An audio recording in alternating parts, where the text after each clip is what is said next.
Chapter 1. I'm telling you, Patricia Ann, Fred kissing the ground like he did was a little too much. Embarrassing. He slipped. Slipped, my foot. The man was on his hands and knees patting the concrete, saying, "Thank God." It's a wonder everybody didn't fall over him. I glanced around at my sister Mary Alice, who was standing at my utility room door watching me put clothes in the washing machine. She had on a gray pantsuit with a cream-colored turtleneck sweater and had already informed me that she was on her way to a luncheon. I was one of the ones who had nearly fallen over my husband Fred at the airport, but I still felt the need to defend him. He hates to fly. Well, I figured that out for myself about an hour out of Birmingham. Every time I spoke to him, he growled. Did you hear those noises? Pure growls. And he didn't even chew the peanuts. He trashed them. Mary Alice chomped her teeth together. Like that. Thank God I wasn't sitting next to him on the Concorde. You've earned your place in heaven living with that man for 40 years. She paused. Why are you spraying Windex around that shirt-sleeve cuff? Because I haven't had a chance to go to the store. This works as good as spray and wash. I put the shirt into the machine, closed the lid, and turned on the warm cycle. How come you're not jet-lagged like I am? I asked. I feel like there's a weight on top of my head. Mary Alice moved from the doorway, and I followed her into the kitchen and collapsed onto a chair. I have more reserves than you do, more stored-up energy. You want some coffee? I nodded that I did. She got 2 mugs, poured the coffee, and pushed the sugar toward me. You see, she explained seriously, it's simple. I'm slightly larger than you, and that little extra fat gives me more energy. If you would eat normally, you wouldn't be so tired. Little extra fat? Slightly larger? Huh! The woman is 6 feet tall and weighs 250 pounds. Admits to that. No telling what she really weighs. Especially after hitting every good restaurant in Warsaw, Poland, where we had been for the last 2 weeks spending Christmas with my newly married daughter Haley. And believe me, there are some good restaurants there. You probably lost weight in Warsaw, she continued. I may have, all that walking. And not eating. I poured milk into my coffee and watched it swirl around. No way I was going to get into this argument. Mary Alice has never believed that it's genetics that made me a foot shorter than she is and a size 6 petite. She swears it's lack of nutrition. I had an email from Haley this morning, I said. She's missing us. Well, of course she is. Nobody speaks English in Warsaw. Nobody. And there's not even so much as a Walmart. Just all those museums old as the hills, and you have to ride those rickety streetcars to get anywhere, for heaven's sake. I thought it was a beautiful city. Well, you see, that's the difference in you and me, Mouse. I like things to move a little faster. You mean like interstates? And better TV. Their Wheel of Fortune was pitiful. I sighed and let Mary Alice ramble on. Haley was very happy, and she and her new husband, Dr. Philip Nachman, considered it the opportunity of a lifetime to be spending the first few months of their married life in richly cultured Warsaw. I'll say this, though. Mary Alice took a sip of her coffee. Nephew seems to be making Haley happy. The nephew bit is going to take a little clarification. Mary Alice's second husband was also Philip Nachman. Haley's new husband is his nephew, named for his uncle.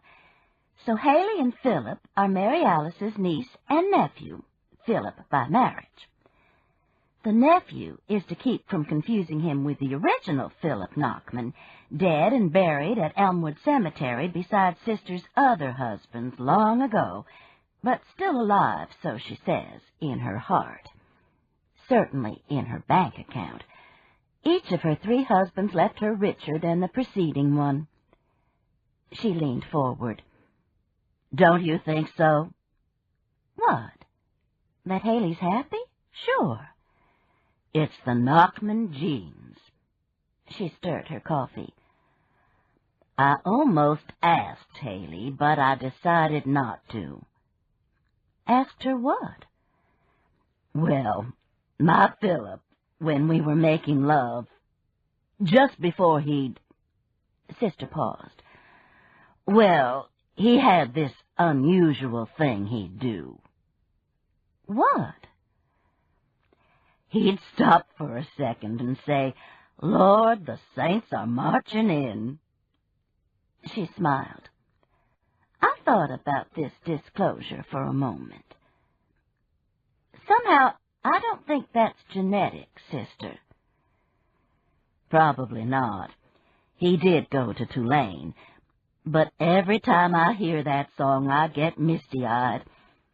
I wanted to have a New Orleans band play it at his funeral, strutting down the path at Elmwood with their umbrellas, but I wasn't sure it was kosher. I wouldn't think so. Mary Alice looked into her coffee cup thoughtfully. He was a lovely man, Mouse, very much in touch with his inner child. No big alpha male hang-up like Fred has. Alpha males don't kiss the ground when they get home. Huh! I knew he didn't trip. Mary Alice got up, put her mug into the dishwasher, and turned to face me. I might as well tell you, Mouse. I've made a New Year's resolution to get married this year. To Cedric? Who? The last man you were engaged to. Of course not. I'm serious. She leaned over the counter toward the table where I was still collapsed. I was thinking, while we were crossing the Atlantic, that my sell-by date is fast approaching, and I want some steady company, preferably someone who can dip me when we dance. Just keep changing your sell-by date. That's what 2020 says they do at all the grocery stores. You've already backed it up 2 years. On her last birthday, Mary Alice had been 66, but had decided to count backward from now on. I am now 3 years younger than she is, instead of 5. Oh, I plan to. I still think it's time I settled down, though. Bill Adams? I don't know. Maybe. He's a little alpha. What was this alpha stuff? Fairchild Weatherby? Sister straightened up. No way. Terrible things happened to his wife, like people murdering them. Is age a factor here at all? Of course. 40 to 80. Well, that narrows it down. I'll be on the lookout. I'm serious. So am I. I watched her get her purse and put on lipstick. What kind of luncheon are you going to? An angel sighting society lunch at the club. We'll have a good time. I will. As soon as the back door closed, I went into the den, lay down on the sofa, and pulled the Afghan over me. As I was sinking into deep sleep, the question flitted through my mind. An angel sighting luncheon? Muffin, Haley's cat, woke me up about an hour later, kneading the Afghan and purring. I rubbed between her ears, and she stretched out beside me. Your mama sent her love, I told her. She'll be home in a couple of months. Muffin purred louder. We saw our first ever white Christmas. Muffin drooled. Your grandpapa says one is enough. I snuggled deeper under the afghan and smiled, thinking of Fred struggling through Warsaw's snow, swearing that we had all lost our minds, that he had seen on CNN that it was 65 degrees in Birmingham. He had enjoyed seeing Haley, though, enjoyed seeing how happy she was with Philip. And Fred was back at his beloved metal fab today, jet-lagged but at home, and probably a little disappointed that the metal fabricating industry had survived for 2 weeks without him. I was trying to decide whether to go back to sleep or get up and put the clothes in the dryer when the phone rang. "Did I wake you up, Aunt Pat? You sound sleepy." "No, hon. Muffin did that about 2 minutes ago. How are you feeling?" Debbie, Mary Alice's middle child, the outcome, as I had just learned, of the march of one of the elder Philip Nachman's saints, is 8 months pregnant. Having been there 3 times myself, I knew my question was dumb. Better than I felt with Fay and May at this stage. Remember how I had to have help getting up out of a chair? Debbie's twins, Fay and May, are almost 3. Not interested in marriage, but very interested in motherhood, she had opted for the UAB sperm bank. Then last year, she had met Henry Lamont and married him with a speed that surprised us all. Now she was expecting David Anthony Lamont in a month. I remember. I pushed the afghan back and sat up. Muffin jumped down disapprovingly and headed for the kitchen. "Well, when I talked to you yesterday, I forgot to tell you that Pukey Lukey has been trying for several days to get hold of you or Mama. When he kept getting your answering machine, he called me and asked where you were." "Luke Nelson is our cousin who lives in Columbus, Mississippi. He is a very nice man who was unfortunate enough to suffer from monumental car sickness when we were children. Mary Alice says Luke's bouts were volcanic eruptions. His mother was our father's only sibling, though, and he adored her, so a trip to the beach frequently meant holding towels like shields." "He didn't leave any messages," I told Debbie. "Well, you might want to call him. I asked him if there was something I could help him with, and he said no, that he needed to talk to one of you. He really sounded worried." "I wonder what about?" "Don't have any idea." "I'll call him." I paused. "By the way, Debbie, do you know anything about an angel sighting society?" "A what?" "An angel sighting society. Your Mama said she was going to an angel sighting society luncheon at the club." "No, that's a new one. Did Mama sight some angels in Warsaw?" "She mainly shopped. Fussed about everybody speaking Polish." "I hope our diplomatic relations are still intact." "She did enough shopping to assure that." "Good. Well, I've got to get to court, Aunt Pat.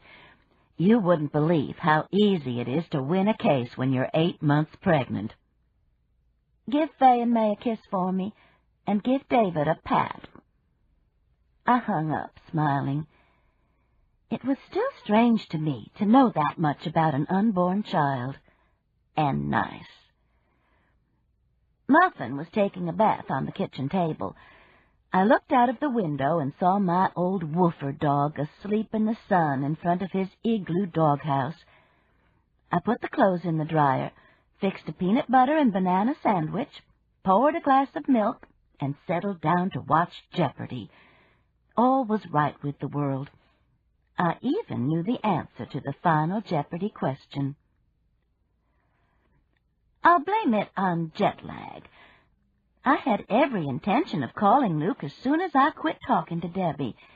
Instead, after Jeopardy was over, I made out a grocery list and went to the Piggly Wiggly.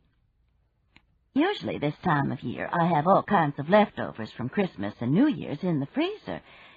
This year, thanks to Warsaw, the cupboard was bare. The night before, our next-door neighbor, Mitzi Pfizer, had brought us over some chicken tetrazzini and salad. Fortunately, we were even out of lean cuisines. Mitzi had taken care of the animals for us while we were gone, and she brought each of them treats, too. They were so glad to see her, it hurt my feelings. Woofer actually whined when she went through the gate on her way home. After I got home with the groceries, I still didn't remember to call Luke. I made a meatloaf, peeled some potatoes, and took Woofer for a short walk. Birmingham is no Warsaw climate-wise, but it's still pretty chilly on late January afternoons. A couple of blocks, and Woofer and I were both ready to call it a day. He had reestablished his territory on every tree, and I was cold. While I was taking the clothes from the dryer, though, I remembered. I found Luke's number on the list I keep in the end table drawer and dialed it. No answer. No answering machine. I looked at my watch. Almost 5. His wife, Virginia, was probably out somewhere and had forgotten to turn the machine on. And Luke might still be at his office. I dialed the office number. No answer. No answering machine. Slightly strange, but nothing to worry about. I finished folding and putting up the clothes while I enjoyed the good smells of a January meatloaf wafting from the oven. Half an hour later, I dialed both numbers again. Still no answer. I called Mary Alice to find out if Luke had left a message with her. I also wanted to know more about the angel sightings. "Nope," she said. "Why? Is something wrong with him?" I told her what Debbie had said. "He probably just wants us to do some politicking for Richard, which I'm not about to do. He has too many teeth, and he always looks like he's just blow-dried his hair." Richard, Luke and Virginia's son, is a second-term member of the House of Representatives, so not everybody agrees with Sister. This isn't an election year. Besides, this is January. "Oh, Mouse, you dummy. It's always election year." "I guess you're right." "How was your luncheon?" "Interesting. 2 women sighted angels while we were in Warsaw." "Where did they see them?" "One woman said she woke up and the angel was standing by her bed." "Writing in a book of gold?" "What?" "Like Abu Ben Adam." "Who's he?" "Never mind. What about the other one?"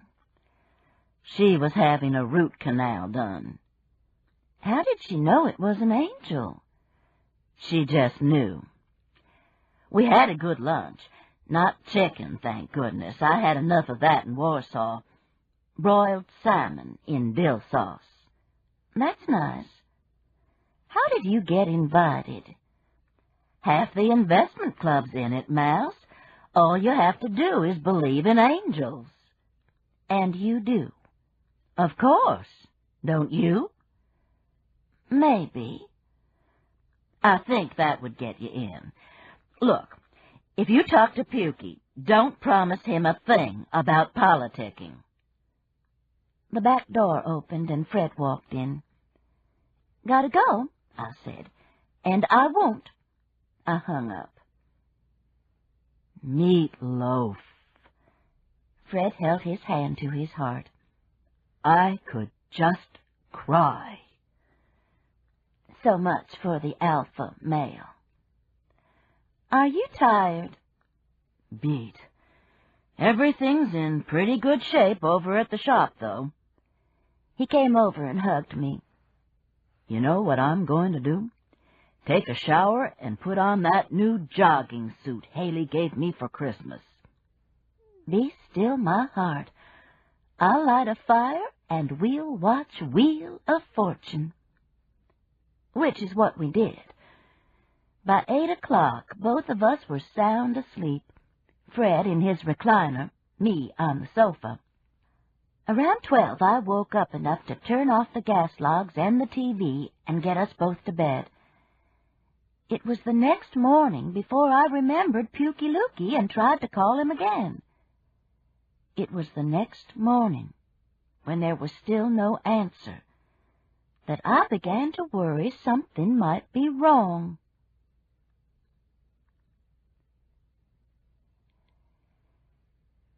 Chapter 2.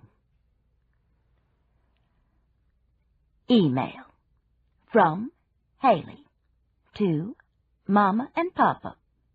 Subject, missing you. We're missing you so much, but wasn't it a wonderful Christmas? We had 3 new inches of snow last night. Papa, you'd love that. Have you talked to Alan and Freddie since you got home? I emailed both of them right after you left and haven't heard a word. Tell them to do better toward their sister. We're invited to a party at the university tonight in honor of some visiting professor who everyone thinks will win the Nobel Prize in chemistry. I've never heard of him, but Philip is real excited. Tell Aunt Sister I'll wear the blue outfit she gave me for Christmas. Is everything okay at home? How's the jet lag? Debbie says David Anthony is getting huge. I wish I could see her. I love you. Email from Mama to Haley. Subject, everything's fine. Thanks again, darling, for the wonderful Christmas. The jet lag is better today. Aunt Sister says I have it worse because I don't have her physical reserves. She went to an Angel Sighting Society luncheon yesterday at the club. 2 members claimed they had sighted angels recently. I've talked to both Alan and Freddie since we got home. They both had good holidays. Email them again and fuss at them. Haven't seen Debbie yet, but I remember her with Fay and May. I never thought she would look normal again, let alone get her figure back, which she did. Do you believe in angels? I love you. When I turned off the computer, I realized I was hungry, really hungry for the first time since we had gotten home. I put 3 slices of bacon in the microwave, scrambled a couple of eggs, and fixed some cinnamon toast. Comfort food. I sat at the kitchen table with the January sun coming through the bay window and ate every bite except for a small bit of egg that I gave to Muffin. So much for the anorexia that Sister claims I have. I was having my second cup of coffee when I remembered Luke and reached for the phone. There was still no answer at either number. I dialed Mary Alice. Maybe they've gone skiing, she said. Skiing? Have you lost your mind? They're both in their 60s and have lived in Mississippi all their lives. You don't have to ski to go skiing. You sit in the lodge and drink hot rum and watch the ambulances go by. You can do that in the bar of the Holiday Inn across from University Hospital. Not the same ambiance. Everybody wouldn't have on the pretty ski outfits. Well, I doubt seriously that Luke and Virginia are sitting in a ski lodge drinking hot rum and watching ambulances. I don't know why not. At Debbie's wedding, they were both crocked. I'm hanging up, I said. Wait. You know that red velvet bag I gave you to put in your purse when we came through customs? The one I told you to guard? The one with your pearls in it? Yes, that one. I'll be over in a little while to get it. Guard it. I'll get Fred's old BB gun out. How come you didn't get it yesterday if it's so precious? I forgot it. This time I did hang up. I put on a pair of jeans, a turtleneck, and an old flannel shirt of Fred's, and took Wolfer for his walk. As we opened the gate, I could see Mitzi Pfizer sitting in her new sunroom reading the paper. She and her husband, Arthur, our longtime neighbors, had gone through some terrible problems back in the fall. It was good to see her there. It was good to see her wave at us. The air was so crisp you could taste it.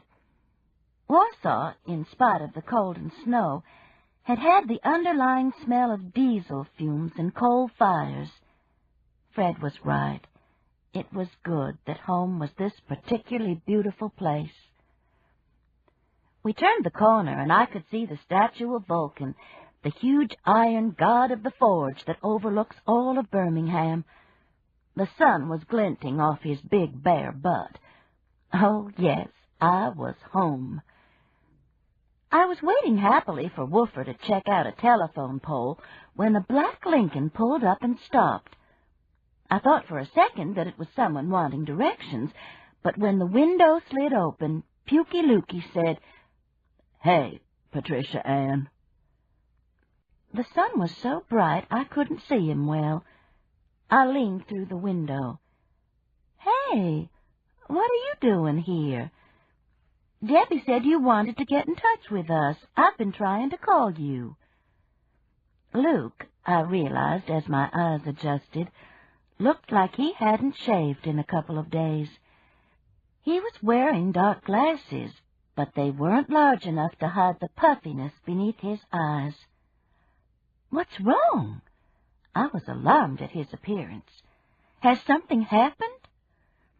"Oh, God, Patricia Ann, you wouldn't believe. Get in and let's go to your house. I was on the way there when I saw you." This sounded bad, like something we would need time for. I looked down at Wolfer, who was now investigating the Lincoln's tires. "You go on. I've got the dog. I'll be there in a minute." "The dog's fine. You can put him in the back seat." I looked at the maroon leather upholstery. Then I looked at Wolfer. "I think I'd better meet you there." "All right, but hurry." I straightened up. The window slid closed, and the black car pulled away from the curb right in front of a young man in a pickup who managed to slam on his brakes and shoot Luke a bird at the same time. Luke seemed unaware of the near collision and continued on down the street. The young man frowned at me.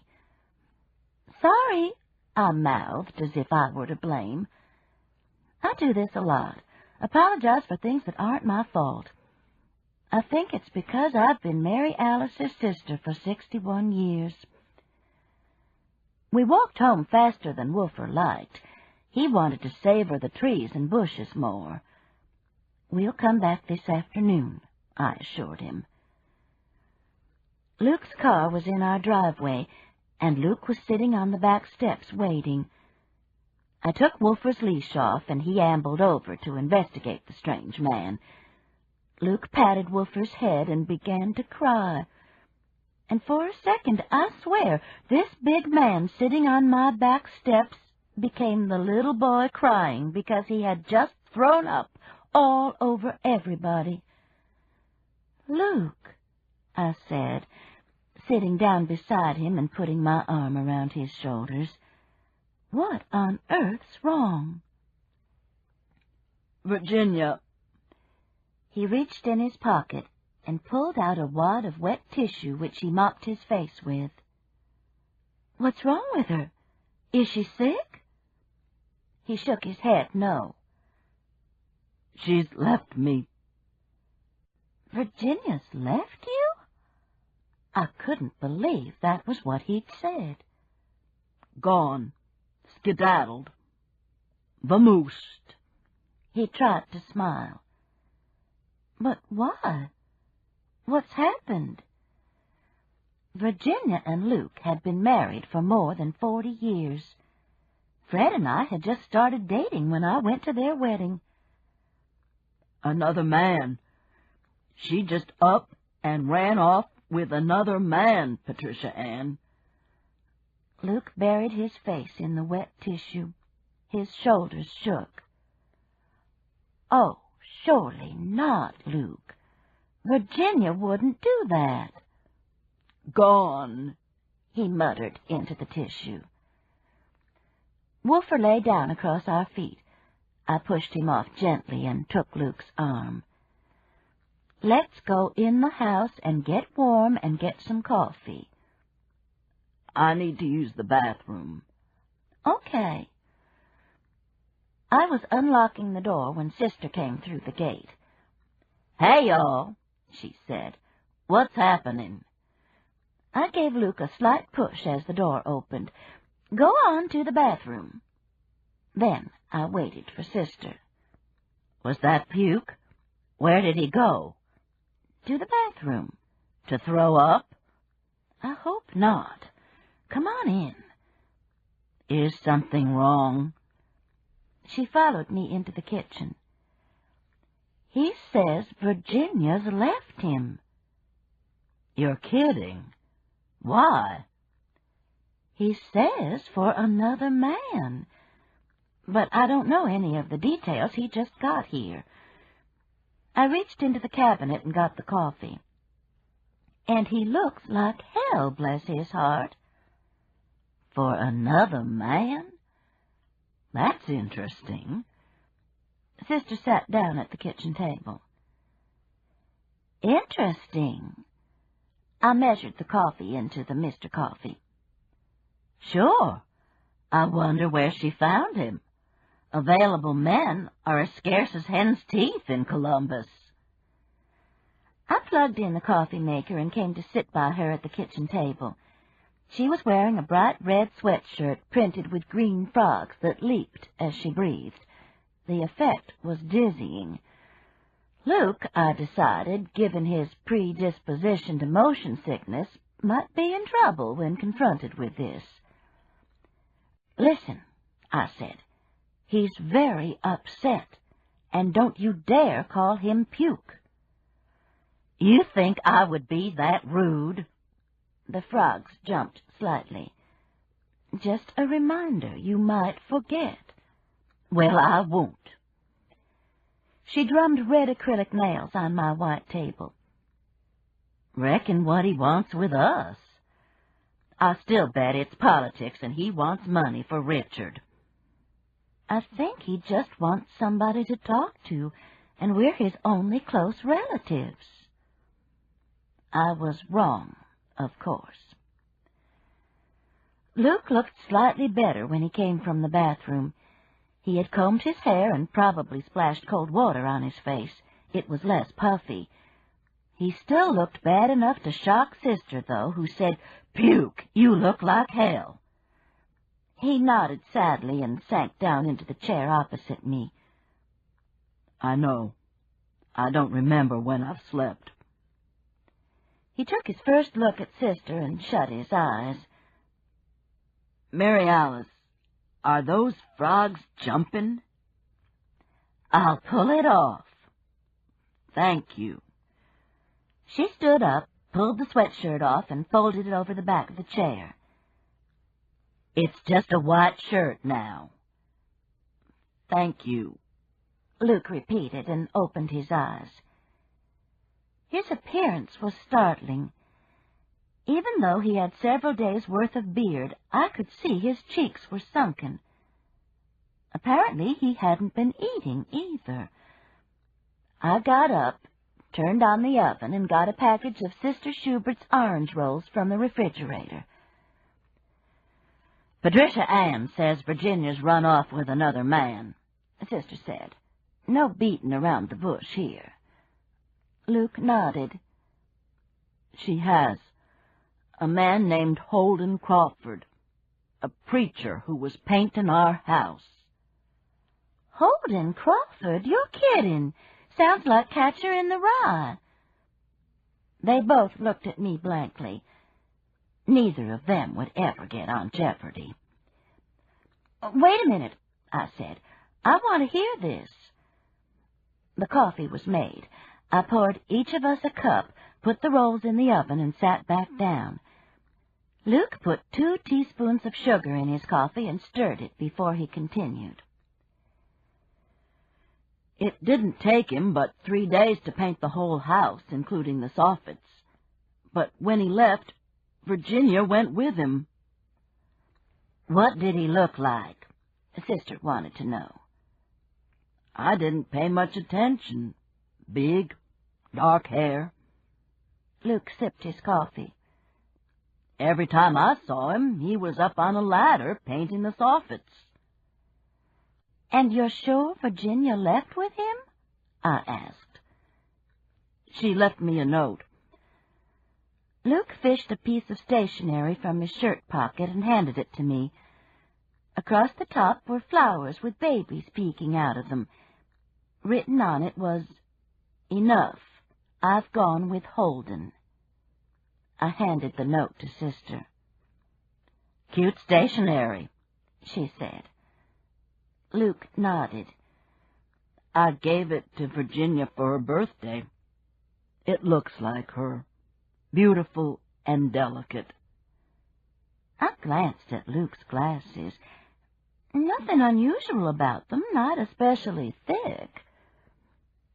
She must have lost weight, Sister said. Has she had cosmetic surgery recently? I aimed a kick at her ankles, but she had outsmarted me and was holding her legs up. Luke was too upset to take offense. She doesn't need it. When we went to the inaugural ball last year, nobody could believe she was Richard's mother. He sighed.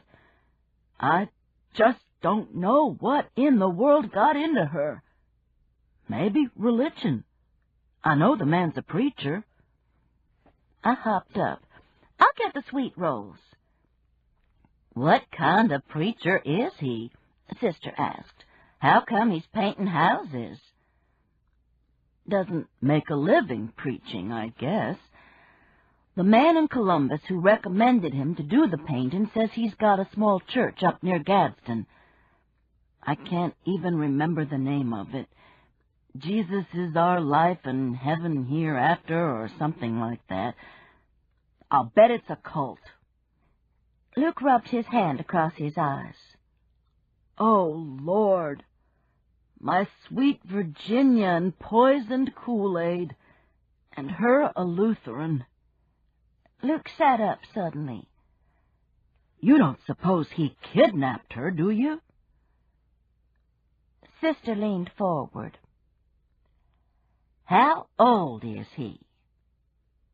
50-ish. I doubt it, seriously. I was looking through the oven window, watching the icing melt on the sweet rolls. Poor Luke. I could understand his not wanting to admit that Virginia had just taken off with this Holden Crawford because she was smitten with him. Holden Crawford. The English teacher inside me was smiling. Have you tried to get in touch with her? I asked him. I went up to Gadsden. Nobody had heard of the church. There's no Holden Crawford listed in the phone book. There are a lot of Lutherans up there, Sister said. Their families all came over from Germany, a lot of Catholics, too. I tried to figure out if there was any point to this remark, decided there wasn't, and took the sweet rolls out of the oven. What I was hoping, Luke said, as I handed each of them a plate and a napkin, was if you two would help me. Help you how? Sister reached for a sweet roll. Ow! Hot! She stuck her finger in her mouth. Help me find Virginia. How could we do that? I poured each of us more coffee.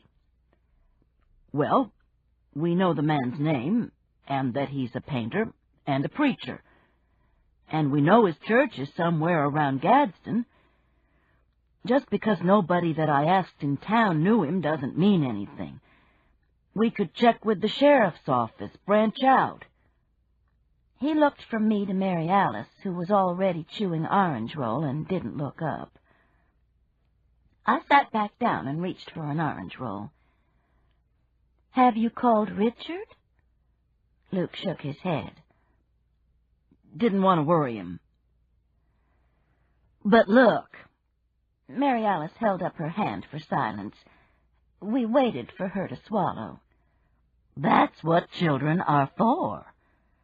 I think, Luke, that you ought to call Richard and tell him that his mama's run off with a preacher who's a painter on the side and may have joined a cult. Tell him it's the Jesus Open Hand Church or whatever you said. Maybe the federal government has a file on them. Luke blanched beneath the several days' growth of beard. You think the federal government might have a file on this group? Oh, sure. Every time you see one of those groups out waiting for the end of the world on a mountaintop, there's an FBI man right in the middle of them. Wait a minute, I said. This was fast getting out of control. This Holden Crawford is a minister of a small church, right? Luke and Sister agreed. The fact that it's a small church certainly doesn't mean it's a cult. They nodded. I continued. He's attractive, in his 50s, and he's up on a ladder painting the soffits, Sister interrupted. What are soffits, anyway? Those things under the eaves, Luke explained. He turned to me. What are you getting at, Patricia Ann? As I was saying... I hesitated, expecting Sister to finish my sentence, but she didn't. He's attractive, younger than Virginia. Maybe she was feeling a little lonesome. And there he was, right outside her window, reaching up to paint the soffits, Sister added. Luke sighed. I know you all, but she's my wife. I've got to know that she's all right. Well, eat an orange roll and let's think about this for a few minutes. I pushed the basket toward him. Luke is a nice-looking man. The older he gets, the more I see a resemblance to my father, his uncle. Papa had a square jaw that neither Sister nor I inherited, but that Luke picked up from the Tate gene pool. Luke and Papa also had the same dark auburn hair, which had turned white by the time they were 50. Luke's beard, I noticed as he leaned forward to take a roll, still had a lot of red in it.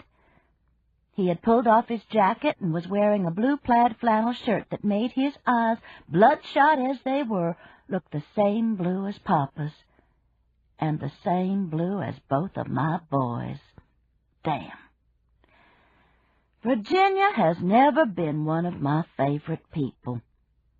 She's a sizer-upper, one of those women who walks through your house and doesn't miss a thing, the kind who knows more about your medicine cabinet than you do. But here was her husband, my Papa's look-alike, sitting at my kitchen table asking me to help him, saying he needed to know if she was all right. Well, damn, what choice did I have? Tell us what we can do, I offered. Like I said, help me find her. She's been gone 10 days. No problem, Sister said. Chapter 3. Luke fell asleep on my guest room bed as soon as his head hit the pillow. He looked so sick, I wondered if we ought to take him to a doctor. Sister said no. He's just torn up about Virginia. Just goes to show. She was still sitting at the kitchen table, finishing up the last of the orange rolls. Show what? I put Luke's coffee cup in the dishwasher and held up the coffee pot. She shook her head no, that she didn't want any more. That the man doesn't have Biddy brains wanting that woman back. She puts on airs so it's unbelievable. I sat back down at the table. Virginia's not the most likable person in the world, I agreed. But Luke loves her, and he's hurting. Sister licked her finger and stuck it into the crumbs on the roll plate. Then she sucked the finger thoughtfully. I don't know what good finding her will do. She probably won't come back. Maybe not. But you told him we'd help, and he needs to know that she's all right. Sounds like she's better than all right. I frowned at her and picked up the piece of paper on which I had written Holden Crawford and the name of his church. Jesus is our life and heaven hereafter. Beside the name of the church, I had put a question mark, since Luke hadn't been sure that was right. You know, I said, if the man lives near Gadsden, then we can look him up in that area. We can find him on the computer. And tell him to send Virginia home? Huh! Sister pushed her chair back. I'll need to get the velvet bag you smuggled through customs. What? The hair on my neck tingled. I smuggled something through customs? You said it was your pearls, and you forgot to put them with your jewelry. Well, it wasn't exactly my pearls. I don't guess it's smuggling, though, when it's right there and they don't pay any attention to it. You let me bring something in that could have gotten me in trouble? Arrested? Oh, I knew you'd be all right. You look honest. The only thing I had to throw at her was the piece of paper that I crumpled up. Well, don't get testy. Where's the bag? Still in your purse? No. And whatever it is, I'm not going to give it to you, Miss Smarty. Why? She looked genuinely puzzled at my reaction. Because it's mine, since I'm the one smuggled it in. Whatever's in it is mine. What is it, anyway? You don't want to know. Yes, I do. It's a testicle. Sister had put the sweatshirt back on, and the frogs were dancing again. What the hell do you mean, a testicle? You had me smuggle a body part into the country? My Lord, Mary Alice, where did you get a testicle? From Philip. He sent it to Debbie. She motioned to a chair. Sit down. It's not a real one. You probably didn't even break the law. I sat and glared at her. You're pursing your lips, she said. I didn't bother to answer. It's real simple, she continued. They had some prosthetic testicles at the Warsaw Medical School, but they were made out of silicone and they weren't using them anymore. At least the surgeons weren't. But this obstetrician had a brainstorm.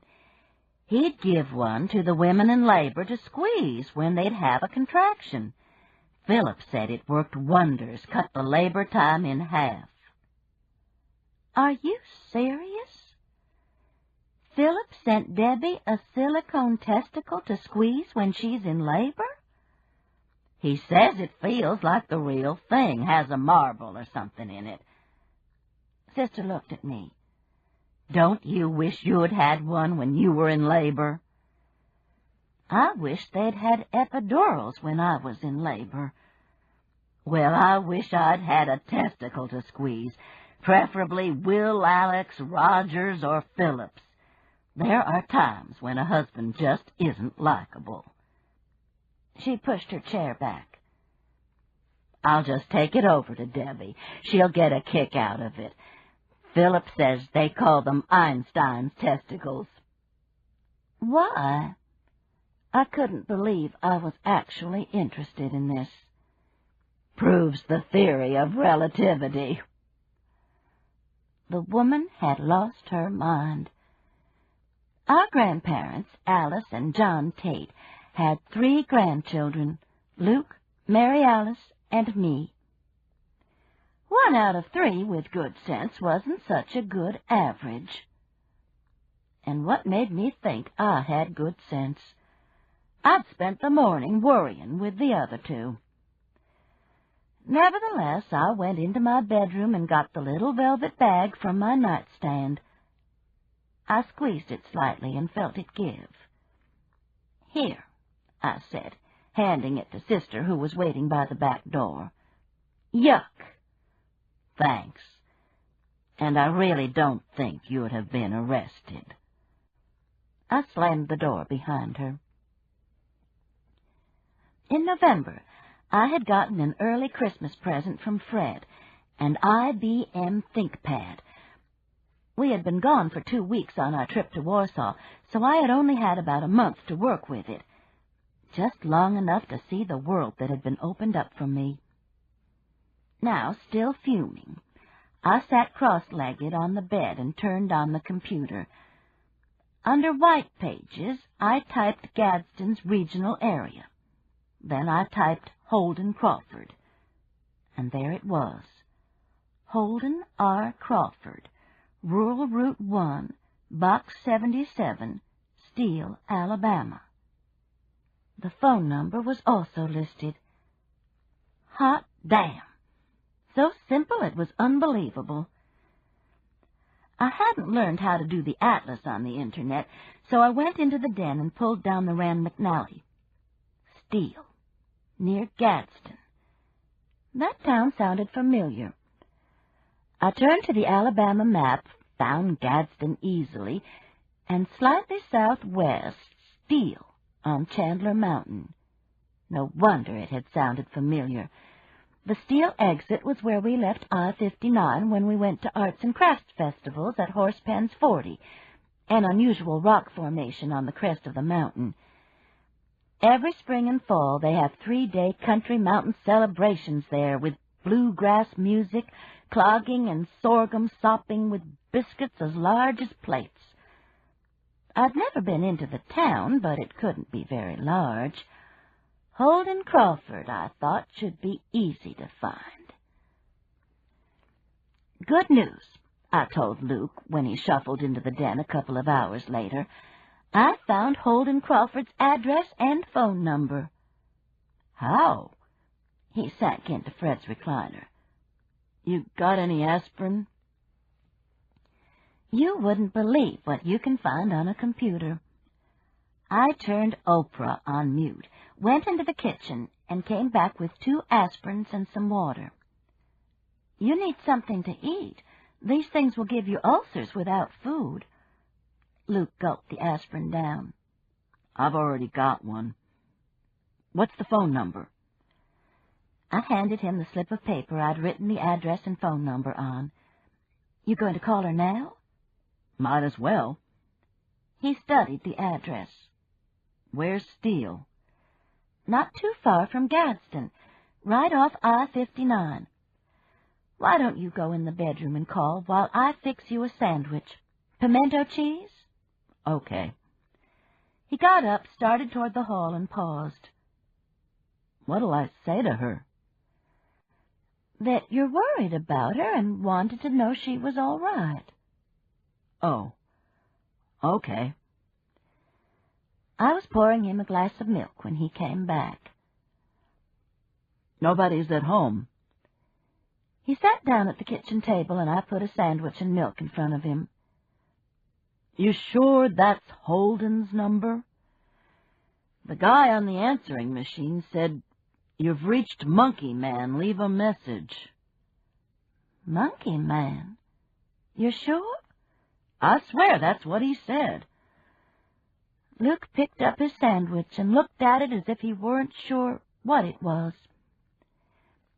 "It was the number listed in the computer White Pages. Did you leave a message?" "I said, 'Virginia, if you're there, come home.'" Not a message that would send Virginia galloping toward Columbus and Luke. "You didn't say you were missing her and worried about her?" "Patricia Ann, I was talking to someone named Monkey Man." Luke sighed and bit into his sandwich. The afternoon sun glinted off of his reddish beard as he chewed. I thought that maybe I should offer him one of the razors that I shave my legs with. I buy them 10 to a package, since Fred acts like such a fool if I use his razor. There were some new toothbrushes in the medicine cabinet, too. Luke would feel better with a shower and some grooming. He looked up and saw me watching him. "What?" he asked. "I was just thinking how much you look like Papa." He smiled, making the resemblance even more pronounced. "Luke," I said, "you really might ought to call Richard." "Really might ought? Lord, we Southerners do have a way with words." He shook his head. "Don't want to worry him unless I have to." "Well, I can appreciate that, but it's been how long since Virginia left? 10 days? He nodded and stuck the last bite of sandwich in his mouth. "Richard would want to know, I'm sure." "No. That boy's got enough on his shoulders. He's got the government to run." Hey, I watch C-SPAN. I know how many of those representatives are there on any given day. But Luke, bless his heart, was serious.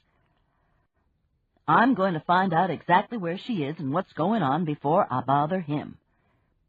He reached in his pocket and pulled out the piece of paper that I had written Holden Crawford's address and phone number on. "How far is it to Steele?" "I can show you." I opened the atlas and pointed to Steele. "It's on Chandler Mountain." "That's not that close to Gadsden," he said. "Maybe it's not the right Holden Crawford." "The computer lists it in the Gadsden area, Luke. And Holden Crawford isn't a common name. I'll bet it's him." He pushed his chair back. "Well, it's not but about an hour's drive. I guess I'd better go check it out." Not but about. 2 weeks of communicating with gestures and simple words in Warsaw, and I'm drowning in extra words. "Wait, Luke," I said. "You don't know where you're going, and you don't want to be wandering around up there on those dark mountainous roads. Besides, you're tired. Keep calling, and if you still don't get an answer, I'll ride up there with you in the morning." He looked at me doubtfully. "A good supper and a good night's sleep, and you'll feel a lot better." And so would I. My body was still halfway across the Atlantic. "Okay. I'll try to call again in a few minutes." What had I let myself in for? The back door opened, and Mary Alice stuck her head in. "I forgot my gloves." "Did you take Debbie her testicle?" "She wasn't at home." "It's a miracle I didn't get arrested." "Oh, don't be silly. The customs folks gave you one look and said, 'Welcome home, Miss Honest Citizen.'" She stepped into the kitchen and closed the door. "Testicle?" Luke asked. "It's a long story. Get Mary Alice to explain it to you." I got up, put on my coat, and went to take Woofer for a walk. The cold air felt wonderful. Fred, Luke, and I had waffles and turkey bacon for supper. We ate in the den in front of the fire while Fred listened carefully to the story of the missing Virginia. Too carefully, I realized, when I heard a slight snore from his corner of the sofa. Luke, however, didn't seem to notice that he had lost half his audience. He kept talking while I collected the plates and put a pillow under Fred's head. He was still talking non-stop an hour and a half later. God knows about what, when I got Fred up and took him off to bed. I was beginning to understand why Virginia had skedaddled off with the soffit painter. "I'm going up to Steele in the morning with Luke," I told Fred as I crawled in beside him. It was very late, at least 8:30. "Fine," he said. "Have a good time." The last thing I remembered that night was Muffin jumping up on the bed between us.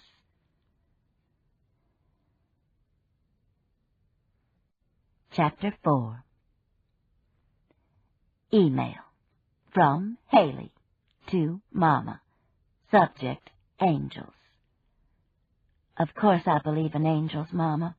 I love you, Haley. Email. From Mama to Haley. Subject, Balls. Honey, is your Aunt Sister lying to me, or did Philip give her a silicone testicle for Debbie to squeeze when she's in labor? She said it was her pearls, and put it in my purse, which, fortunately, the customs people didn't search. I could wring her neck. Pukey Lukey is here. Virginia has run off with a house painter who lives up at Steele. That's the little town where you exit to go to Horse Pens 40, remember? Where we bought your log cabin quilt?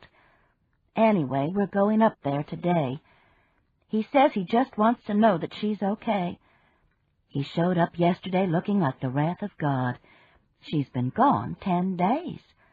We told him to call Richard, but he says Richard is too busy running the government.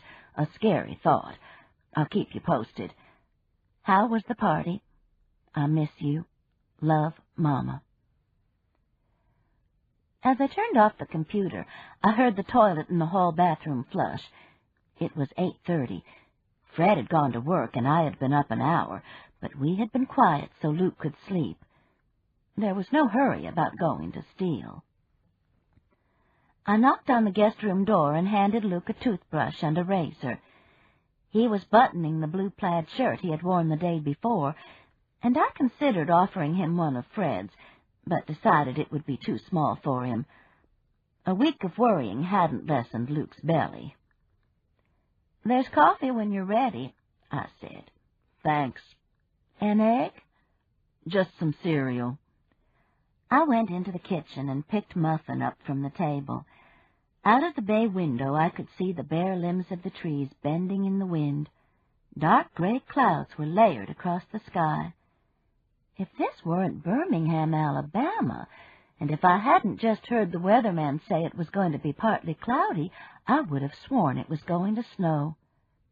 I checked the thermometer on the deck. 38 degrees. No sign of Woofer.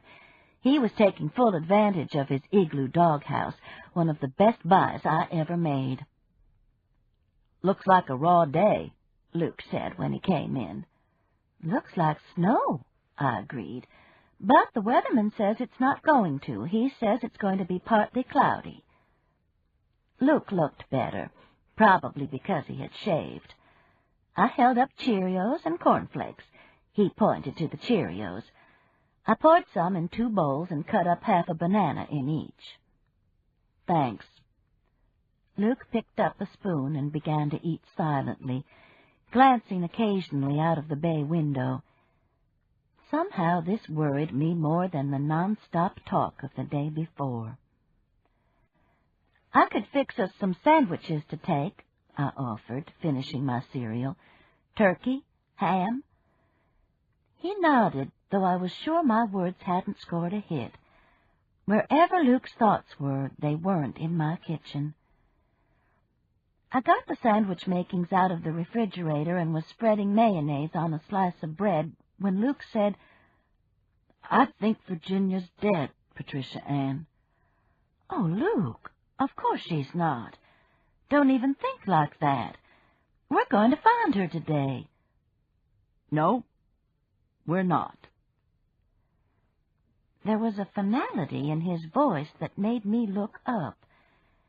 He was staring out of the window, both hands clasped around a coffee mug. Did he know more than he had told us? Had 63-year-old Virginia run off with a house painter, or had something else happened? How well did we really know Luke? We saw him at family weddings and funerals, exchanged Christmas and birthday cards. I slapped a slice of turkey on the bread and told myself I was crazy, still jet-lagged. This was Pukey Lukey, our cousin, for heaven's sake. Nevertheless, I jumped when Luke pushed his chair back. He came over, put his mug in the dishwasher, and gave me a hug. Thanks. You're welcome. The hug was sweet, appreciative. What on God's earth had I been thinking? I'm going to call that phone number one more time, he said. What kind of a person would call himself Monkey Man? I shrugged. I had just seen Sister coming up the back steps. Is she going with us? I asked her yesterday. That's okay, isn't it? Fine. Given the thoughts that were zipping through my brain all morning, it was more than fine. I'll fix some more sandwiches. Lord, it's cold. Y'all ready? I swear I think it's going to snow. Sister swept in, dressed in a dark purple cape, which looked like a purple blanket with slits for the arms. Add to that purple boots. The Fruit of the Loom people would have hired her in a minute for a commercial. That's some outfit, Luke said. Sister twirled. Warsaw. I haven't seen anything like it here. I hadn't seen anything like it in Warsaw. Pour yourself a cup of coffee, I said. We'll be ready in a minute. I've got us a whole thermos of coffee in the car. The first look of pleasure that I'd seen since Luke had gotten here lit up his face. You're going to let me ride in your Jaguar? The woman didn't miss a beat. I think your car would be more comfortable. An hour and a half later, we pulled into a parking place at the Steel Post Office. We had decided, on the way up the interstate, that this was the only way to find Holden Crawford, since all we had was a rural route address. Urban sprawl from Birmingham has not reached Steel. With the exception of the modern post office and a cutesy tea room painted blue, the one downtown street was lined with buildings that had been there for a century. Unlike many small Alabama towns, though, Steel seemed to be holding its own. Most of the buildings were well-maintained and, most important, occupied by businesses. The sidewalks weren't crowded, but neither were they empty. There was even a grocery store that was not part of a large chain. Several cars were parked in front of it. I'll go ask, Luke said. We watched him go up the steps. The wind whipped against him, and he covered his ears with his hands. Nice town, I said. Did you see the public library in that elegant old house? The tea room looked good. Sister turned and pointed toward the basket on the seat beside me. Hand me a sandwich. I'm hungry. What kind? Doesn't matter. I hope puke's not in there long. It's already getting cold in here. She had draped the purple cape over the back of the seat. Now she pulled it around her shoulders and looked at the Ziploc bag I had given her. There's nothing runny in these sandwiches, is there? I don't want to mess up this outfit. Just turkey or ham. She unwrapped it and took a bite. Turkey. I leaned forward and propped my arms on the back of the front seat. Did Luke tell you that Holden Crawford's answering machine says you've reached Monkey Man? This whole thing is weird. You know, can you imagine Virginia running off with a man called Monkey Man? Sister chewed thoughtfully and swallowed. I can't imagine a man called Monkey Man running off with Virginia. In fact, I can't imagine any man running off with Virginia. I can't either, I said truthfully. That's one thing that's worrying me about this whole affair. On the other hand, she's just in her 60s. I guess it could have been eyes across a crowded room, or through the window in this case. Who knows? Sister took another bite of sandwich. Maybe she's been doubling up on her estrogen. She chewed. I wonder if that works. Maybe something's happened to her, and Luke knows it and isn't telling us. You're crazy. Jet lagged to hell and back, anyway.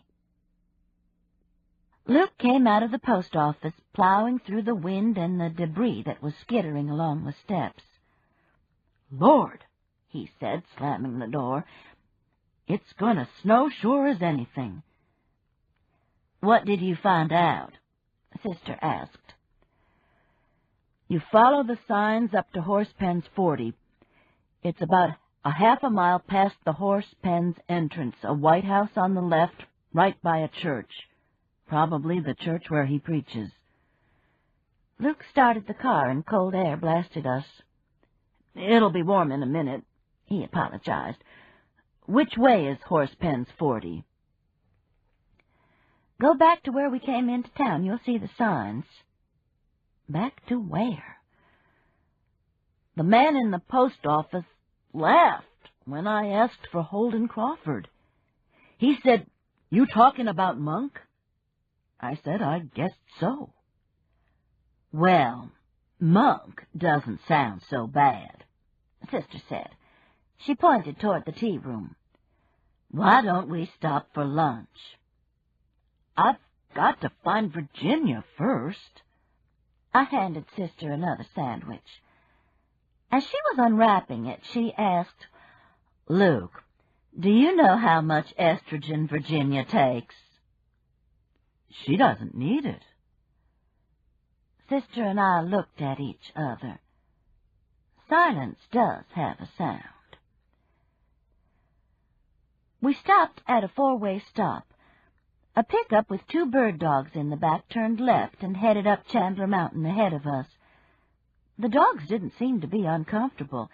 They were sitting against the cab, leaning into the curves as the truck climbed the mountain. I knew they were cold, though, and I knew the open bed of a pickup was no place for an animal. I was relieved when the driver put on his turn signal and turned into the driveway of a farmhouse. Chandler Mountain is a series of plateaus, some so wide you can't tell you're up high. The land is rich and well farmed. The area is known for its pimentos and tomatoes, which ripen well into November. Something about the thermals delays frost there for several weeks. Winter had come with a vengeance that day in January, though. We passed a huge tomato packing shed. A sign that proclaimed this was a farmer's co-op had come loose on one side and twisted in the wind. There was nothing that hinted that this had been a busy place just 2 months earlier. The plateau ended, and the road became a series of sharp curves. There was little traffic. The only car we met was going slowly and was barely on its side of the road, the bluff side with no guardrails. The driver, an old bearded man, waved at us. "Who the hell would want to live up here?" Luke grumbled. "It's beautiful when you get to the top," I said. "You can stand on the rocks at Horse Pens and see forever, the most beautiful sunsets you ever saw." "How come they call it Horse Pens 40? "The rocks form a natural corral. The Indians used to herd their horses in there, so they say. The 40 is because it's the 40-acre parcel that Horse Pens is on." We had reached another plateau and passed by the entrance to Horse Pens, where a sign attached to a barbed wire fence announced that the spring festival would be April 22nd, 23rd, 24th. "Start looking for the house," Luke said. "The mailbox, anyway." There were several small houses, all close to the road. Except for the smoke coming from chimneys, there were no signs of people. Occasionally, in frost-bitten gardens, a few turnip greens still showed color. Sister pointed. There's a church." Luke slowed down. The house next to the church sat farther back from the road than most of its neighbors, but like the others, it was small, 2 rooms wide with a narrow porch. Its only distinguishing feature was that in the front yard was a large satellite dish. On the mailbox was the name Crawford. Luke turned left into the gravel driveway between the church and house and stopped. "What's the matter?" Sister asked. "This has got to be the right place. Look, there's a van with ladders and stuff on it." "I don't know. I don't feel so good." Luke leaned his head against the steering wheel. "He's just nervous," I said to Sister, and then to Luke, "Aren't you?" "What if she doesn't want to see me?" he said, his head still down. "Then she's crazy. There's everything in Columbus, malls, department stores. Up here," Sister pointed to the satellite dish, "they don't even have cable TV." "But she left me, Mary Alice." "And you have come to her rescue." Sister turned and looked at me. "Isn't that right, Mouse?" "I guess so. You need to talk to her anyway, Luke." What looked suspiciously like a tear dripped down the steering wheel. "I tell you what," I offered. "I'll go see if she's here. How about that?" "Would you? I don't want to see that Crawford guy." "Sure." I opened the car door and looked across the yard carefully. In spite of the church next door, this looked like pit bull territory. Nothing moved on the porch or darted from under the house. Nevertheless, I armed myself with an umbrella I had found on the back seat before I marched across the yard to knock on the door. No one answered. I knocked again, even calling, "Virginia?" Still no answer. I looked in the window of what was the living room. It was furnished with a sofa and a giant TV, one of those that's so big the picture is blurry. I looked back at the car and shrugged at Luke and Mary Alice. Then I moved over and looked into the bedroom. It was neat, the bed made up with a pink chenille bedspread. I tapped on the window. Nothing. "They're not here," I said to Luke and Mary Alice as I got back in the car. "I swear I think I saw a snowflake, though." "But his truck's here. Maybe they're over there." Luke pointed toward the church. "Well, you go look." I pulled my coat collar up.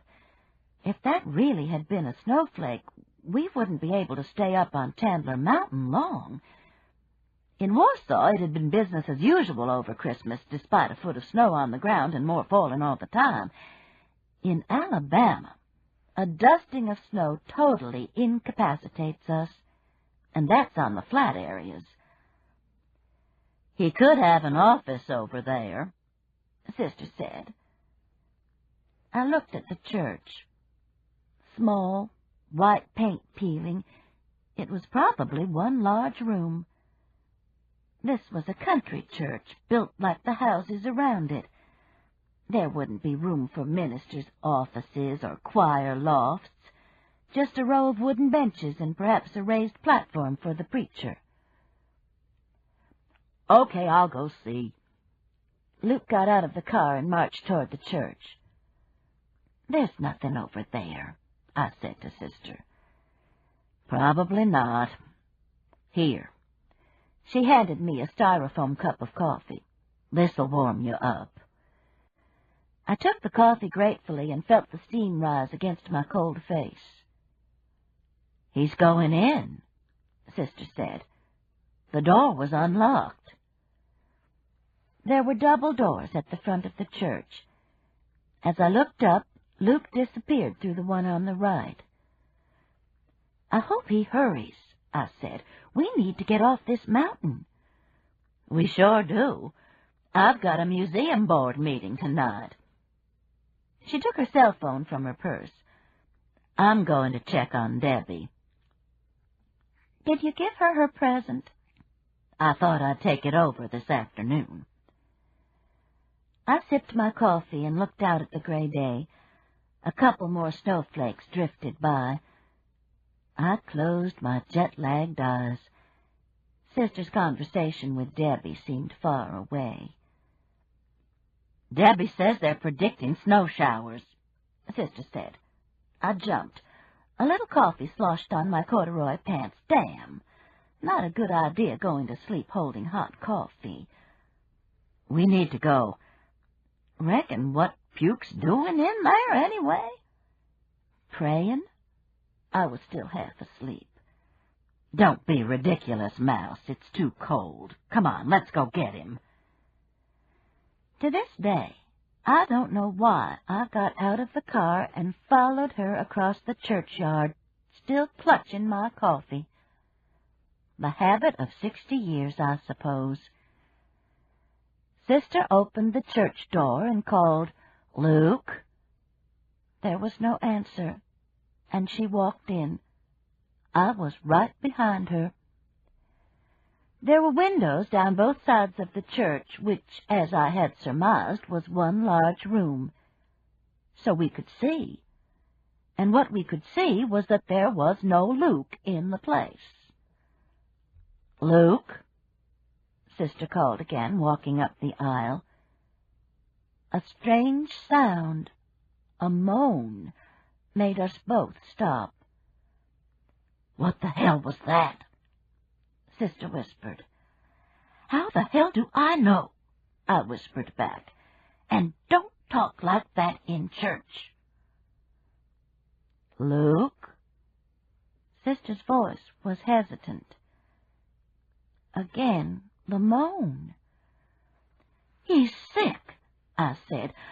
I brushed past Sister to the front pew. An unconscious Luke lay there on the floor, blood pouring from a deep cut on his forehead. I was cool. I had taught school for 30 years. I carefully placed my coffee on the bench, knelt beside Luke, and felt the pulse in his neck. I knew from my in-service training that this was what I was supposed to do. I don't know why. He was obviously alive. "Get me something like a towel," I told Sister, "and some water." "Oh, my God! Mouse, look behind you." I turned. Lying on the front pew across the aisle was a woman. Though she was on her stomach, her neck was twisted so far around that bright red hair fell across her face and brushed the floor. "Is she dead?" Sister whispered. Of course she was. Nobody's head fit their neck that way. "Of course she is." "Oh, God, I'm going to be sick." Sister ran down the aisle and threw the door open. As I said, I was cool. I don't fall apart during emergencies. I pulled off my coat and my sweatshirt, put my coat back on, and pressed the sweatshirt against Luke's forehead. Behind me, the dead girl's eyes stared at the ceiling. It was January, I thought. Bed Bath & Beyond were having a wonderful sale. Those big towels that were like sheets, Fred would like that, and one of those George Foreman grills. Maybe they were on sale, too. This afternoon, when we got home, I'd go right over to the summit and see. No problem. Chapter 5. I'm not sure how long I wandered the aisles of Bed Bath & Beyond before I heard the church door creak open. Probably only a few minutes. Mary Alice came in and sat on the back bench. "I called 911, she said. "Okay." "You doing your Martha Stewart bit?" She knows me too well. "Beats throwing up." I lifted the sweatshirt and looked at Luke's forehead. The bleeding had almost stopped, but my sweatshirt had soaked up a lot of blood. "Luke," I said. "Luke, answer me." His eyes fluttered, and he moaned. I sat back on my heels and looked at the way he was lying, crumpled on his side. I'd had to turn his head to staunch the bleeding. Had he fallen and hit his head on the bench, or had he been attacked? Maybe he had seen the woman's body and fainted. He'd said he wasn't feeling well. I glanced over at the dead woman. Whoever had broken her neck had laid her out on the bench as if she were sleeping. She was wearing a long blue-flowered chalet skirt and a white blouse. Her skirt had been neatly tucked around black boots whose soles were encrusted with red clay. And she had to be young from the appearance of the coppery mass of hair cascading to the floor. Damn! I shivered. I was about to return to the white sales at Bed Bath & Beyond when Mary Alice announced that the 911 people would be there in a few minutes. And did I know where the nearest hospital was? Oneonta, I guessed. Gadsden? I pressed my fingers against Luke's pulse again. Was it my imagination, or was it Freddie? I hope not far. I think Luke's going into shock. Bring me your cape. We've got to get him warm. It'll get blood on it. Damn it, sister! She came down the aisle slowly and sideways so she wouldn't see the woman's body. "He doesn't look good, does he?" she said, handing me the cape. "Luke, you okay?" She yelled the latter as if deafness were Luke's problem. I took the cape, spread it over Luke, and added my coat. "He came in while the murderer was still here, didn't he? And the murderer tried to kill him." "I doubt it." I pointed toward the woman. "I think she's been dead a while. Look at her hand hanging over the bench. It's almost black. I don't know what you call that, but it's got a name, where the blood seeps down to the lowest part." Sister turned green and dashed from the church again. Served her right. Luke opened his eyes and then closed them again. I rubbed his arms and hands. I needed something to elevate his legs. Hymnals, I thought. But there weren't any in the church. From a distance there was the welcome sound of a siren. Then it died out, and then I heard it again. Coming up the mountain, I realized, the hairpin curves breaking the sound. The door opened. "They're coming," Sister announced. "I'll flag them down." The sound was steady now. They were crossing the Horsepens Plateau, beginning their descent toward the church. And then they were pulling into the driveway where I could hear Sister yelling, "This way!" I held Luke's hand and waited. 3 large men dressed in uniforms rushed through the door and then stopped so suddenly they almost fell over each other. "Lady, you by yourself?" one of them asked. "What?" "The snake's up." "We're not coming no farther, lest they are," a second one said. "What are you talking about? There's a hurt man here, and a dead woman." "No snakes?" "Of course not. What's the matter with you?" "Just making sure," the first man said. "Come on, y'all." I moved aside. They glanced at the dead woman and then concentrated on Luke. Blood pressure cuffs came out, heart monitors. One of the men was talking on a cell phone, nodding, receiving information from a trauma center, I realized, where this information was being transmitted. I was impressed. "Here." One of the paramedics handed me my coat and Sister's cloak. She had followed the men into the church and was sitting on a back bench. I took the cloak back to her and put my own coat on. "Did you hear them asking about snakes?"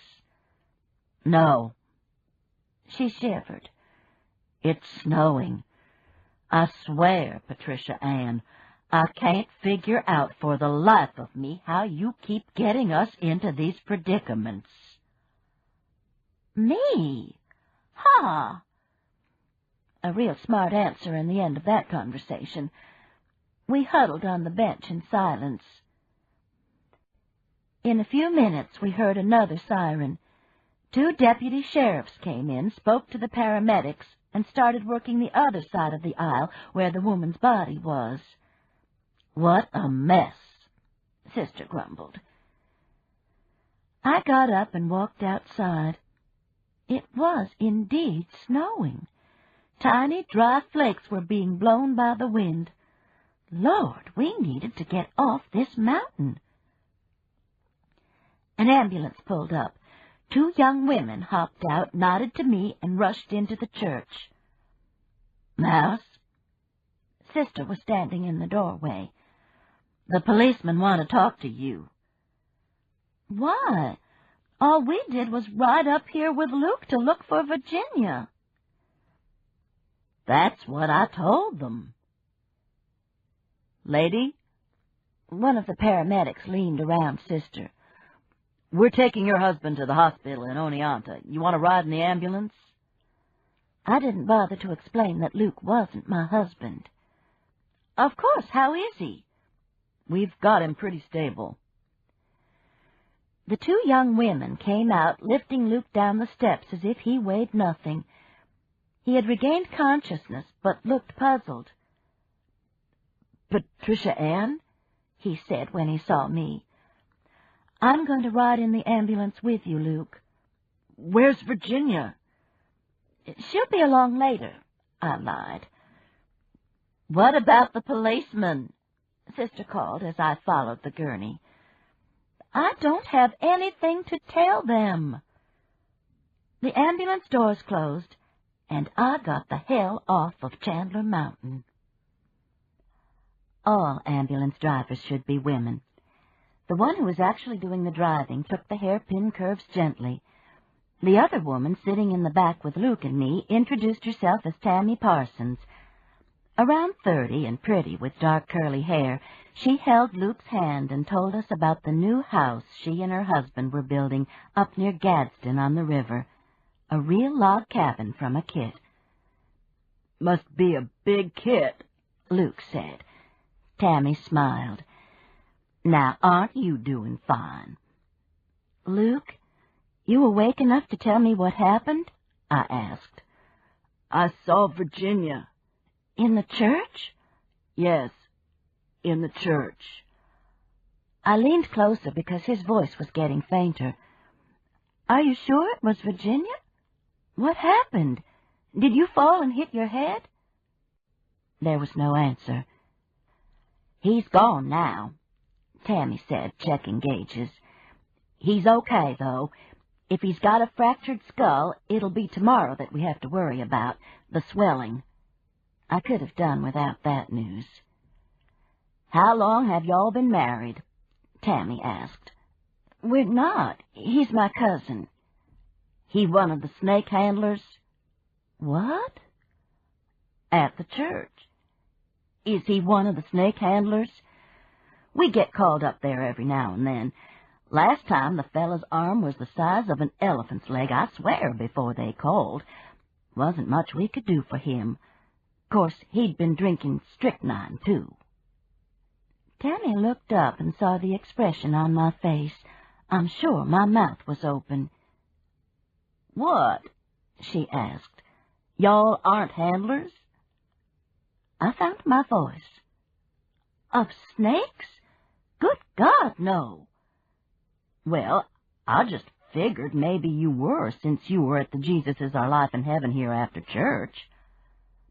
I was having trouble breathing. "People handle snakes there?" "Oh, sure." She studied me. "You really didn't know?" I shook my head no. Didn't you see that box at the front? That's where they keep the snakes.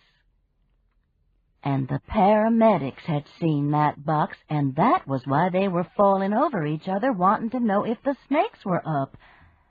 And I hadn't put two and two together. My Lord! I put my head down on the gurney. It was too surreal. 4 days ago, I had been on the Concorde, zipping back from Europe. Today, I was riding in an ambulance down Chandler Mountain from a snake-handling church.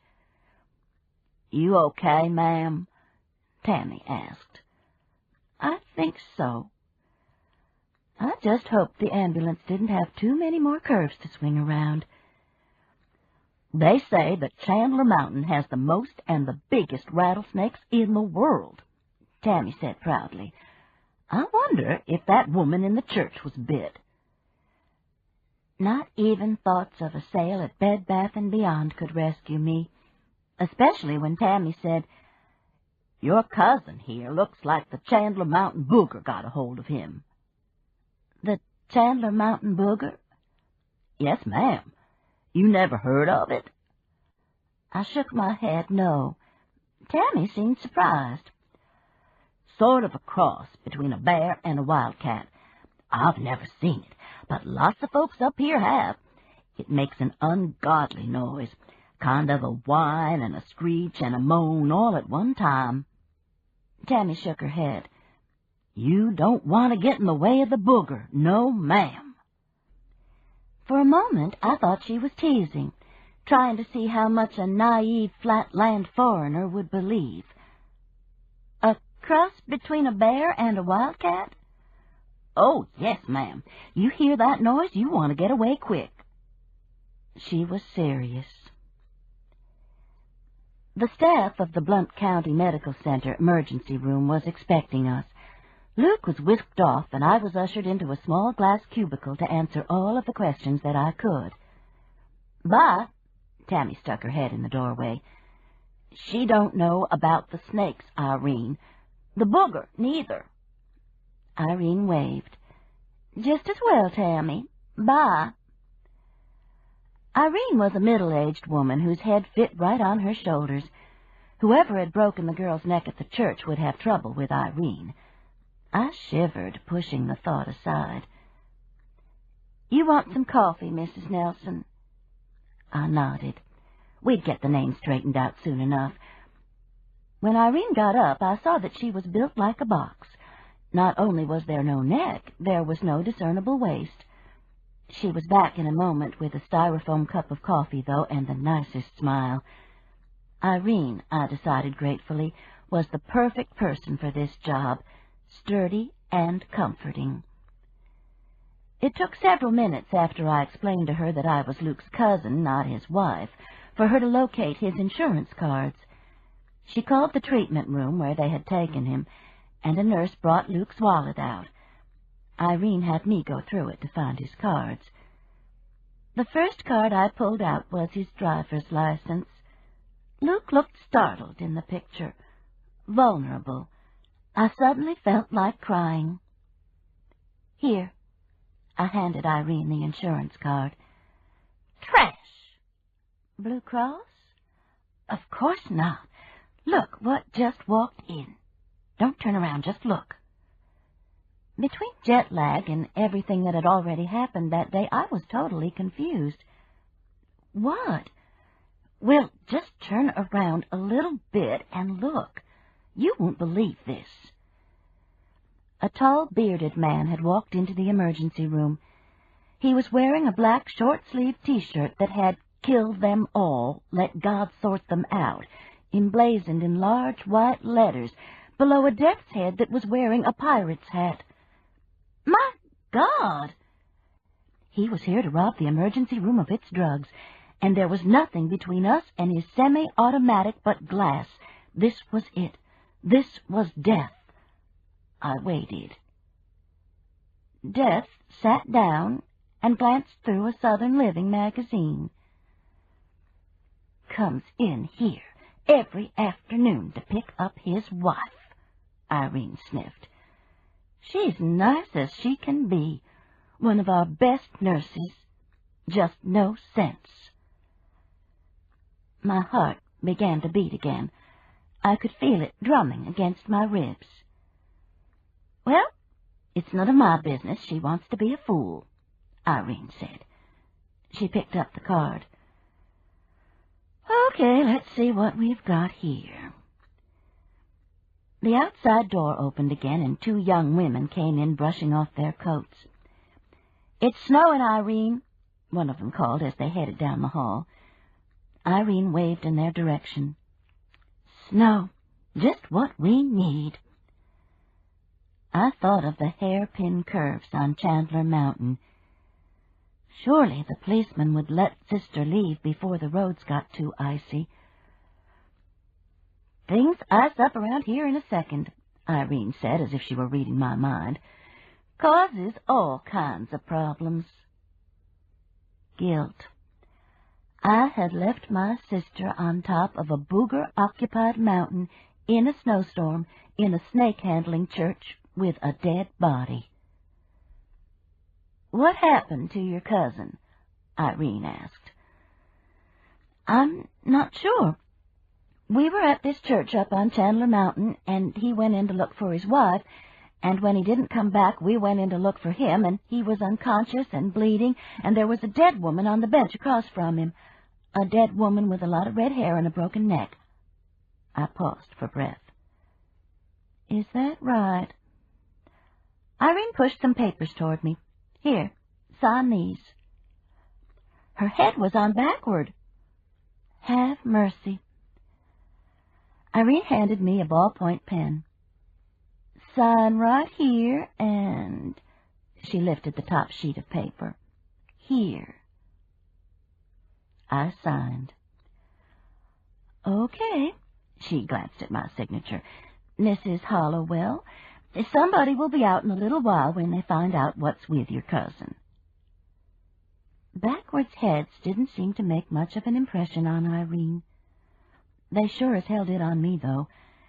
I sat in the waiting room with my teeth chattering. Fortunately, Death had left with his pretty young wife, who had fussed at him for not wearing a jacket. I wondered how Luke was doing.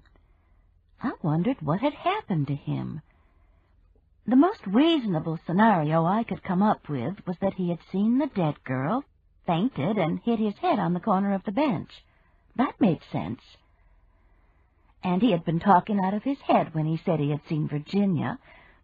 We had been sitting in front in the car and hadn't seen anyone come out of the church. But there was a back door. I closed my eyes and tried to remember the details. On the right-hand side was a door, and if anyone had left that way, we wouldn't have been able to see them. I remembered thinking that the door should have been on the other side, the side that the house was on, so the preacher wouldn't have to walk around the back. Holden Crawford. Monk Crawford. Lord, how had Virginia Nelson, who played golf at the country club in Columbus and who had a son in the House of Representatives, gotten mixed up with a snake-handling preacher? I thought of the box at the front. Surely there weren't any snakes in there now. It was cold in the church. Snakes hibernate. But would that matter? Drowsy snakes might be better to deal with, unless, of course, they hated to be awakened. A wild rattlesnake would be a challenge. And it didn't make sense that someone had killed the girl so violently and then laid her out neatly on a church bench. They could have dumped her almost anywhere on Chandler Mountain, and she would never have been found. They could have walked out on one of numerous rocky precipices and thrown the body into a sea of kudzu that would have covered her forever. Instead, there she was on a pew at the Jesus is Our Life and Heaven Hereafter church, her long skirt tucked neatly around her boots. I glanced at my watch. I was going to have to call Fred in a little while. There was no way I was going to make it home before he did, and he would be worried. I got up and looked outside. The snow was coming down steadily, fine, dry flakes that looked like rain. The streets were still clear, but the grass beside the emergency room parking lot was beginning to turn white. Lord, I was tired. I stretched, but snapped to attention when Luke's Lincoln pulled into the parking lot. Mary Alice stepped out, purple hood over her head. I hadn't realized the cape had a hood, and hurried toward the emergency room. I opened the door for her. Might as well get the fussing over with. After all, I had left her up on the mountain to deal with the police and the dead body. "Hello, sweetie," she said, hugging me. "How's Luke?" Let the record be clear here. In 61 years, I never remember my sister calling me sweetie. And the hug was so unexpected that I breathed and was nearly overcome by White Diamond's perfume. "I haven't heard," I said when I could breathe. "He's in the back." "Well, is there a cafeteria or something around here? I'm starving." She looked around at the waiting room and the glass cubicle where Irene was still on duty. "This isn't a very busy emergency room, is it?" "Maybe it will pick up after a while if the roads get slick." "Maybe," she agreed. Sarcasm is lost on Sister. "Excuse me." She stuck her head around the door of the glass cubicle. "Could you tell us where to get something to eat?" "Joe's," Irene answered. "And here in the hospital?" "Some vending machines down the hall." "Thanks. We'd better stay here. We're waiting for the sheriff." "Why are you in such a good humor?" I ventured. "I'm not." Sister sat down and started rummaging through her purse. "You got any change?" "The vending machines will make change." "Of course they will. What am I thinking of?" I was damned if I knew. She was acting weird. She handed me several $1 bills. "Get me some kind of sandwich and potato chips and a Coke." "Okay." I wasn't about to push my luck and tell her to get it herself.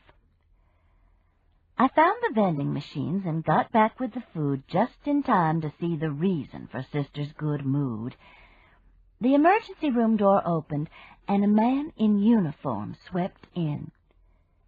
He looked a lot like General Norman Schwarzkopf, with a little Willard Scott thrown in. He paused, Sister got up, and then they walked toward each other. I swear, if this had been a movie, they would have been playing something like Unchained Melody in the background. They stopped about a foot apart and smiled.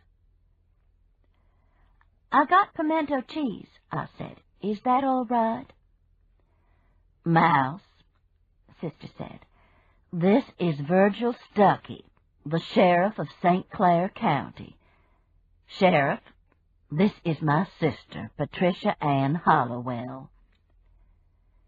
He turned to shake my hand, realized I was balancing Cokes and sandwiches, and said, "Here, let me help you." Sister pushed magazines to one end of a coffee table, and we put the food down. She and I sat on the sofa, and Virgil Stuckey pulled up a chair. "Do you know, Mary Alice," he said admiringly, "I don't think I've ever seen purple boots before." The man was hooked.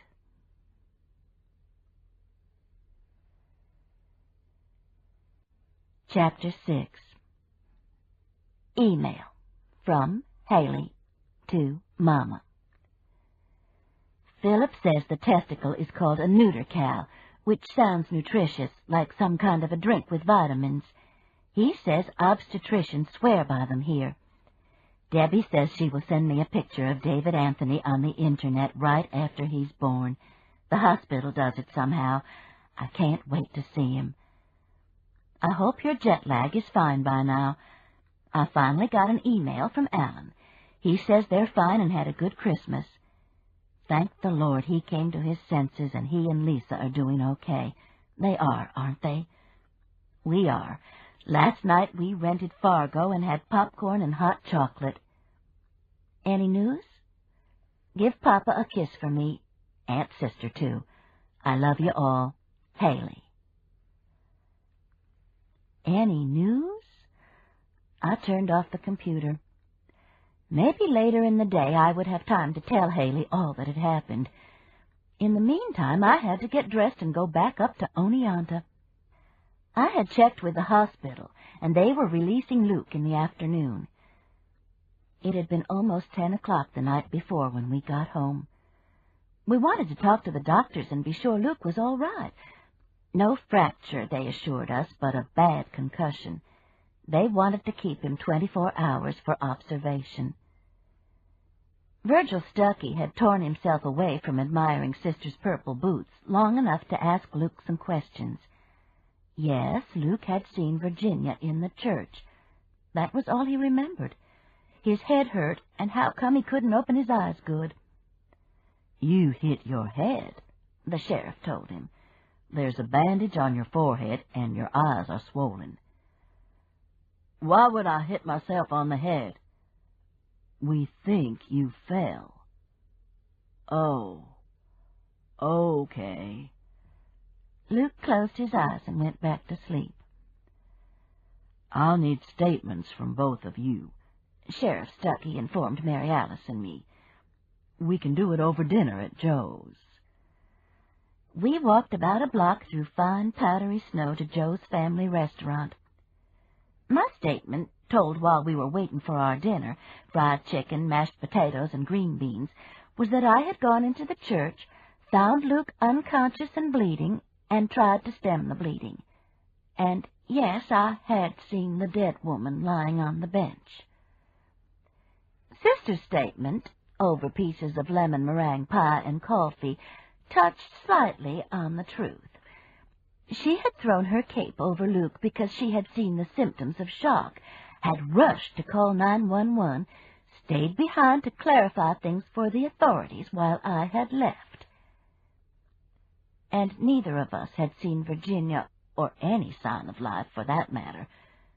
Just the poor dead girl, so obviously dead that she, Mary Alice, hadn't touched her because she wouldn't want to contaminate a crime scene. "Good thinking," Virgil said. "Hand me one of those little milk things," I told Sister. "A couple of them." I waited until she had them in the air. "We didn't even know it was a snake-handling church." Non-dairy creamer squirted all over the table. "Damn!" Sister hopped up and grabbed my sleeve. "Excuse us a minute, Virgil." "What the hell do you mean, a snake-handling church?" she demanded as soon as she closed the restroom door. "We were in there with snakes?"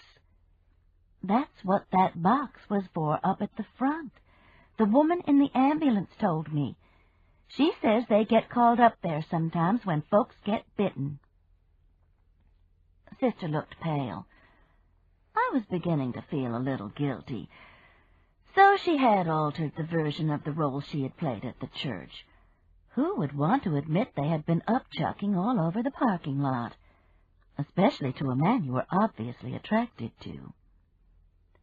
"I'm sorry. I thought you knew," I lied. "Biggest rattlesnakes in the world on the mountains around here." A voice from a stall. The toilet flushed, and a plump, very blonde woman stepped out, buttoning her pants. She turned on the water and soaped her hands. "Lots of folks like to play with them. They're not slimy like you think they'd be." Neither of us said anything. "Y'all have a good evening now." She dried her hands on a paper towel and left. What the hell was Virginia thinking of? A snake handler? Sister opened her purse, took out a comb, and began to comb her hair, looking at it from several angles. She hadn't had it colored since before we went to Warsaw, and it was turning slightly orange. Maybe she was looking for excitement. Sounds like she found it. I wonder if Luke knows. I doubt it. Another woman came into the restroom.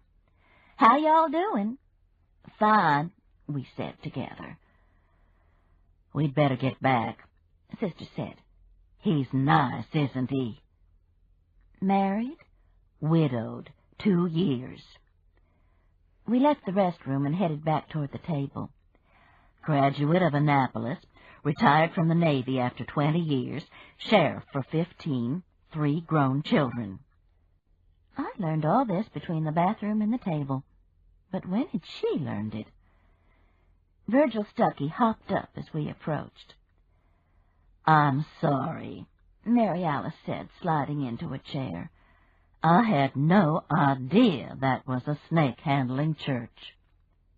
Virgil smiled. "I figured as much, the way the milk went flying." He motioned for the waitress to bring us some more coffee. "You okay?" he asked Sister. "Patricia Ann just startled me." Virgil frowned at me. I should be ashamed startling this delicate creature in the purple boots. "Actually," he said, "that's one of the most active snake-handling churches in North Alabama, and Monk Crawford is one of the best known of the snake-handling preachers." Have mercy. Sister fanned herself with a paper napkin and turned to me.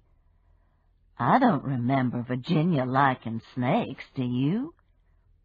And then to Virgil, "Virginia's a Lutheran." We were quiet while the waitress poured our coffee. "Her son's in the House of Representatives, and she belongs to the country club, doesn't she, Patricia Ann? Plays golf." I nodded. "Do you know who the dead girl is?" I asked Virgil. "We have an idea. We should know for sure tomorrow." "There was red clay on her boots. The ground around the church is sandy." "Oh, for heaven's sake, y'all," Sister said. "Let's talk about something else. Snake handling and dead people, Lord. Do you like to dance, Virgil?" Virgil allowed us to how he did. Sister grinned at me. I got up. "Where are you going?" she asked. "To see if Unchained Melody is on the jukebox." It wasn't, but These Boots Are Made for Walking was. I figured that was apropos. By the time we drove back to Birmingham, the snow had turned into a fine mist. The temperature was probably 33 degrees, so close to freezing that the moisture hitting the windshield seemed oily. Sister was unusually quiet. "The sheriff seems nice," I said. Was her reply. "Do you think Virginia was in the church?" "Don't know." End of conversation. I closed my eyes and listened to Pachelbel's Canon in D that radio station WBHM was playing. So much had happened, and I was so keyed up, I had no idea that I would go to sleep. But I did. In fact, I was shopping in Warsaw with Haley when the car stopped, and Sister said, "You're home, and your mouth's open." True enough. I closed my mouth, told her I would talk to her in the morning, and stepped from the car into a curtain of mist.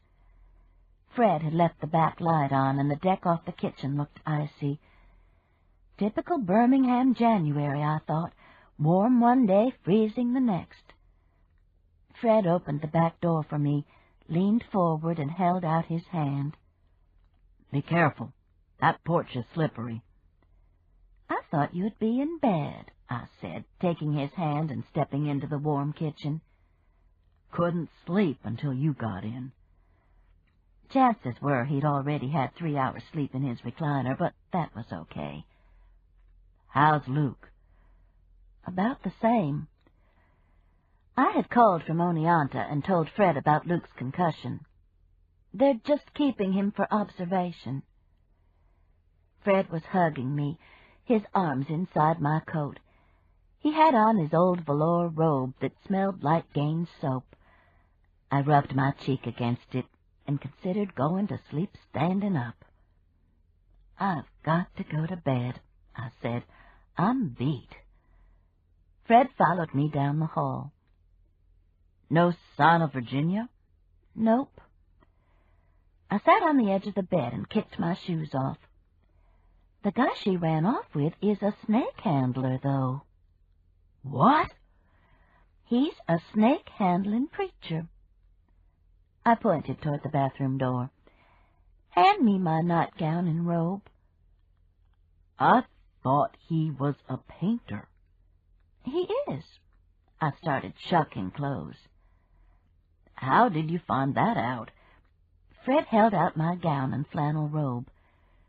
"The woman in the ambulance told me, and the sheriff says he's one of the best-known ones in North Alabama."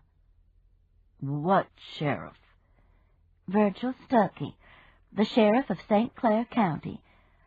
There was a body in the church, and I think Sister's smitten with him, the sheriff. They both seem smitten." "What do you mean, a body?" "A woman's body." My nightgown was on. "I'll tell you in the morning," I said. And for what was probably the first time in 60 years, I went to sleep without washing my face and brushing my teeth, and with my clothes in a pile by the bed. Jet lag is a killer. Needless to say, I had a lot to explain to Fred in the morning. I woke up when I heard him in the shower and felt surprisingly rested. The sun was shining, and there was no sign of the flurries of the night before. I brushed my teeth, combed my hair, and had French toast ready to cook when he came into the kitchen. "A body?" Not even a good morning. 2 pieces of French toast and a couple of cups of coffee later, I had told him the main parts of the story. "And Virginia and the preacher were gone? Her car wasn't there?" I hadn't thought about Virginia's car. I guess I had assumed that since she was the runnee, she had left in the runner's vehicle. Or was she the runner? At any rate, of course she would have taken her car and followed Holden Crawford. Monk Crawford. "It wasn't there," I said. "Only his painting truck." "Sounds like she's got herself in a mess." "God's truth," I agreed. "You don't think the dead woman could have been this Crawford guy's wife, do you?" "Too young, bless her heart." I could see the red hair cascading to the floor. "Well, don't you and Mary Alice get mixed up in this, honey. You stay away from those folks." "You don't have a thing to worry about. I can't even watch the Discovery Channel specials about snakes." He gave me a hug. "Call me when you get home with Luke." He got a lean cuisine from the freezer for his lunch and left. That was when I turned on the computer and read Haley's chatty email. The phone was ringing when I got out of the shower. I figured it would be Mary Alice, so I was startled when a male voice said, "Mrs. Hollowell, this is Sheriff Stuckey." "Good morning, Sheriff." Last night it had been Virgil and Patricia Ann. "I'm calling you because I didn't want to disturb Mary Alice." "She does need her beauty sleep," Mrs. Hollowell said. "Not that I can see." How does Sister do this to men? "But, Mrs. Hollowell, we've had something come up. Your cousin's car has been found in Pulaski, Tennessee." "Virginia's car?" "Right. Mrs. Nelson's. The license tag checks out to Mr. Nelson, but her stuff is in the glove compartment, so we figured it was her car. Can you tell me what model car she drove?" "Lord, no. A car's a car to me. I can't even find my own Chevrolet in a parking lot. Why? Was the car abandoned?" "Some hunters found it early this morning in the woods near Pulaski." "Wrecked?" "Not exactly." He was being too cagey. But there was a long pause. I could tell he was trying to decide whether to tell me something or not. Monk Crawford's body was in it. Oh, my Lord. I sat down on the bed. What happened? And what about Virginia? We don't know.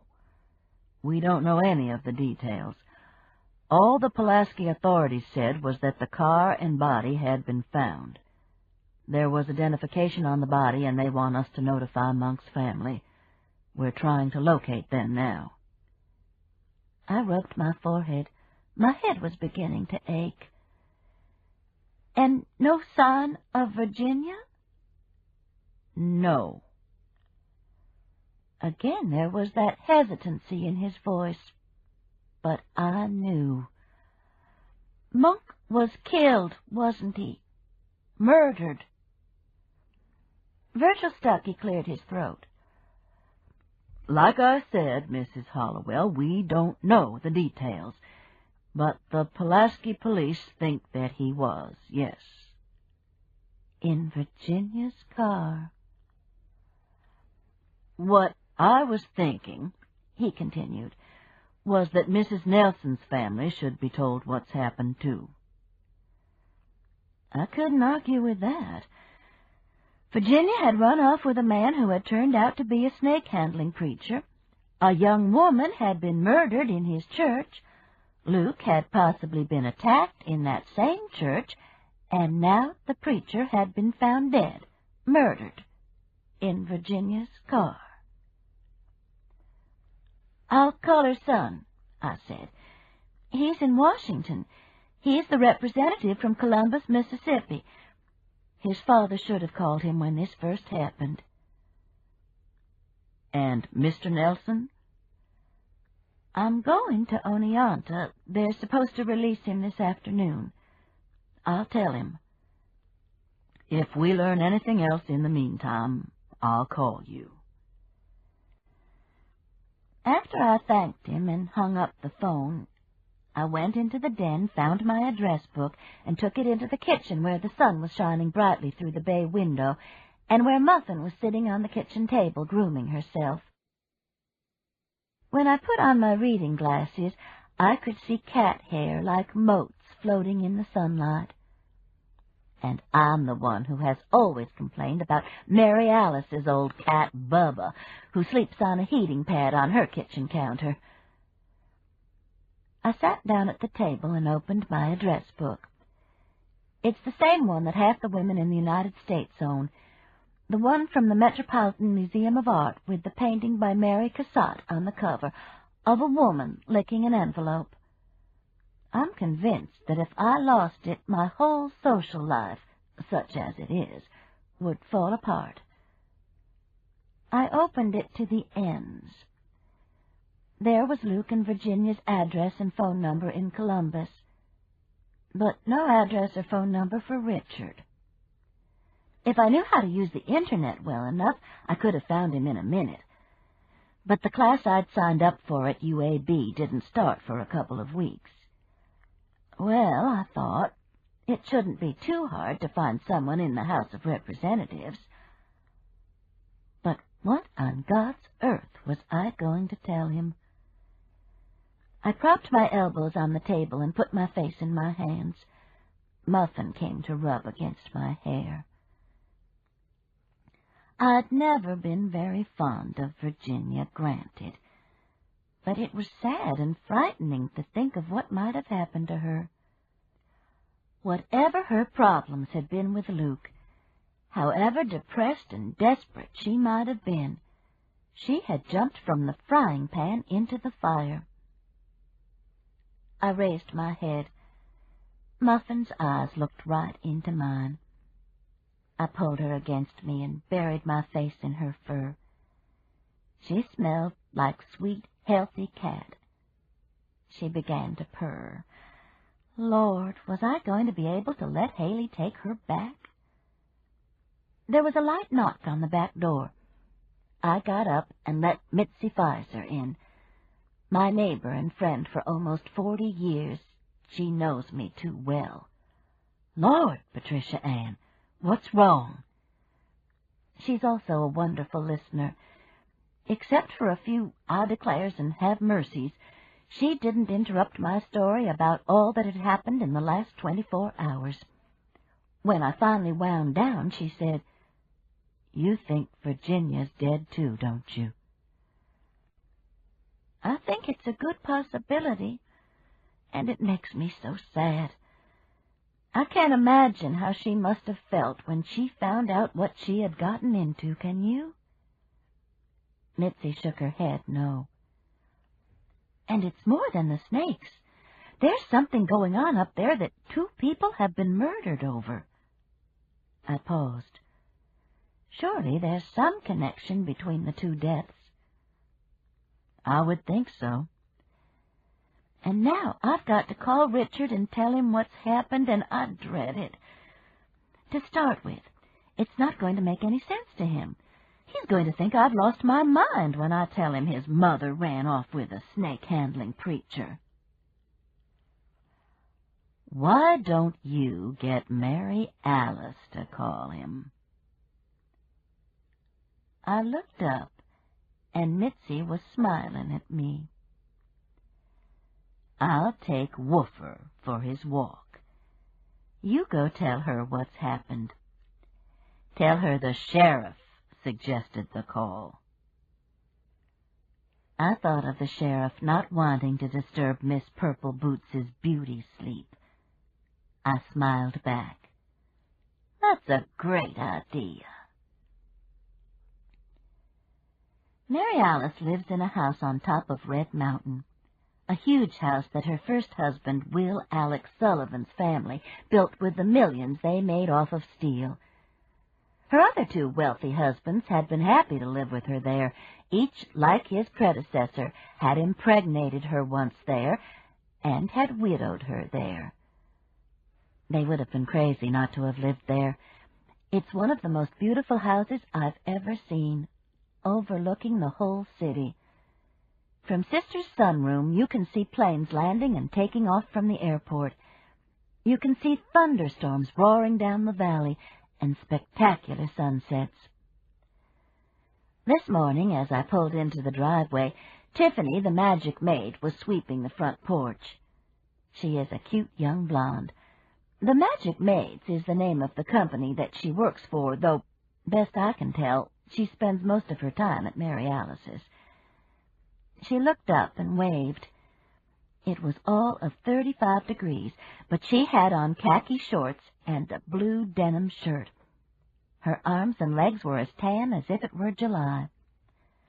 "Morning, Mrs. Hollowell," she called. "Morning, Tiffany. Did you see the snow last night?" "Sure did. Wasn't it pretty?" "And cold." She giggled. "I'm just going to stay out here a minute. Mrs. Crane's in the sunroom eating breakfast." I let myself into the house and walked back to the sunroom, where Mary Alice was reading the paper and drinking coffee.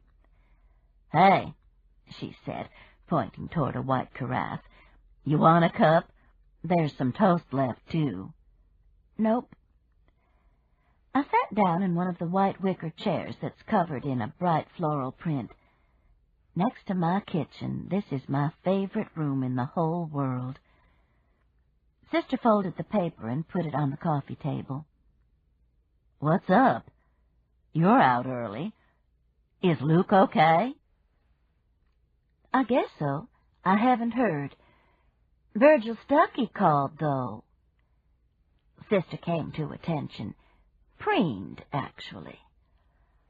"Really?" She smoothed the silky yellow caftan she was wearing. "What did he want?" I told her. It didn't take as long as it had taken me to tell Mitzi, because it was just the part about the car in Pulaski, Monk Crawford's body, and our need to call Richard. I did get a "well, I do declare" out of her, though. "And there's no sign of Virginia?" "Well, Luke said he saw her in the church, remember?" I don't think he did. I bet she's dead. Sister got up, brushing toast crumbs from the yellow silk. Say, Virgil thought we ought to call Richard. I nodded. Do you know his number? No. Well, it shouldn't be too hard to find. She went into the kitchen and came back with a phone and a phone book. I'll just call our representative's office here. They'll have a directory of all the congressmen. And they did. Sister wrote down Richard's number and dialed it. Apparently his secretary answered and asked if she wanted Richard's voicemail when Sister identified herself. When Richard got back to his office, he was greeted with a message that went like this. Richard, this is your cousin, Mary Alice Crane from Birmingham. Right after Christmas, your mama ran off with a man named Holden Crawford, who's a snake-handling preacher up on Chandler Mountain, and whose body has been found in your mother's car in Pulaski, Tennessee. And your daddy's in the Blount County Medical Center with a bad concussion, though they think he'll be all right if his brain doesn't swell. He probably just fell and hit his head on a bench when he saw the woman's body in the church. We don't know where your mama is, but you might want to give us a call. Okay, Sister said, putting the phone down. That ought to do it.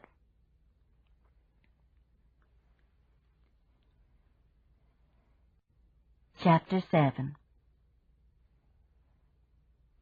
Do what? 8.5 months pregnant, Debbie Lamont was standing in the doorway, filling the doorway.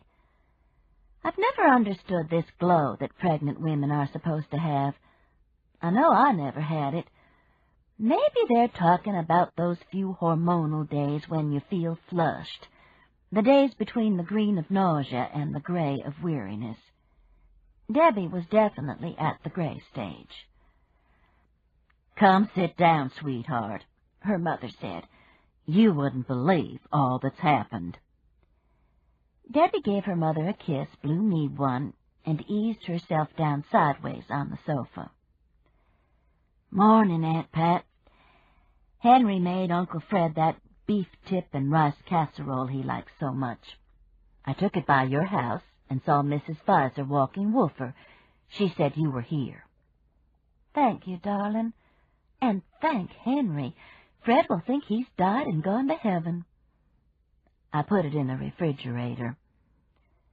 Debbie looked over at her mother. What ought to do it? What? You said that ought to do it. It's a long story. Your Aunt Pat will tell you. You want some coffee? Decaf? Sure. Sister started toward the kitchen. Tell her what's happened, Mouse. So, for the third time that morning, I had to relate the saga of Luke, Virginia, and Holden Crawford. The late Holden Crawford. Debbie was by far the best audience I had had. She clutched her chest. Oh, my Lord, Aunt Pat, that's awful. Poor Virginia, poor Luke. Well, it's not all awful. Sister handed Debbie her coffee. Tell her about the sheriff, Mouse. His name is Virgil Stuckey. He liked your mother's purple boots. He looks like Cary Grant, Debbie. I am a kind person. I wasn't about to mention the fact that he was a dead ringer for Willard Scott and General Schwarzkopf. Well, what does this Virgil Stuckey say about what's going on? He said he thought it was time to alert Richard in Washington, I explained, which your mother just did. She left him a message. Just told him about the bodies and his mother being missing and his daddy hurt. Debbie smiled. You're right. That ought to do it, Mama. She sipped her coffee and tried to get comfortable. I don't think this baby is going to wait 2 more weeks. Can you all see the way he's knotted up on the side? That reminded me. I reached in my purse and handed Debbie the velvet bag that I had planned to take by her house the day before. A present from Philip. She put her coffee down and grinned. Jewelry? The family jewels. The look on her face was priceless when she pulled the neuter cow from the bag. Ooh, what is this? She held the prosthetic testicle in her hand. It squishes and there's something hard in it. Let me see that. Sister took the neuter cow from Debbie. Hey, this is a really great fake nut. It's called a neuter cow, I explained to Debbie. You squeeze it when you're in labor. Philip says the doctors in Warsaw swear it cuts labor time in half. Give it here, Mama. Debbie snatched the neuter cow back, gave it a good squeeze, and laughed. This is wonderful. She squeezed again. Oh, my, yes. I can see how this would work wonders. Let me try it, Sister said. Debbie handed it over reluctantly. We were giggling when Tiffany came in. She had to have a squeeze, too, declaring it was just a fancy stress ball like Alabama midwives used all the time. Nowadays? Debbie asked. I'm sure they do, 'cause they work. My grandmama was a midwife. She'd get everybody to save those little cotton tobacco pouches with the drawstring tops for her. You know, the ones for people who rolled their own cigarettes. She'd fill them up with grits, put a marble in them. Tiffany handed the neuter cow back to Debbie. Said it worked wonders. I never heard of them, Sister said. Tiffany shrugged a city folks don't know much shrug. She was right. There was a lot we city folks didn't know. About snake handling, for instance. Where did you grow up, Tiffany? I asked. Tuscaloosa. My daddy teaches chemistry at the university, but my grandmama, who was the midwife, lived near Sterett. She and my grandpa had a farm, raised peaches mostly. Why? I don't suppose they ever ran into any snake handlers. What? This time it was Sister who told the story. When she finished, Tiffany declared, I can't believe that. Poor soul. I wasn't sure whether she meant the red-headed girl, Monk Crawford, or Virginia. I guess it didn't matter. Somebody help me up, Debbie said. I have to go to the bathroom. She got that ball just in time, Tiffany said, watching Debbie waddle through the door. Then, what are you all going to do? Wait for the sheriff to call, or go on up to Oneonta? I think we should go on up there and tell Luke, Sister said. I'll put the phone on call forwarding in case Richard calls, and we can stop by the sheriff's office and see if he's heard anything. Wear your purple boots, I suggested. Sister giggled. Luke looked worse than he had the night before. Both eyes were black, and he groaned when he saw us. I'm seeing two of you. There are two of us, Mary Alice said. No, I mean I'm seeing 4 of you, 2 each. Is that normal when you have a concussion? Luke looked at the 2 Mary Alices and said, Hell no, it's not normal. I think my eyes got jarred out of their sockets. Sister sat down in the only chair and examined Luke's eyes. They look like they're fitting okay. Not a good color, but straight. What did the doctor say? Luke's appearance was alarming. I wondered if the double vision was a sign of the swelling they had warned us about. They're going to do a CAT scan or an MRI or something in a little while. One of those alphabet things where they stick you in a tube. They'll just stick your head in, Mary Alice assured him. The rest of you is working, isn't it? I reckon. All I've had to eat is a banana popsicle. I love banana popsicles, don't you, Mouse? I agreed that I did. And lime, and grape. Sister leaned forward. Luke, there's something we have to tell you. Something he was in no condition to hear. But Sister surprised me. After they do the CAT scan and let you go, we're going to take you to my house, in my Jaguar. Luke smiled and clasped Mary Alice's hand. Just at that moment, the door opened and 2 orderlies came in with a gurney. Got to take you down to radiology, Mr. Nelson. He was still smiling when he was wheeled out. That was nice, I told Sister. Well, did you get a good look at him? There's no way on God's earth they're going to let that man out today. Come on, let's go down to Joe's and get some lunch. Which is where both Richard and Virgil Stuckey located us. Virgil first, fortunately. We had just sat down when he came walking into the restaurant. This did not surprise me, nor Sister. She smiled and waved. My back was to the door. Cary Grant, I ventured. You got it. I was hoping I would catch you here, the sheriff said. Mary Alice motioned toward a chair. He pulled it out quickly and sat down. You ladies okay? We assured him that we were. Fixin' to order lunch, Sister said. Why don't you join us? As if he weren't already sitting down. Fine, thanks. How's your cousin? Seeing double. They're doing some more tests. Sister handed him a menu that was stuck between the salt and pepper and a bottle of pepper sauce. Have you found out anything else?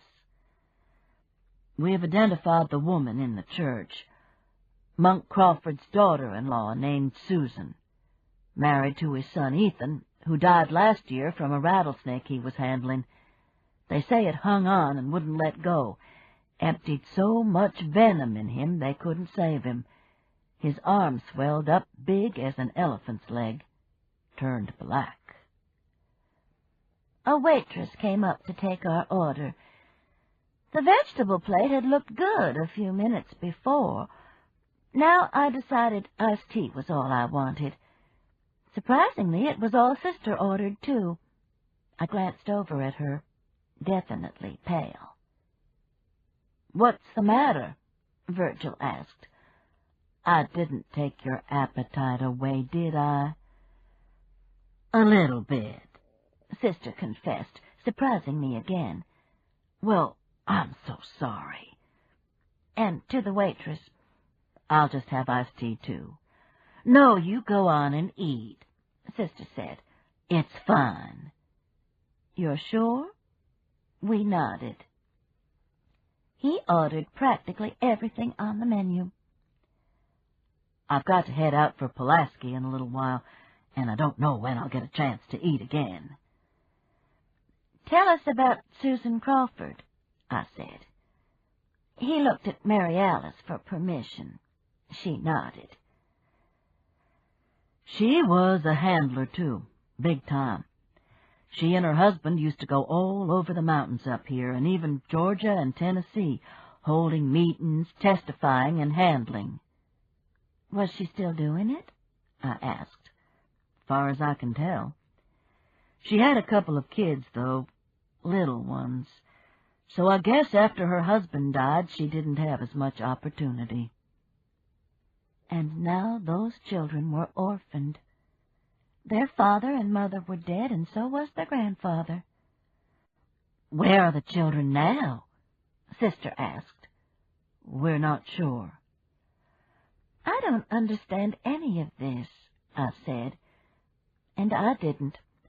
I couldn't imagine the religious fervor, the letting go of oneself that would allow someone to handle serpents to prove his faith. They claim they're in a state of ecstasy while they're handling and talking in tongues, Virgil said. No, I couldn't understand it, but neither could I judge it. The passion that had twisted Susan Crawford's neck all the way around, however, was a different matter. Do you know yet what happened to Monk Crawford? I asked. Nope. He was lying. His ears turned red. Oh, that must be Richard. Sister reached in her purse and handed me a vibrating phone. Answer it, Patricia Ann. How? She mashed a button. Just say hello. Hello? Mary Alice? Just a minute. I handed the phone back to Sister. He wants to talk to you. Virgil Stuckey was looking from one of us to the other. Sister gave in. I'd better take this in the bathroom. As she got up, she narrowly missed colliding with the waitress who was bringing Virgil's lunch. Sorry. Virgil watched her walk away from the table. She might not be wearing the purple boots today, but she was still creating a gleam in his eye. The waitress put the food down, and Virgil sprinkled pepper sauce on his turnip greens. What happened to Monk Crawford's wife? I asked him. Something normal, I understand. Something like pneumonia. He buttered a piece of cornbread. Tell me about Virginia Nelson, other than she played golf and belonged to the country club. I admitted that I really didn't know her that well. She must have been desperately unhappy, though, to leave like she did. She and her husband get along? We thought they did. We just see them at weddings and things, though. I hesitated. They tend to drink a little too much on those occasions. I don't know what it's like at home, the alcohol. I paused and watched Virgil inhale a whole new potato. I do know that Luke was truly devastated when he got to my house. I think it's the last thing in the world he thought would happen. They just have the one child? I nodded. Richard, the representative. I sipped my tea and wondered how Richard was taking the news that Mary Alice was passing along. I wondered how much she was telling him. The restaurant was filling up with the lunch crowd. Several people spoke to the sheriff as they walked by. He called most of them by name, I noticed. I remarked on this. I used to know just about everybody in this county and my county, too, he said. Then half the folks from Birmingham decided to move out here. He inhaled another potato. I can't say I blame them. It's beautiful out here. Getting sort of crowded, though. I worry about the animals, the deer, and the foxes. A man after my own heart. Even the Chandler Mountain booger? He grinned. Especially the booger. Sister sat back down. Richard's getting the first flight that he can. He'll probably be in early this evening. He said not to meet him, that he'd rent a car. Neither of us asked how he had taken the news. Sister eyed the food that was left in front of Virgil Stuckey. That looks good. Virgil nodded. Is. Patricia Ann, maybe we ought to order something. We need to keep our strength up. It was close to an hour before we got back to the hospital. Telling Virgil goodbye took quite a while. He promised to call if there was any news of Virginia. In fact, he would just call anyway. and chances were he'd be back the next day. The sheriff was a smitten man. "He's too young for you," I said to Sister, who was doing a little skipping step down the sidewalk. "He's not 28 years older." "I know. Isn't it wonderful? I might not have to bury this one." "How many plots do you have left at Elmwood?" "Just 2, and one of those is for me.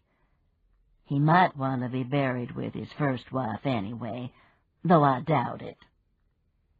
Amazing. There was Sheriff Virgil Stuckey driving up the road to Pulaski, Tennessee, with no idea in the world that my sister already had him hog-tied for eternity. A man she had met just the day before. "Aren't you still engaged to Cedric?" I asked. "Who?" "The Englishman." "I don't think so." Luke was spooning tapioca pudding from a plastic cup when we got back. "They're not going to let me leave," he said mournfully. "Oh, Luke, I'm so sorry." Mary Alice actually patted his foot, which was sticking out from under the sheet.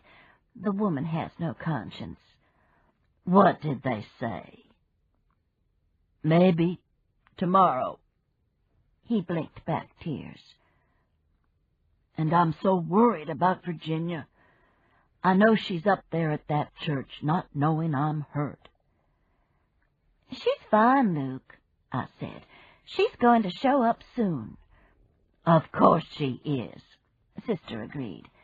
"And we'll come back to get you tomorrow, okay?" "In the Jaguar?"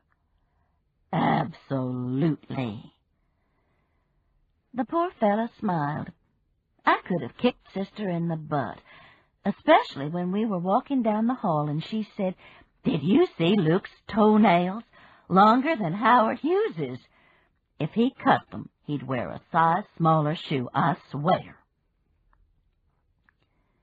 It was my idea to go back over Chandler Mountain and go home the way we had come the day before. I knew we weren't going to find Virginia at the church, and that I, for one, wouldn't set foot in that church with that box at the front, even if the police didn't have it cordoned off, which they probably did. But I wanted to see it, knowing what I did know about all that had happened there. So we wound up the steep curves that I had traveled down in the ambulance the day before. The view over the edge made me appreciate again how carefully the ambulance driver had taken the curves. One mistake, and we'd have been in the next county, or in the heavenly choir. The weather had done a complete turnaround in 24 hours. It was in the mid-50s, with bright sun striping the road through bare branches of trees that clung to the rocky bank over the road and threatened to crash down at any minute. We didn't meet another car all the way up the mountain. The Jesus Is Our Life in Heaven Hereafter church was built on the bluff side, and was, since the road ran so close to the bluff, the first building on that side of the road. I hadn't realized the day before that the back of the church would have been jutting over a deep ravine if it weren't for a large rock formation. There was no crime tape across the front of the church, and the only vehicle in sight was Holden Crawford's paint van. Mary Alice pulled into the driveway between the house and church and stopped. "They don't have much parking space here, do they?" "No. Looks like they park in front of the house. The yard's all rutted." Then she voiced what I was thinking. "I wonder what Virginia thought when she first saw this place." That she was in over her head, I imagine, especially when she found out what was going on over at the church. "But she didn't leave." "Maybe she couldn't." Mary Alice tapped her nails against the steering wheel. "I wonder if the police checked the back of the van." I'm sure they did. Virginia's missing, and her car is found in Tennessee with Monk Crawford's body in it. They checked all right. I looked toward the church. But, you know, a person could fall off one of those rocks and never be found unless they happened to get caught in a tree. You're thinking Monk Crawford killed her and went to Tennessee in her car? Well, I don't know, I admitted. He wouldn't have brought her up here just for her car. And she was nobody's Pamela Anderson. Who? Baywatch. Boobs. No. She was a 60-something-year-old woman. Doesn't make sense. Money? You think she had any? Probably some. Well, that should be fairly easy to check out. The sound of wheels on gravel made us turn around. A red pickup truck had pulled into the driveway behind us. I was relieved to see a nice-looking young couple in their late 20s get out. The woman, I realized instantly, had to be Susan Crawford's sister. The same red hair fell almost to her waist. She was carrying a pot of pink hydrangeas wrapped in pink foil. They walked up to my side of the car, and I let the window down. "Afternoon," the girl said. "I'm Betsy Mahal, and this is my husband, Terry. Can we help you with something?" "We'd just stopped for a minute," I explained, introducing Mary Alice and myself. "We were here yesterday." "The ladies who found Susan?" Terry Mahal was very tall and thin, at least a foot taller than his wife. He put his arm protectively around her shoulders. "She was Betsy's sister." "I'm so sorry." Betsy Mahal nodded. "I brought these flowers to put in the church." Her eyes welled with tears. "I guess it doesn't matter, but I wanted to." "Of course it matters, honey," Terry Mahal said. "Here, let me hold those for you." Betsy surrendered the hydrangeas and fished in her jacket pocket for a Kleenex. "I'm sorry," she said, holding the Kleenex to her eyes. "I don't guess I've stopped crying since I got the word yesterday. And then when we heard about Monk this morning—" "Why don't you sit in the car a minute?" Mary Alice offered. "Why don't you do that, honey?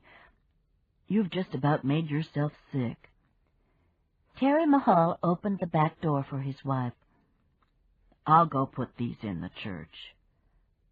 Betsy hesitated. "Y'all sure you don't need to leave?" We assured her that we weren't in a hurry. "Thanks." She climbed into the car and sank down on the seat with a sigh. "I don't think I've ever been so tired in my life."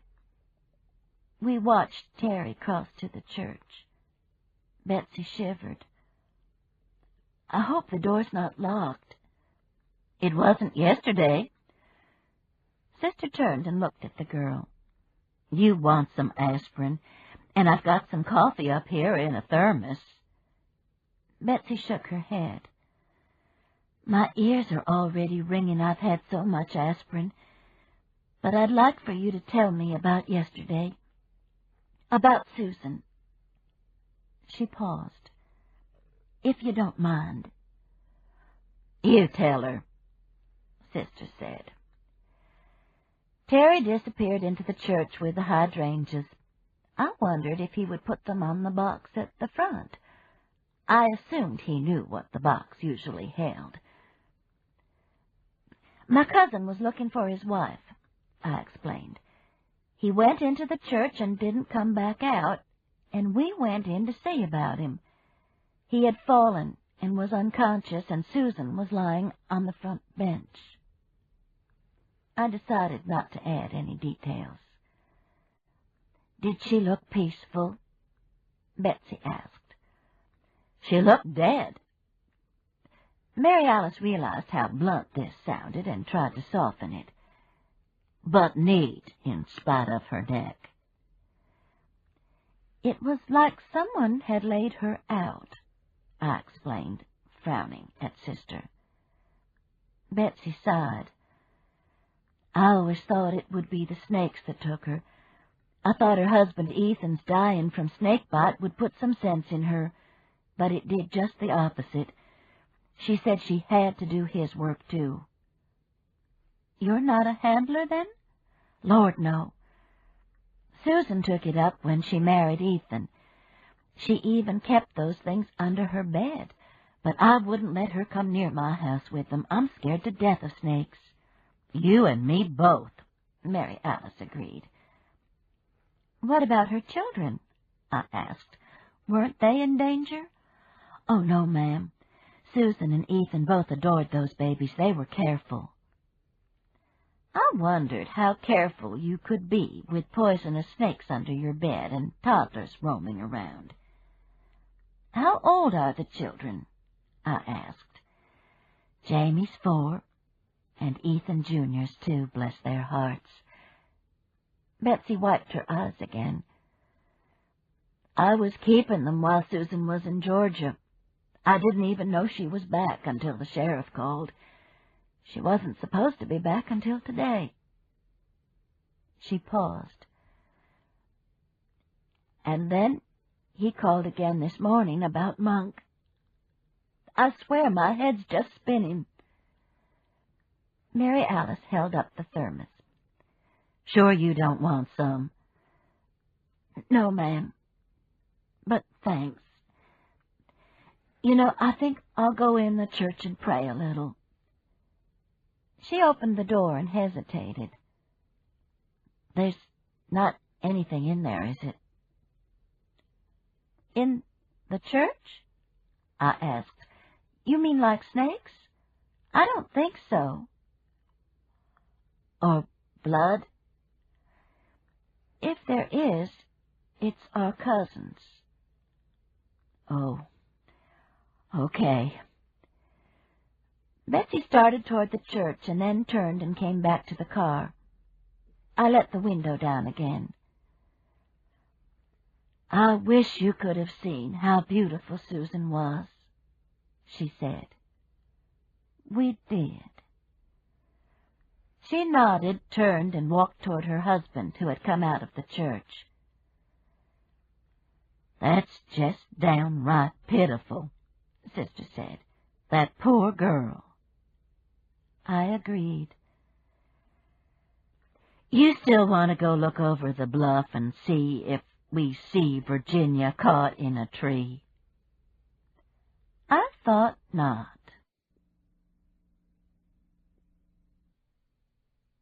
Chapter 8. Email from Haley to Mama and Papa. Subject, Polish cooking. Mama, you're not going to believe this. I signed up for a cooking class. Figured I'd come home with some fancy Polish dishes that would impress Eve and Henry. So I showed up with my English-Polish dictionary, of course, so I could look up the exotic ingredients. Anyway, there were 12 people in the class, 10 women and 2 men, and a couple of them spoke enough English so I didn't feel totally at a loss. So in comes the chef, a very well-fed man with a huge chef's hat. I was impressed. He announced what we were going to cook, and one of the ladies who spoke English told me chicken.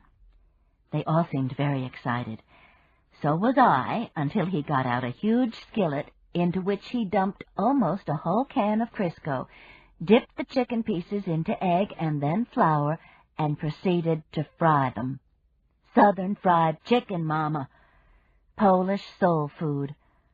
I admit it tasted wonderful, though. Hugs and greasy kisses, Haley. The phone rang as soon as I turned off the computer. Debbie. We're on our way to the hospital, Aunt Pat. Y'all come on down. Henry wants you to see him bring David Anthony out to weigh him and put his little cap and diaper on. Me. Wake up, Fred. Debbie and Henry are on their way to the hospital. We've got to go see David Anthony as soon as he's born. Fred. What time is it? Me. 8:00. Fred. At night? Maybe we weren't over the jet lag as much as I had thought.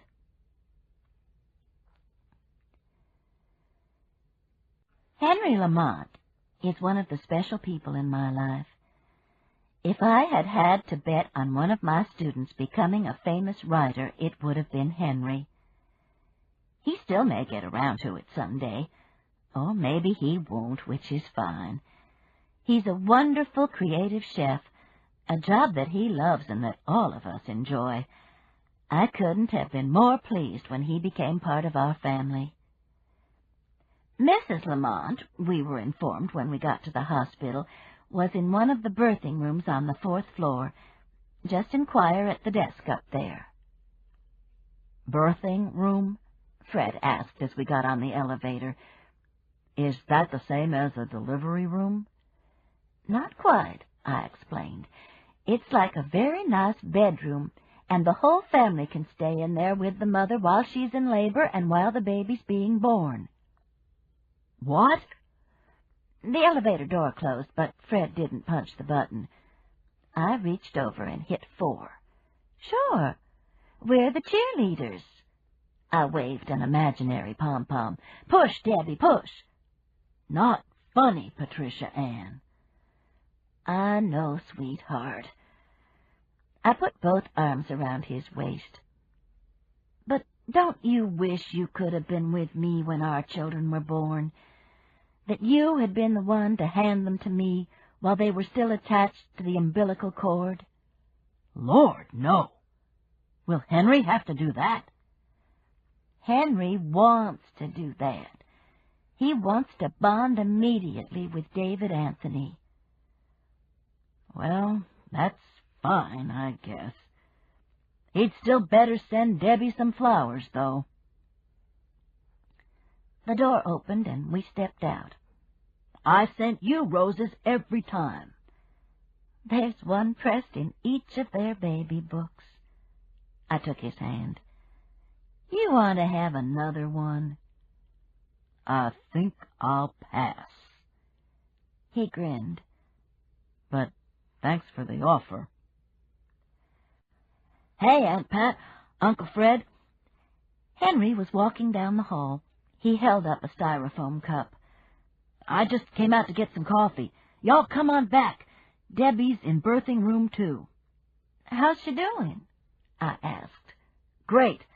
The doctor says he doesn't think it'll be long. Mary Alice is already here. Maybe I'd better wait out here. Fred pointed to a room where several people sat watching a TV bolted high on a side wall. Below the TV was a large window with a closed Venetian blind. Well, come on, speak to Debbie first. Henry pointed to the waiting room. I'll bring David Anthony to the room next door as soon as Debbie's held him and loved him some. They'll open the blinds, and you can see them weighing him and putting the drops in his eyes. I squeezed Fred's hand. I had seen Haley bring the twins Fay and May out when they were born, but Fred had been out of town. He had no idea what a thrill he was in for. Walking into the birthing room was like walking into a posh bed and breakfast run by Laura Ashley. Except for a few discreet monitors and beeping sounds, and the fact that Debbie was squeezing on the neuter cal and told Henry to go to hell, this could have been any romantic hideaway. Okay, sweetheart, he said. Your Aunt Pat and Uncle Fred are here. You want some more ice? No. Hey, y'all. I went over and kissed her. Fred waved from the doorway. Where's your mama? I asked. Out in the hall or somewhere talking to that Virgil guy. I'm on the verge of having this baby, and Henry's out getting snacks, and Mama's sweet-talking some man. I'm here, honey. Henry smoothed her hair back from her forehead. I won't leave again. Tears oozed from the corners of Debbie's eyes. I'm acting horrible, Aunt Pat. Did I act this bad when the girls were born? Sure you did, I assured her. A woman dressed in a delicately flowered Laura Ashley granny dress brushed by Fred, who was still standing by the door. She smiled at all of us, checked the monitors, said, "Doing fine, love that stress ball," and left. Damn, a delivery theme park. Debbie groaned and squeezed the neuter cow. "Honey," Fred said, backing out of the room, "your Aunt Pat and I are going to wait down the hall, okay?" "Okay. I'm really not hurting much, though. I just feel these urges." Urges? That was when Fred disappeared. I was about to follow him when Mary Alice walked in. "Did you see those heavy Birkenstock sandals that nurse was wearing with that cute Laura Ashley dress? Ruined the whole effect." "Hey, Mouse, I saw Fred skedaddling down the hall." "Hey, how's Virgil?" "Fine. He's found out some stuff. I'll tell you later." "Has he found Virginia?" "Maybe." "I want some ice," Debbie said. In a few minutes, I joined Fred in the waiting room where he was watching a basketball game on TV. "Who's playing?" I asked. "I'm not sure. The ones in the blue are winning." I sat down beside him and took his hand. One of the Laura nurses stuck her head in the doorway. "Caldwell's, your baby's on her way." 4 people jumped up and rushed to the window. The Venetian blind opened, and they oohed and awed, laughed and cried. "Let's look," I told Fred. We joined them at the window. 2 nurses, dressed in green scrubs, reassuring, were ministering to a purplish-red baby who was not at all happy about what had just happened to her. So this was the world. Sheesh! Her father, a bespectacled young man with thinning hair, also dressed in scrubs, kept pointing from the baby to himself, as if the crew outside might not be sure this was his daughter. One nurse handed the new father a diaper. He put it on the baby like an expert, then looked through the window where we all applauded him. He grinned sheepishly. A little shirt, a blanket, knit cap, a tiny arm held up for a bye-bye, and the Venetian blind closed. Everyone in the room congratulated the family on their beautiful baby. Everyone was sure that their baby would be more beautiful. "That was really something," Fred said. "I never got to see ours until they were in the nursery." "And I was asleep when they were born." "So was I, thank God."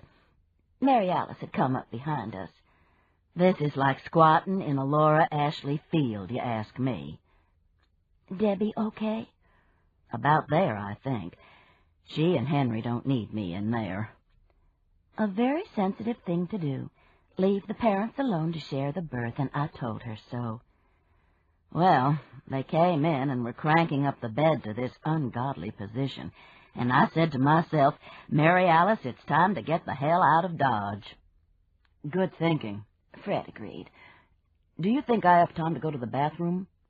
"How long does it take you?" Fred ignored Mary Alice and headed down the hall. She and I sat in 2 of the straight chairs that were lined up along the middle of the room.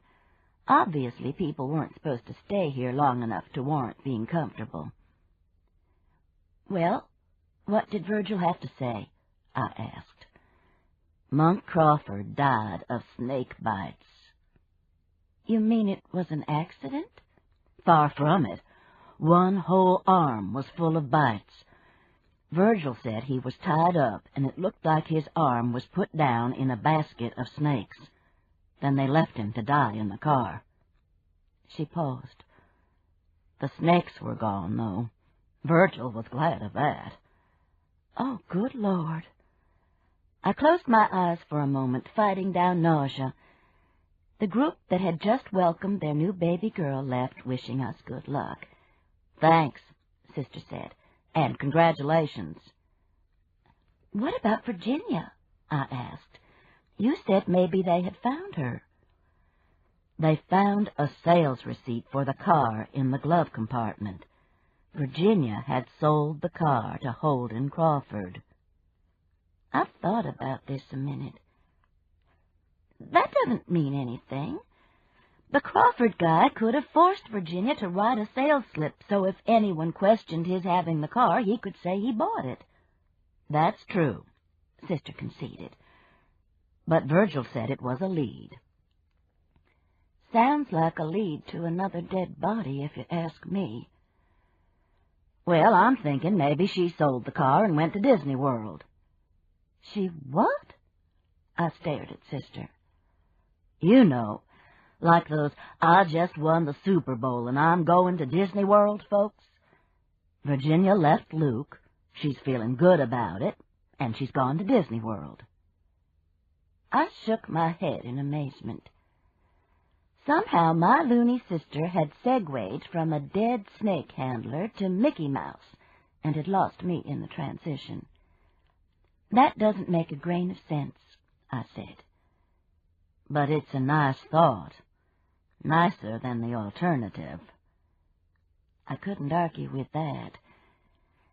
"Have you heard from Richard?" I asked. "Not yet." She patted her purse. "Call forwarding." "Well, you be sure and tell him his mother's at Disney World. I know he'll be relieved." Fred came back in, and Sister told him about Monk Crawford's death. His reaction was the same as mine. "Snakes? Good Lord! What kind of snakes?" "Poisonous." I was glad I was sitting between them, and I was glad that was the moment when a Granny Laura came to the door and said, "Lamont family." The three of us jumped up and rushed to the window. The Venetian blinds were open just as a beaming Henry came in carrying David Anthony. He kissed him and handed him over to the nurse, who laid him on the table before us. What can I say? He was quite simply the most beautiful baby I have ever seen in my life. He had a head full of black hair and perfect little features, not flattened out like most newborns. Unlike the baby girl who had been on that same table earlier, David Anthony looked around calmly. We all waved at him. "You precious." "You darling." Fred nudged me. "Look at that, Patricia Ann. He's looking at us." Then, "Hey, you sweet boy." Henry pointed to the baby and then to himself, just like the other father had done earlier. We nodded. Yes, David Anthony was obviously his. Yes, he was amazing. Yes, he, Henry, had pulled off a miracle. The eye drops, diaper, blanket, cap waved bye-bye, and we were hugging each other and crying. All of the joy, all of the hope in the world was in that small room that January night. Tears rolled down Sister's cheeks. "He looks just like Will Alec. It's amazing." It would have been amazing if it were true. Will Alec was husband number 1. David Anthony's grandfather was husband number 2, Philip Knockman. Oh, well, they were both nice men. On the way home, after we had spoken to Debbie and told her how wonderful the baby was, I tried to figure out what kin David Anthony would be to Haley's and Phillips's baby when, cross your fingers, they had one. Debbie and Haley were first cousins on our side. Debbie and Philip were first cousins on their father's side. Third cousins once removed? Double third cousins? Jet lag kicked in, and I was sound asleep and drooling when Fred pulled into our driveway. "Let's call Haley," he said as we walked into the house. I glanced at the wall clock. It's 5 or 6 o'clock in the morning over there. "Wake her up with the good news." But she was awake. "We already know," she exclaimed. "Aunt's sister's already called. Tell Debbie and Henry that we're toasting the baby with mimosas, more champagne than orange juice. Does he look like the twins? He has a lot of black hair, and he's not smushed like some babies. We talked for a half hour. Thank God for Alexander Graham Bell and satellites and credit cards.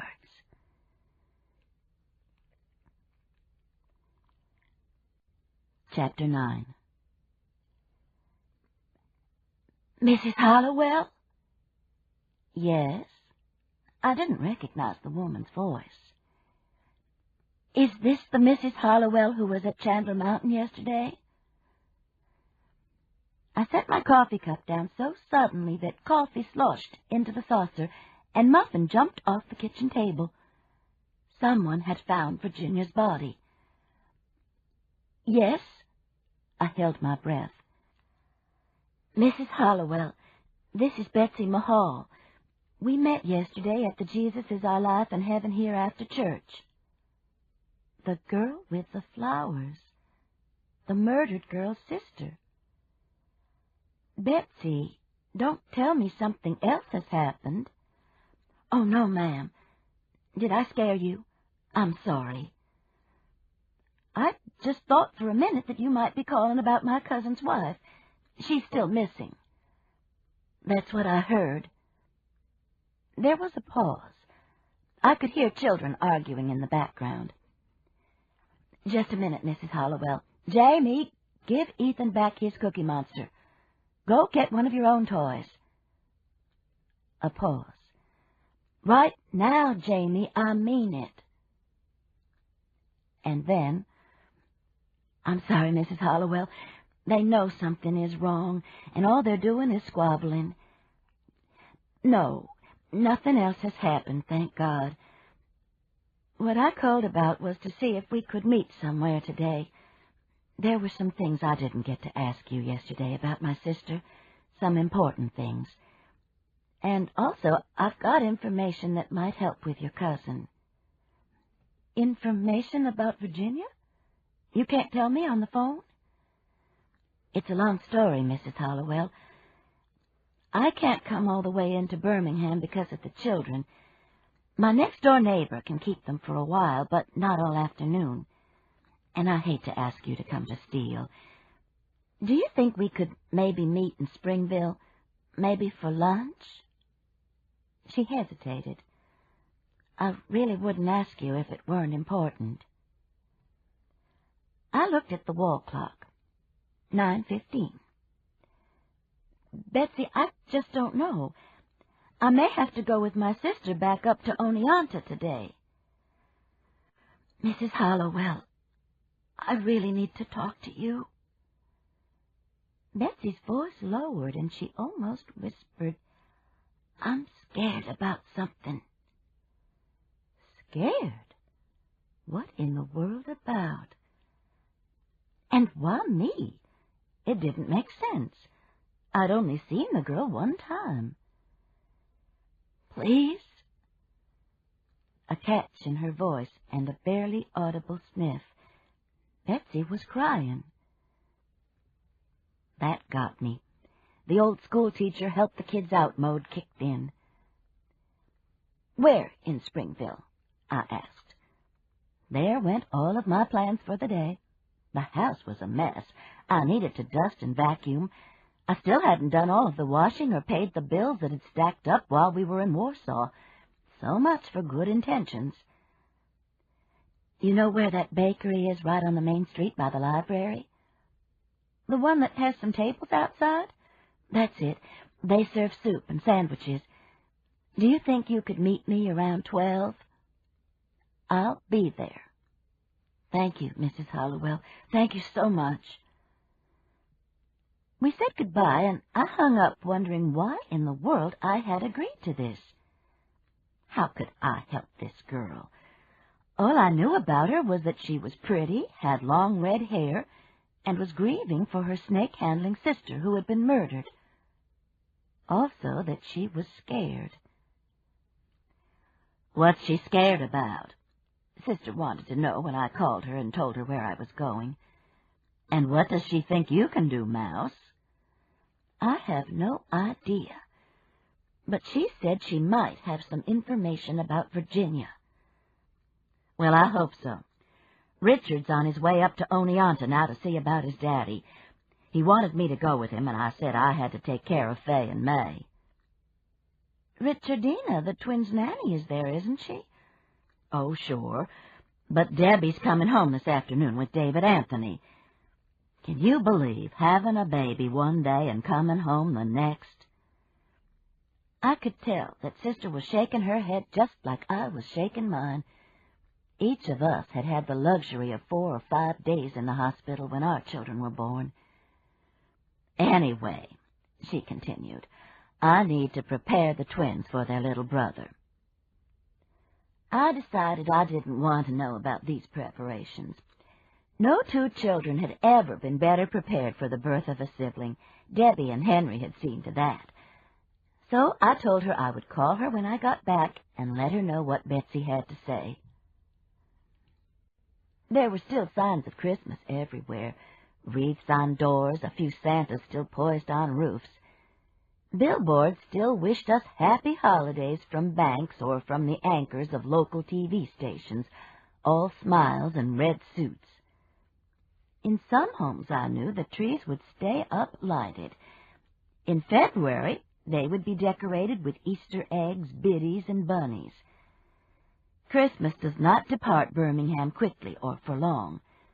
Maybe on the 4th of July it takes a vacation long enough to watch the fireworks from Vulcan Park. I went through downtown Birmingham, through Malfunction Junction, where several interstates battle it out, and where that day, miraculously, there wasn't a wreck, past the airport exit and onto I-59 North.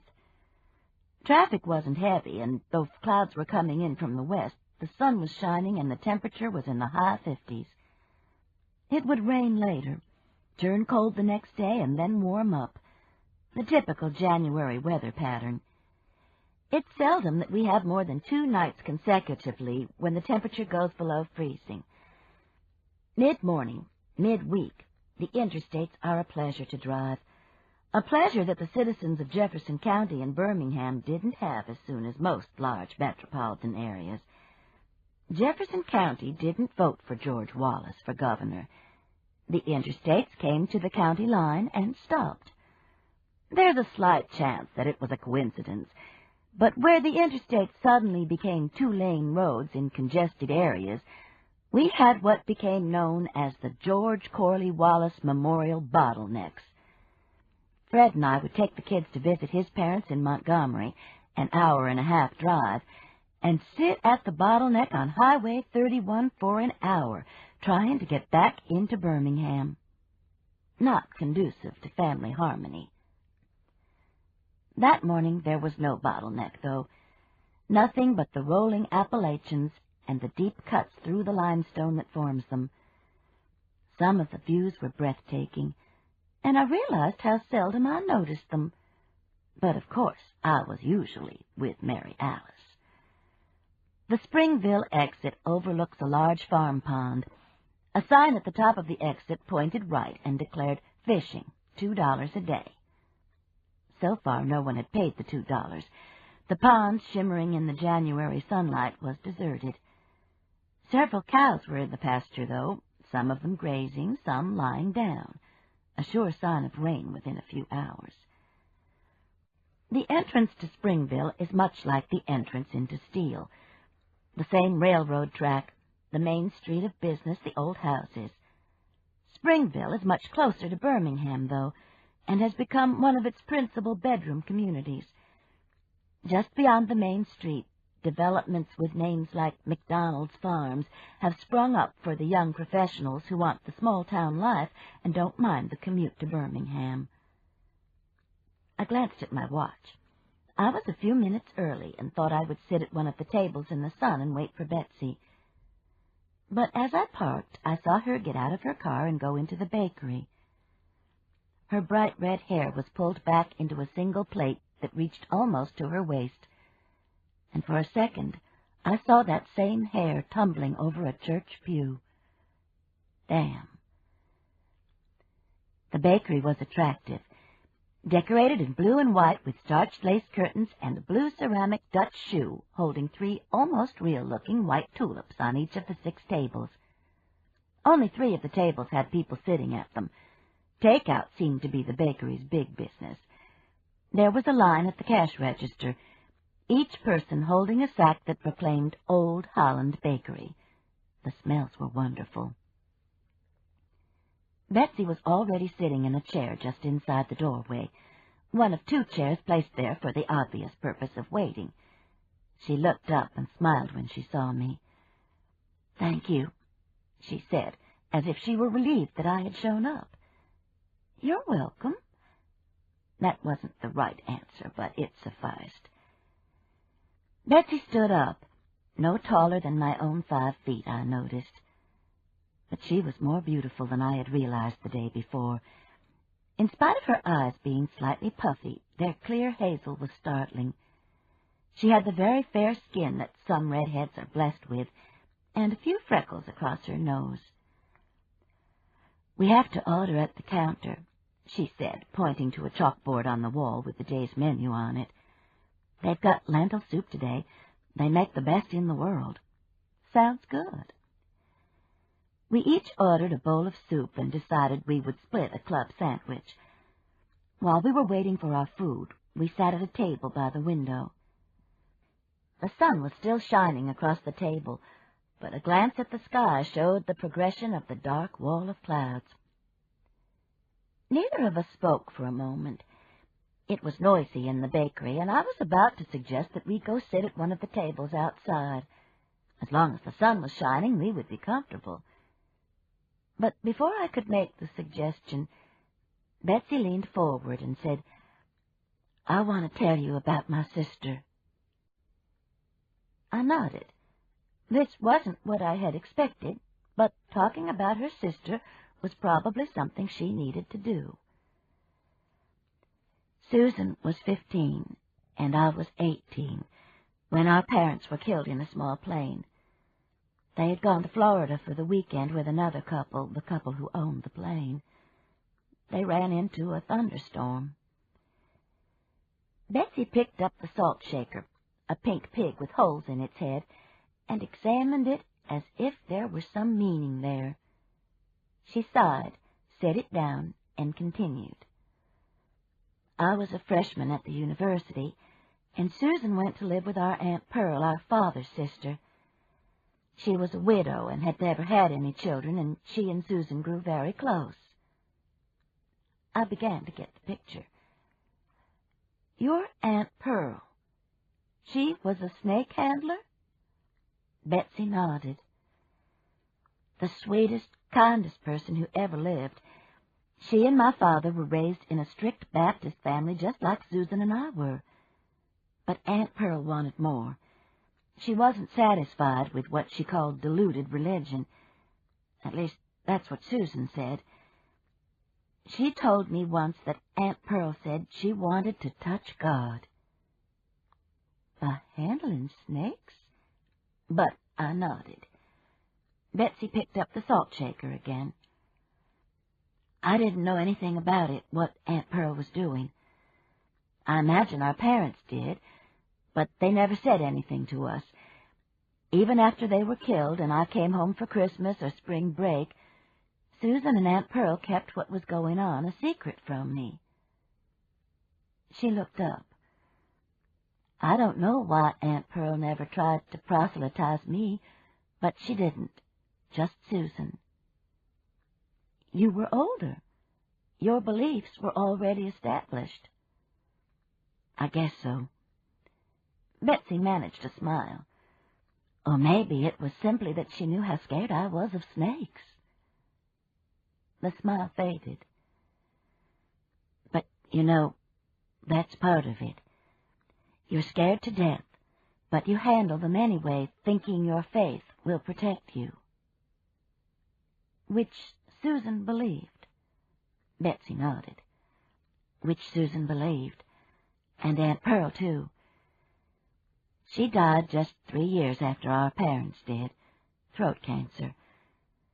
But by that time, Susan had married Ethan. She married him when she was 17. She met him at the church, of course. He was Monk Crawford's son. Tears suddenly rolled down Betsy's face. She reached for a paper napkin and held it against her face. I'm sorry, Mrs. Hollowell. It just hits me every now and then that Susan's gone. You stayed close? She nodded, the napkin still pressed to her eyes. In spite of everything, we just didn't talk about that part of her life. Betsy crumpled the napkin in her hand and looked out of the window. Except once. When Ethan was killed, she asked me to take care of the children if anything happened to her, which meant that she wasn't going to give up the handling. And Lord knows, after what happened to Ethan, it was obvious to her how dangerous it was. It hadn't been a dangerous rattlesnake that had killed Susan, but I didn't say anything. And, of course, I said yes. I love those children better than anything in the world. Terry does, too. Do you have children of your own? We do now. A weak smile and a swipe of the napkin under her eyes. I'm sorry. I know I'm embarrassing you. Do you want to go sit at the tables outside? You're not embarrassing me. Don't worry about that. Betsy sighed. I know you can't understand. I don't understand myself. But Susan was such a sensible person in so many ways. Such a loving person. No, I didn't. Couldn't understand such need, such religious fervor. What would it be like to want to touch God? To hold up a snake? I shivered. They called our number, and Betsy said, I'll get it. I watched her get the tray and collect napkins and plastic spoons from a side counter. She looked like a child, I realized, with the long plate almost to the waist of her jeans. She had draped her denim jacket across the back of her chair, and her simple yellow shirt emphasized how small she was. Here we go. Betsy placed the bowl of soup in front of me and handed me a spoon and napkin. I think you'll like this. It's so hot, you might want to put some ice in it. We both scooped some ice from our tea with the plastic spoons and dropped it into our soup. It melted immediately. Do you work, Betsy? I asked. She nodded. At the telephone company. I called yesterday, and I think I can take maternity leave. They allow for special circumstances. She passed a basket of crackers to me. They're going to be surprised when they get a request from me for maternity leave. I took a package of crackers and looked at her questioningly. Terry and I have been married 8 years. We've tried it all. Even in vitro a couple of times. We've given up. Will you adopt Susan's children? Of course. It's what she would have wanted. I was doing some mental calculations while I was opening the crackers. Susan married before you did, didn't she? She waited a while to have children. Betsy nodded. Mid-20s. That's what I meant about her being sensible in so many ways. She took her first sip of the soup.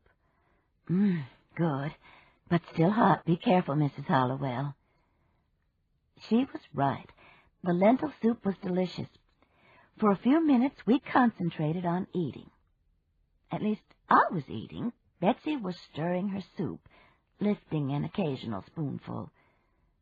The sun disappeared suddenly from our table. The wall of clouds had made it halfway across the sky.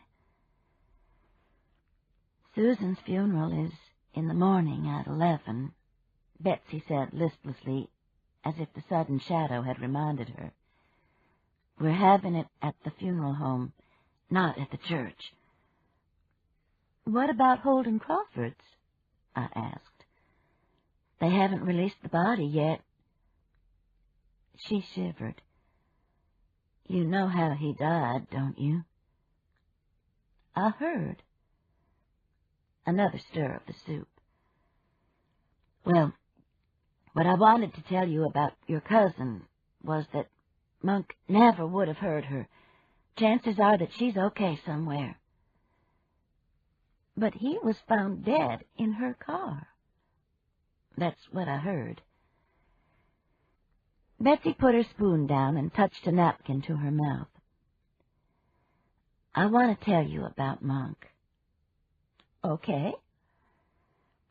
He wasn't educated, grew up poor as dirt on a tenant farm up near Scottsboro, but he was a good man, a man who believed in his church and his family. I nodded as Betsy continued. He built that church up there on Chandler Mountain and was known all over the Southeast as one of the leading preachers and handlers.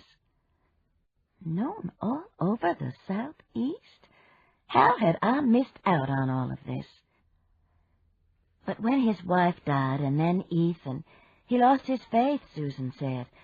Got bitten by a timber rattler last summer at a brush arbor meeting in Tennessee. Almost died. I interrupted her. What's a brush arbor? It's like a makeshift church. The handlers don't have too many real churches or places to meet, so in the summertime they build brush arbors, they call them, vines and branches. Maybe put plastic over the top, maybe not. Just temporary places to have meetings. Anyway, Monk nearly died. Said God had turned his back on him. Betsy lifted a spoonful of soup to her mouth and tasted it thoughtfully. Like I said, Susan and I didn't talk about it much, but she told me that Monk had quit handling and was gone most of the time house painting. She was worried about the church. The church? Apparently there's a lot of politics involved, just like in everything. Several people were eager to take Monk's place as head snake handler. I sounded more cynical than I had intended, but Betsy didn't take offense. Including Susan, I'm sure, she said. She gave up trying to eat and pushed her food away. I know it sounds crazy, but I'm sure she was that involved. And I'm sure that's why she and Monk both were killed. Susan was a woman, and Monk had lost his faith. The handlers don't take kindly to either. Women aren't supposed to handle? They can. They're kept in subservient roles, though. Have to dress in long dresses, answer when their husbands crook their fingers, that kind of thing. I thought of the outfit Susan had worn in the church, the long skirt, how neatly it had been arranged around her. Was it possible that she had been killed in this day and age for being an uppity woman? Oh, I almost forgot. Betsy reached in her purse, which was hanging on the knob of the chair. I found this at Susan's house yesterday. I think it may belong to your cousin. Her name is Virginia, isn't it? Virginia Nelson. I took the piece of paper that Betsy held out to me. On it was written Virginia N. 206-555-0105. It was by the phone in Susan's kitchen. 206? I wondered where that area code was. And if this was really a lead to Luke's Virginia. Virginia, even Virginia N, was a common name. Thanks, I said, slipping the paper in my purse. I hope you find her there. Like I said, she's somewhere and all right, though. Monk wouldn't have hurt her. But someone had definitely hurt Monk and his daughter-in-law. Perhaps Virginia had been at the wrong place at the wrong time? And what I wanted to ask you about Susan was if you saw a cameo on her. She always wore a cameo on a long gold chain. Always. It belonged to our grandmother. I got her ring and Susan got her cameo. Susan said it was her talisman. I didn't see anything like that. She was lying on her stomach, though. It could have been under her. Well, nobody brought it to me when they brought me her purse, and I looked all over her house for it. Tears welled again. She wouldn't have been without it, Mrs. Hollowell, and it belongs to Jamie now. What could I say? I didn't see it, Betsy. I'm sorry. I am, too. I was just hoping that you might remember. It's an unusual, beautiful cameo. If you'd seen it, then I'd know that it disappeared somewhere between the church and the morgue, and I could start tracing. I'm so worried that it's gone. You said when you called that you were scared. She dipped the plastic spoon into the soup again and stirred. I'm just scared the cameo is lost, that someone has taken it. An old school teacher knows a liar when she sees one, and Betsy was lying. The plastic spoon shook. She let go of it. You're sure? I was leaving the door open if she wanted to tell me what was really worrying her. Yes. I reached across the table and took her hand, which was clenched into a fist. The cameo will show up. I'll keep my fingers crossed. Be careful what you wish for. Chapter 10. Area code 206. The first thing I did when I got home was look in the telephone directory. Seattle? Virginia had gone to Seattle? Surely not. It must be the telephone number for a different Virginia. Not that Seattle wouldn't be a lovely city to visit, but it was a long way from Columbus, Mississippi. Did she have relatives out there that I hadn't heard of? Friends? Well, there was one way to find out. I picked up the phone and dialed the number. It was answered by a recorded male voice informing me that I had reached the Gordon residence, that they were unable to answer the phone, and that if I would leave my name and number, they would return my call. I hung up. Obviously a wrong number. I thumbtacked it to the kitchen bulletin board, though. Luke and Richard could pursue it if they wanted to. Which reminded me. I dialed Sister's number to see if she had heard from either of them. Tiffany answered. Miss Crane had gone shopping. At the big, bold, and beautiful shop, she thought. And no, ma'am, Mr. Nelson hadn't called. A Sheriff Stuckey had, though, 2 times. Did he sound like it was an emergency? Oh, no, ma'am. I think he just wanted to know if she got the flowers he sent her. I told him they were here, but she hadn't seen them yet. I told him they're beautiful, and I knew she would appreciate them. What kind are they? Oh, different kinds. Lilies and tulips and daisies and stuff, mostly purple. They're beautiful. Sounds like it. The card says, "My heart leapt up, Virgil." Isn't that sweet? Leapt? Like leaped, Mrs. Hollowell. That's the way poets say leaped. Leapt. Oh, okay. Well, tell Mary Alice to call me when she gets in. And have you heard from Debbie and the baby this afternoon? Henry called and said they aren't coming home until tomorrow. The baby has a little jaundice, and they're putting him under lights. Everything's going to be fine, though. She paused. I heard the stress ball worked great. Like a charm. I told her goodbye, hung up, and called Debbie. Everything really was okay. Brother just had a touch of jaundice, nothing to worry about. Brother? Debbie giggled. Well, Henry brought the twins over this morning, and that's what they called him. Isn't it cute? It was. A good Southern name. Brother Lamont.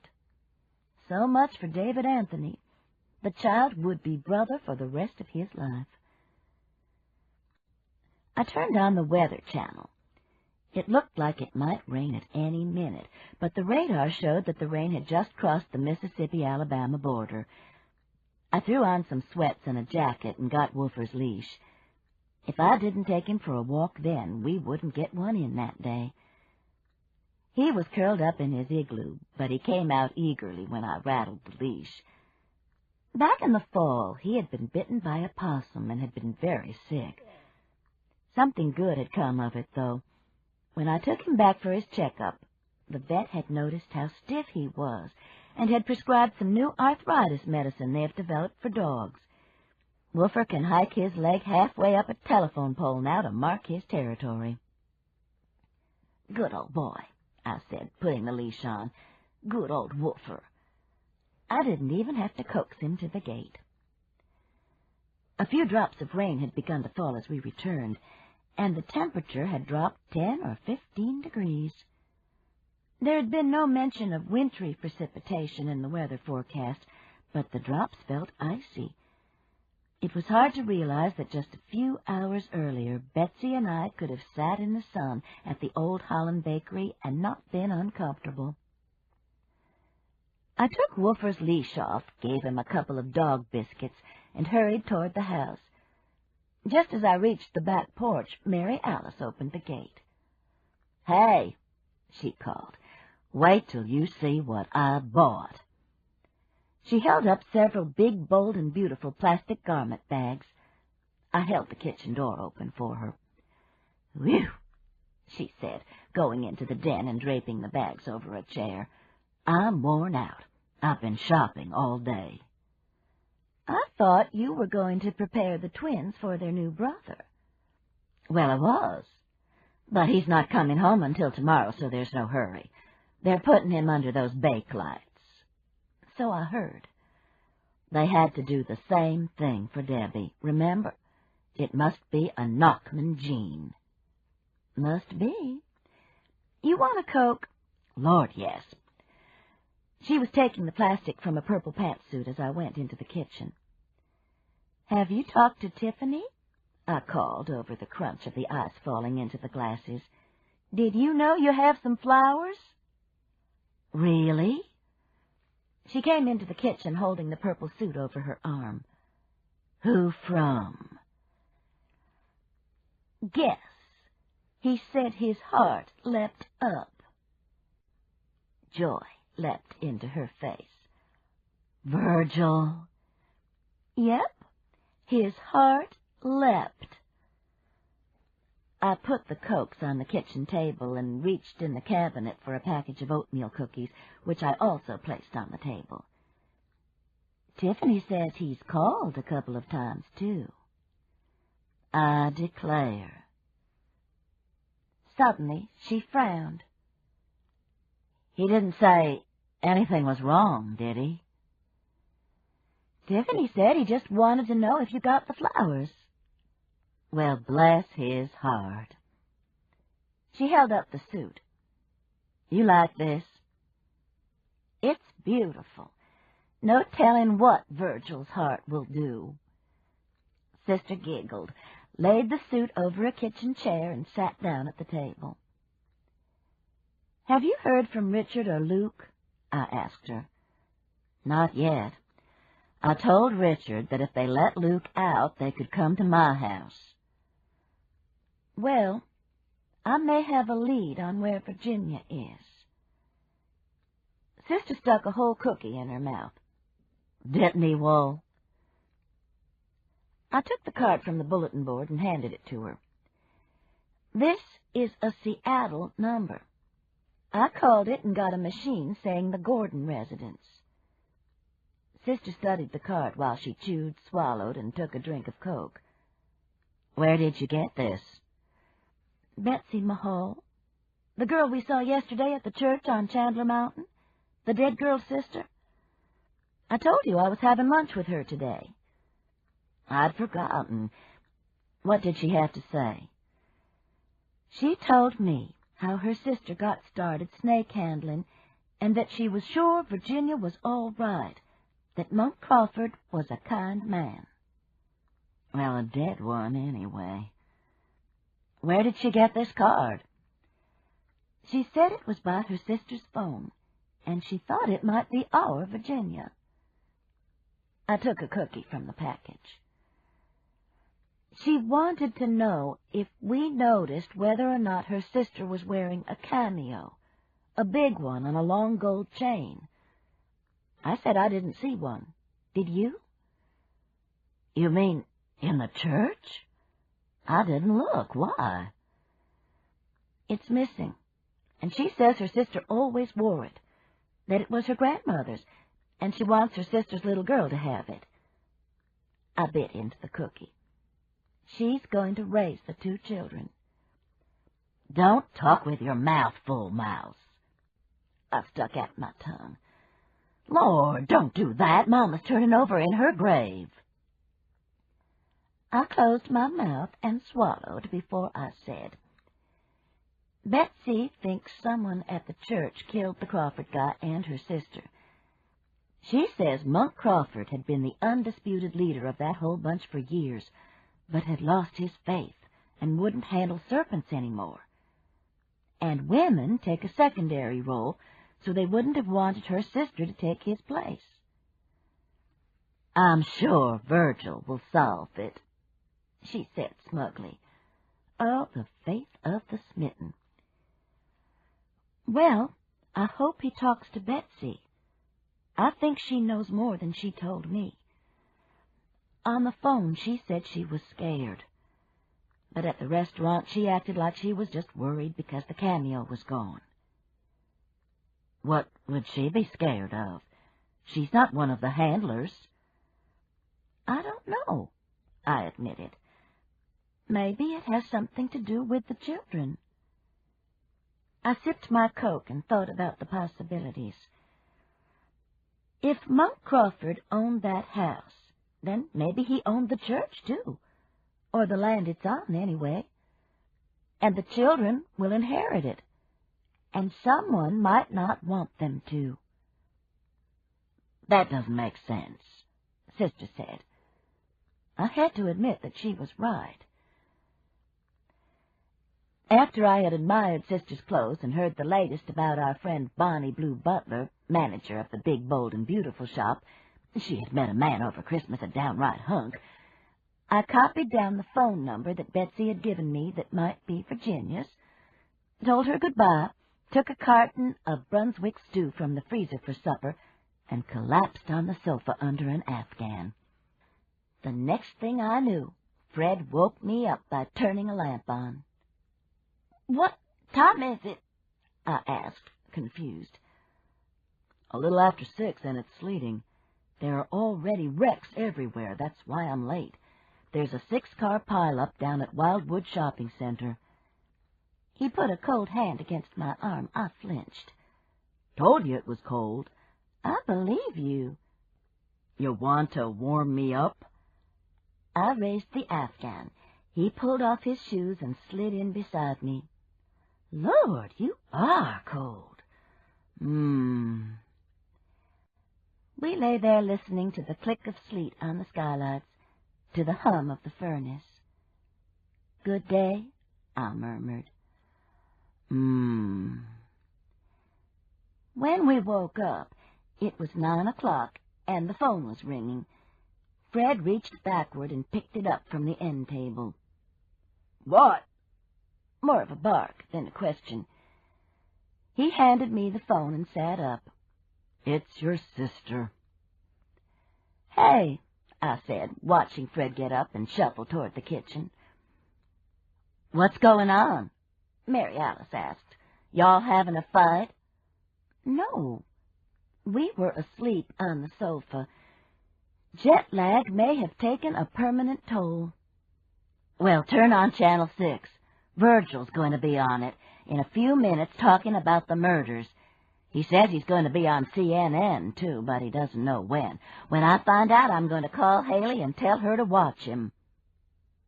I was still groggy. CNN? I guess because it's so exotic, killing someone with snakes. Well, don't tell her we found the body in the church.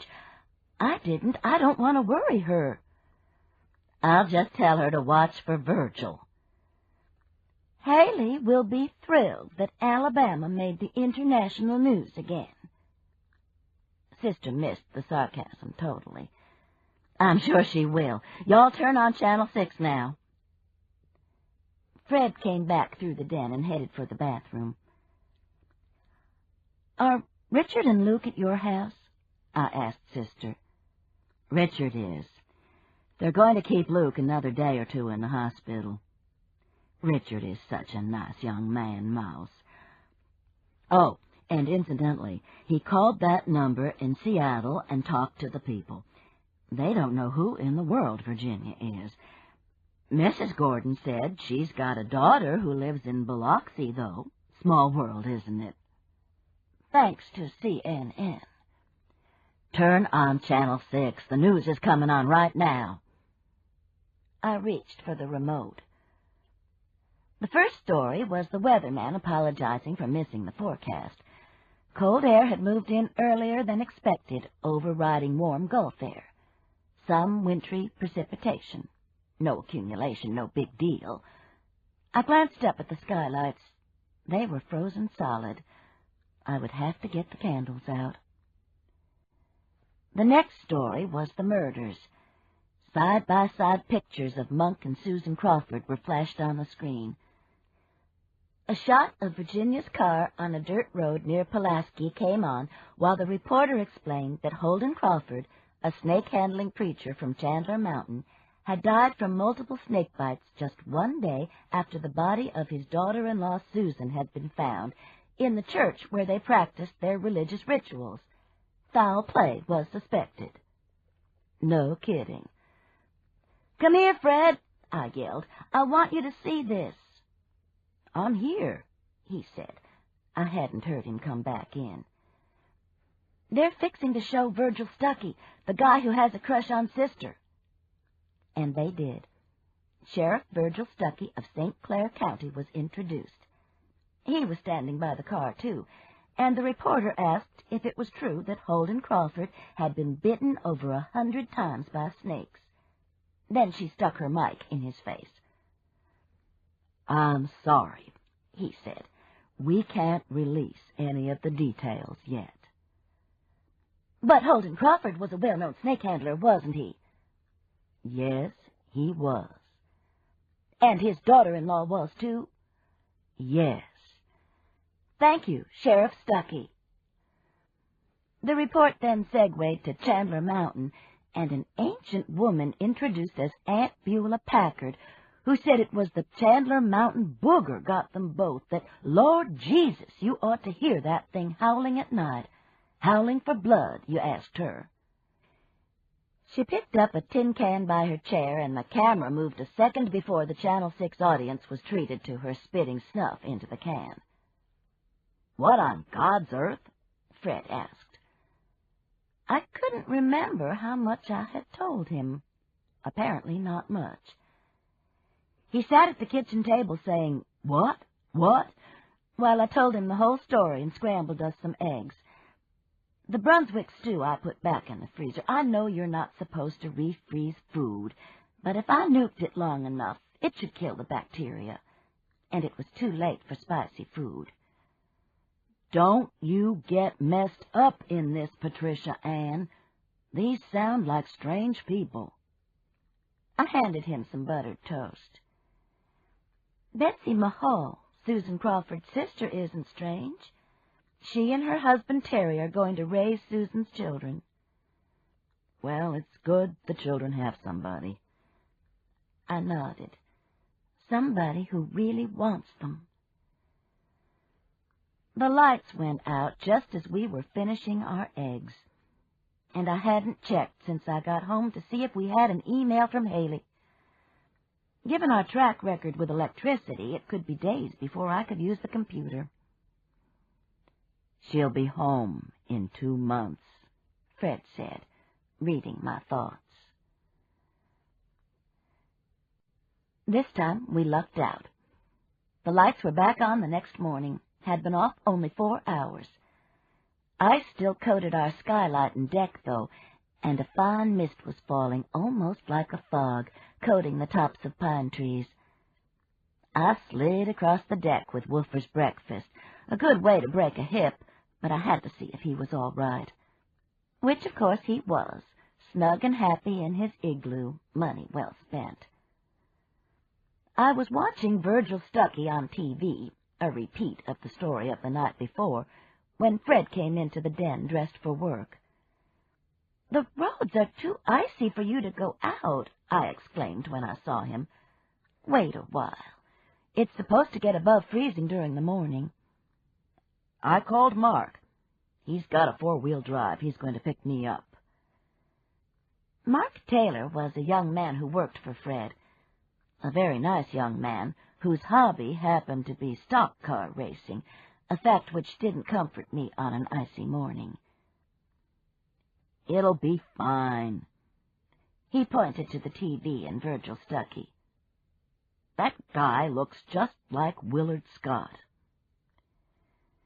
A few minutes later, I watched nervously as he slid across the deck. The sound of Mark's car motor roaring in our driveway was not comforting.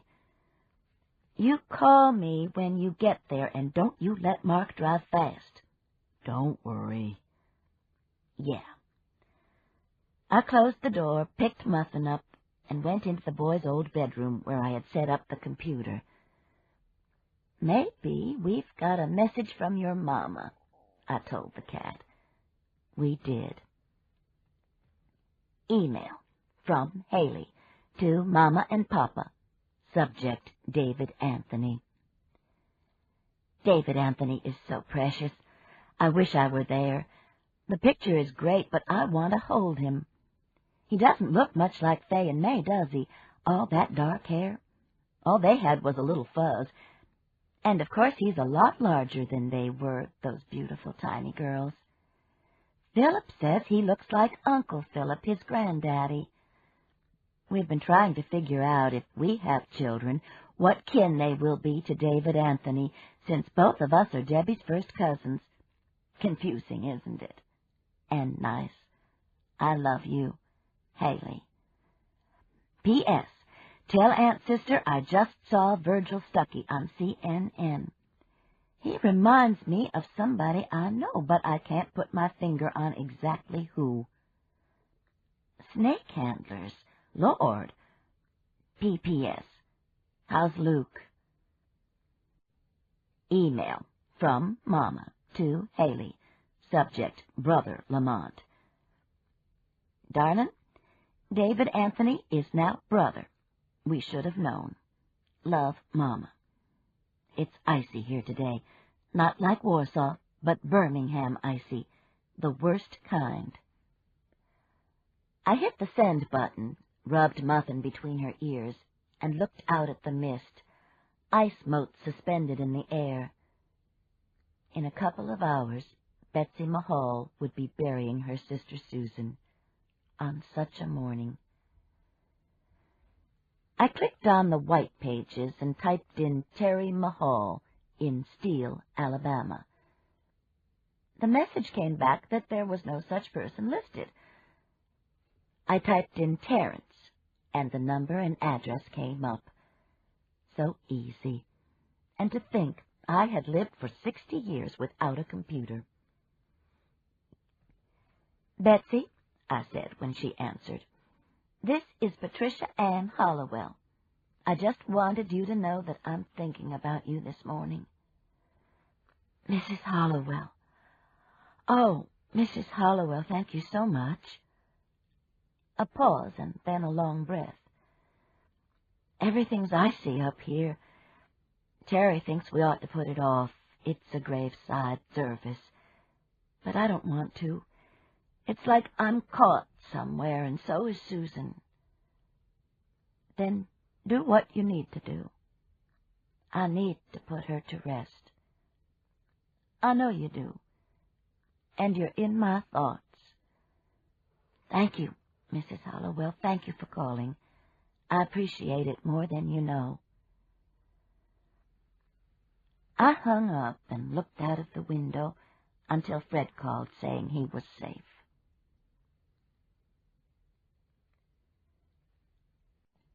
Chapter 11.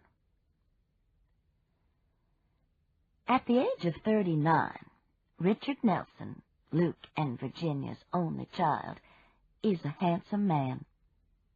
Especially, Mary Alice says, since they tacked his ears to his head. Every time she says it, I get a painful vision of a hammer and upholstery tacks. The truth was that Richard's ears did stick out so far when he was a child that light would shine through them, and our kids were under threats of painful punishment if they called him Dumbo, which I'm sure they sneaked around and did. The Richard who sat in my kitchen later that day had grown to match his rather large nose, though, had neat ears attached to his head, and was a very handsome man. He looked more like an L.L. Bean cowboy wannabe than a congressman in his denim shirt, jeans, and boots, which was fine. He looked good.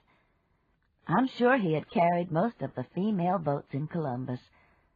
I hate to admit it, but it's so much easier to vote for a good-looking man, even one with bird brains. The people of his district were lucky that Richard was smart. The problem is Mama's car, Cousin Pat, he was saying. Sheriff Stuckey said they're going to release it tomorrow in Pulaski, and I need to go get it. Cousin Sister said she would take me up there so I could drive it back to Birmingham. But Daddy's getting out of the hospital tomorrow, hopefully. I'll go get your Daddy, Richard, I volunteered. Don't give that another thought. I placed a cup of coffee in front of him and handed him the sugar bowl. You want a cookie? No, ma'am. He put a couple of teaspoons of sugar in his coffee and stirred it. I poured myself a cup and sat down across from him. I had finally had time that morning to clean the house, and the comforting noise of tumbling clothes came from the utility room. How come you're going to get the car? I asked. I thought it belonged to Holden Crawford, the guy who was killed, that there was a bill of sale in the glove compartment. There was a handwritten bill of sale. The sale hadn't been recorded. Richard picked up his coffee and took a sip. Hot. The steam should have alerted him to that fact. And the handwritten bill won't suffice? Ordinarily it would. But Mr. Holden is dead and Mama's disappeared, so we don't know the circumstances of the sale.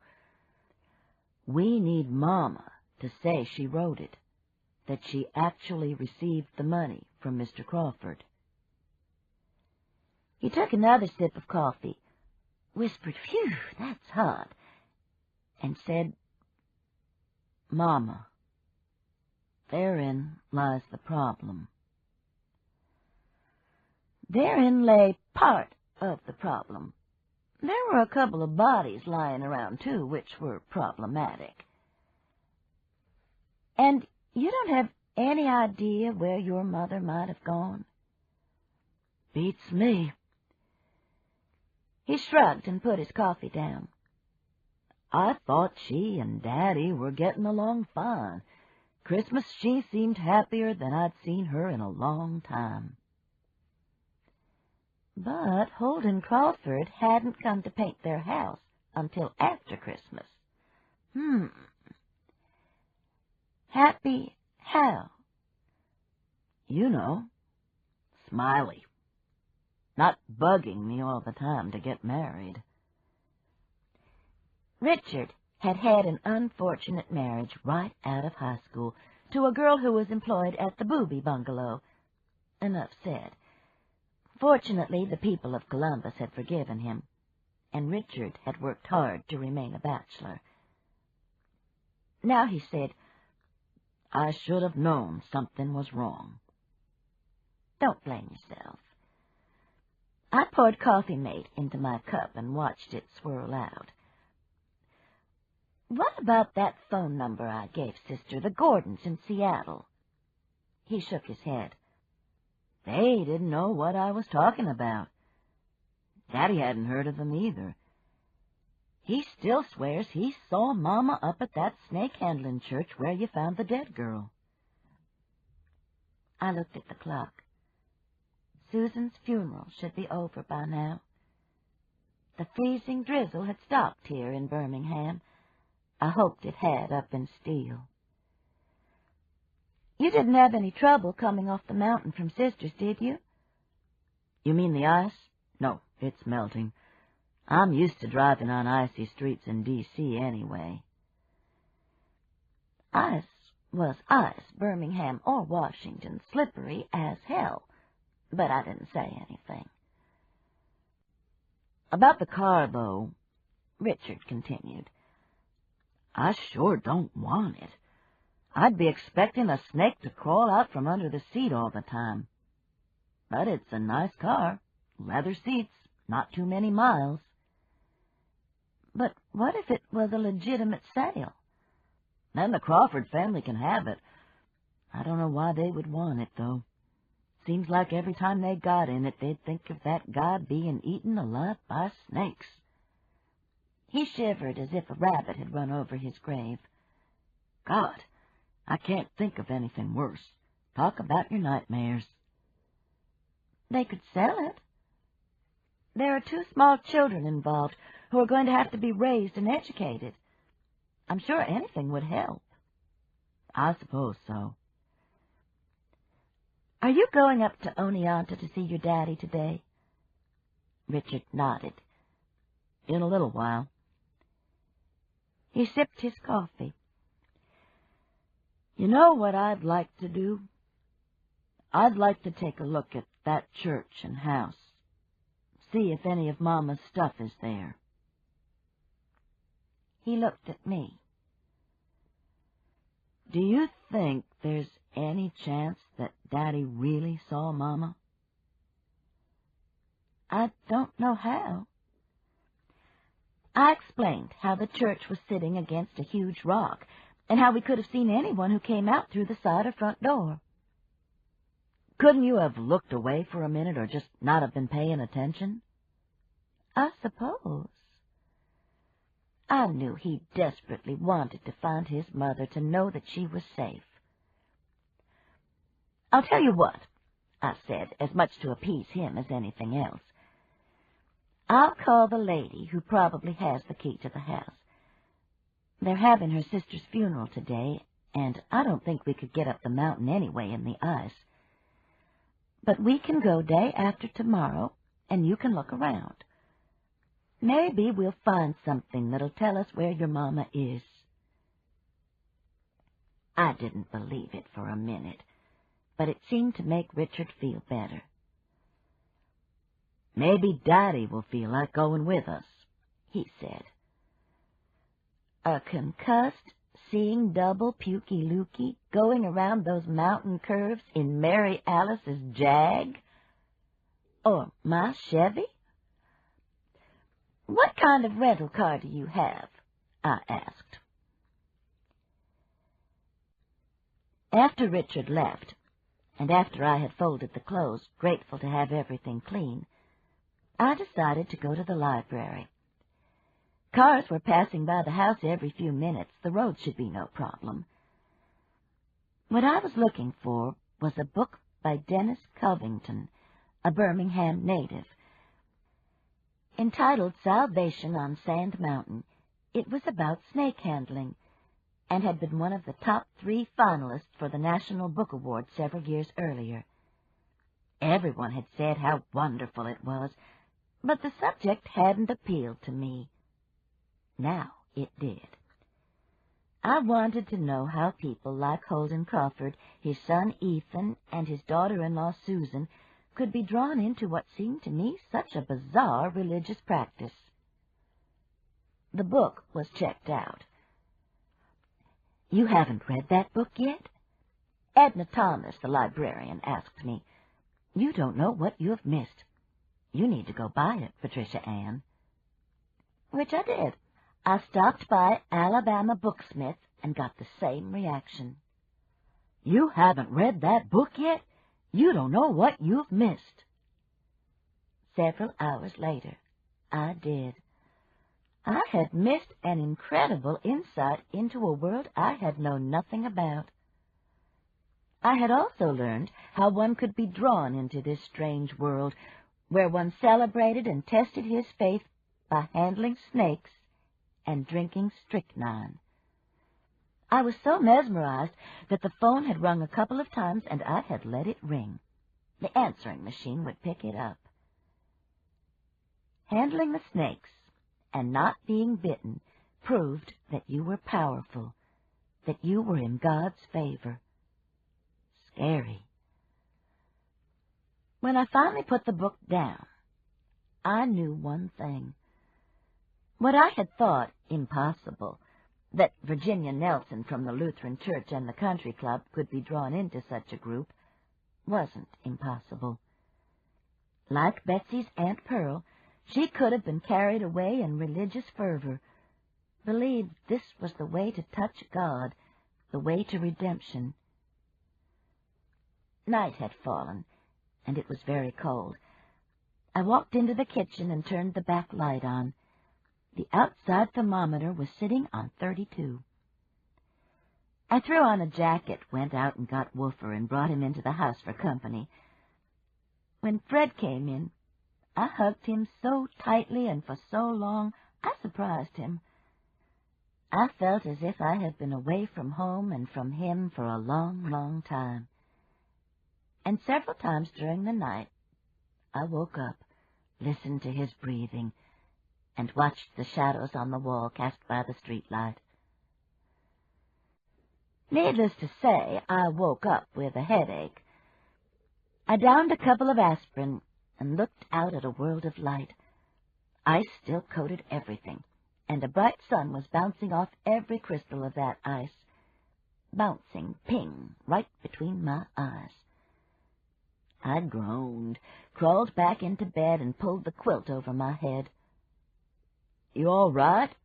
Fred asked. I could hear the whir of his electric shaver and knew he was doing his morning routine of wandering around the house while he shaved. "Headache." "You want some aspirin?" "Just took some." I drifted back into a deep sleep. 2 hours later, I woke up again, this time feeling much better. A look through the window rewarded me with bright sunshine, melting ice, and no pain. Muffin was stretched out on the kitchen table in the sun. She answered with a yawn when I told her good morning. "Lazy cat," I said. She narrowed her eyes. Who was I to call her lazy? Hadn't I just crawled out of bed? I glanced at the clock. Almost 10. I poured a cup of coffee that Fred had made, went into the den, and called Luke at the Blount County Medical Center. He had been dressed and waiting for me for an hour. Where was I? "I'll be there at 1 o'clock, I said, damned if I was going to hurry. "But I told them I'd be gone before lunch." 1 o'clock, I repeated. "Are you still seeing double?" "Just sometimes. Most of the time not. I've got to get out of here, though. I ran into a man who knows Virginia, who saw her up there at that church." "What do you mean he saw her up there? Is he one of the snake handlers?" "I don't know. He just came in and said he saw my wife." "How did he know you were looking for her?" "Hell, Patricia Ann, I didn't ask him that. He said she was all right, though. Said his name was Thomas Benson. Old man. here for dialysis. Probably blew his kidneys on strychnine and snake venom. Did you ask him if he knew where she is now? He said he didn't. He said some other folks up there might know, though. He said a lot of them are going to a big meeting up in West Virginia this weekend, so we need to get up there real quick, Patricia Ann, and ask around. Did he give you any names, Luke? We can't just go up to a door and knock and ask if they saw Virginia or if they're snake handlers. It's against the law, you know. Asking about your wife? Snake handling, Luke. He wasn't being too quick here. Then how come they don't arrest them? I think they have to be endangering others. Well, hell, Patricia Ann. That's what they're doing, carrying those copper-tailed rattle-mouthed moccasins around. 1 o'clock, Luke. I hung up and went to take a shower. I hadn't checked my messages the night before, so as soon as I dried my hair, I turned them on. An invitation to join the Angel Sighting Society, a reminder of a dental appointment, damn, I'd forgotten that, and Mitzi from next door. She had a present for David Anthony, and she and Arthur wanted to see our Warsaw pictures. Hell, I hadn't even had them developed. I called her, apologized for not getting back sooner, halfway explained what had been going on, told her that David Anthony was now brother, and invited her to go to Oneonta with me to get Luke. Pukey, Lukey. You're driving him home from the hospital? Yep. I thought I heard a snicker. Patricia Ann, much as I'd love to keep you company, I can't do it today. I've got all sorts of running around to do. I didn't blame her. At 1 o'clock, straight up, I walked into Luke's room. He looked at his watch. They brought me lunch. Good. At least I hoped it was. You're ready, then? I asked. All I've got is this Georgia suitcase. He held up a plastic Rich's bag. Richard brought me some pajamas and clean clothes. Guilt. I should have remembered that he needed things like toiletries and pajamas, and that his clothes had been covered in blood. You're checked out? Had to promise them my firstborn child. Damn, Patricia Ann, you been in a hospital lately? No, thank God. Do they have to take you out in a wheelchair? I suppose. Luke mashed the call button. Yes, came a disembodied female voice. My cousin's here to get me. Okay, be right there. I looked at Luke. He was pale, but not exceptionally so. The only strange thing about his appearance was a red streak across the top of each cheekbone, as if someone had applied blush and not brushed it out evenly. He noticed me looking. You see these? He ran his fingers across each cheek. Allergic reaction to the dye they put in me to do a brain scan. Had to give me shots of antihistamines. Is it going to be okay?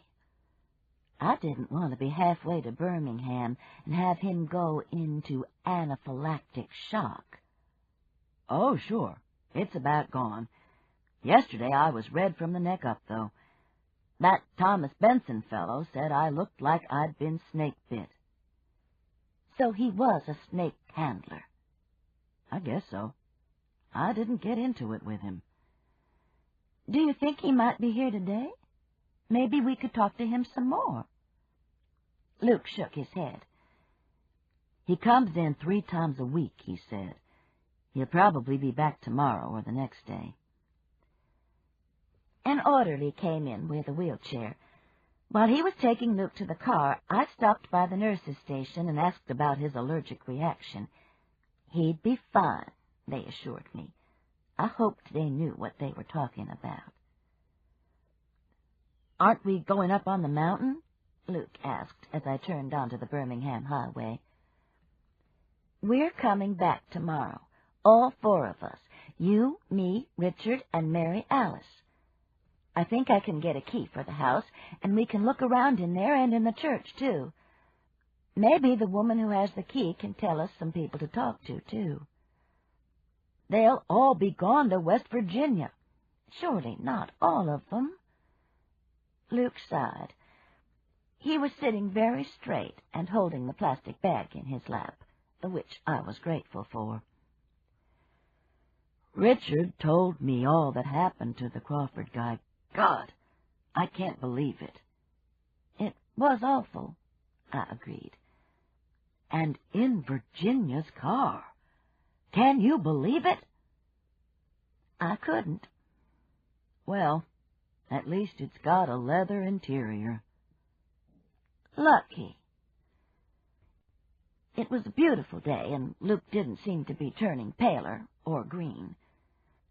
"Does your head still hurt?" I asked him. "Only if I move." "Well, I'm going to take you to Mary Alice's and get you settled, okay?" "Fine." "You're welcome to come to my house, but Richard's staying with her, and they're expecting you up there." "Fine." "She's got all the room in the world, you know." I didn't know what I was babbling. "But you're welcome to come to my house." "Mary Alice's is fine." I slowed down behind a pickup truck with a Confederate flag decal across the back window. "This lady, who probably has the key, is the girl we found in the church's sister. Looks just like her. She told me she was sure Virginia was all right, that Holden Crawford was a kind man." "Good." Luke clutched the plastic bag and gazed out at the mountains and valleys that we were moving through slowly because of Mr. Confederate in front of us and a curvy road that made passing impossible. "You know, Patricia Ann, I've been married to that woman for over 40 years, and I've never messed around with anybody else in all those years except one time at a convention in New Orleans." He sighed. "Well, maybe twice, but the second one was hearsay." I didn't want to hear this, but he wasn't going to spare me. "We had our ups and downs, but who doesn't? Did I say one word to that woman when she did the hoochie-coochie at the club that New Year's Eve?" Another sigh. "She did stuff like that, Patricia, and stuff like the hoochie-coochie." The hoochie-coochie? Best not ask. Carmen Miranda, Charo, and Bananas came to mind. The streaks across Luke's cheeks were turning a bright red. I tried to change the subject. "Maybe tomorrow you'll feel like going to see Debbie's new baby. He's precious. They're going to call him Brother." It didn't work. "I ought to just tell that Crawford guy, here she is and welcome to her. See how he likes it when she starts hoochie-coochieing up there in his church." "He's dead, Luke," I reminded him. "That's beside the point. The point, Patricia Ann, is that if Virginia wants to sow her wild oats in somebody else's field, then maybe I'll just find another field to sow my own wild oats in." A little confusion here, but I knew where he was coming from. He was hurt, worried, and angry. But personally, my sympathies were on Virginia's side of the fence. How many wild oats did one have left to sow at 64? How many hoochie-coochies? I passed the pickup and shot the startled driver a bird. "You go, girl."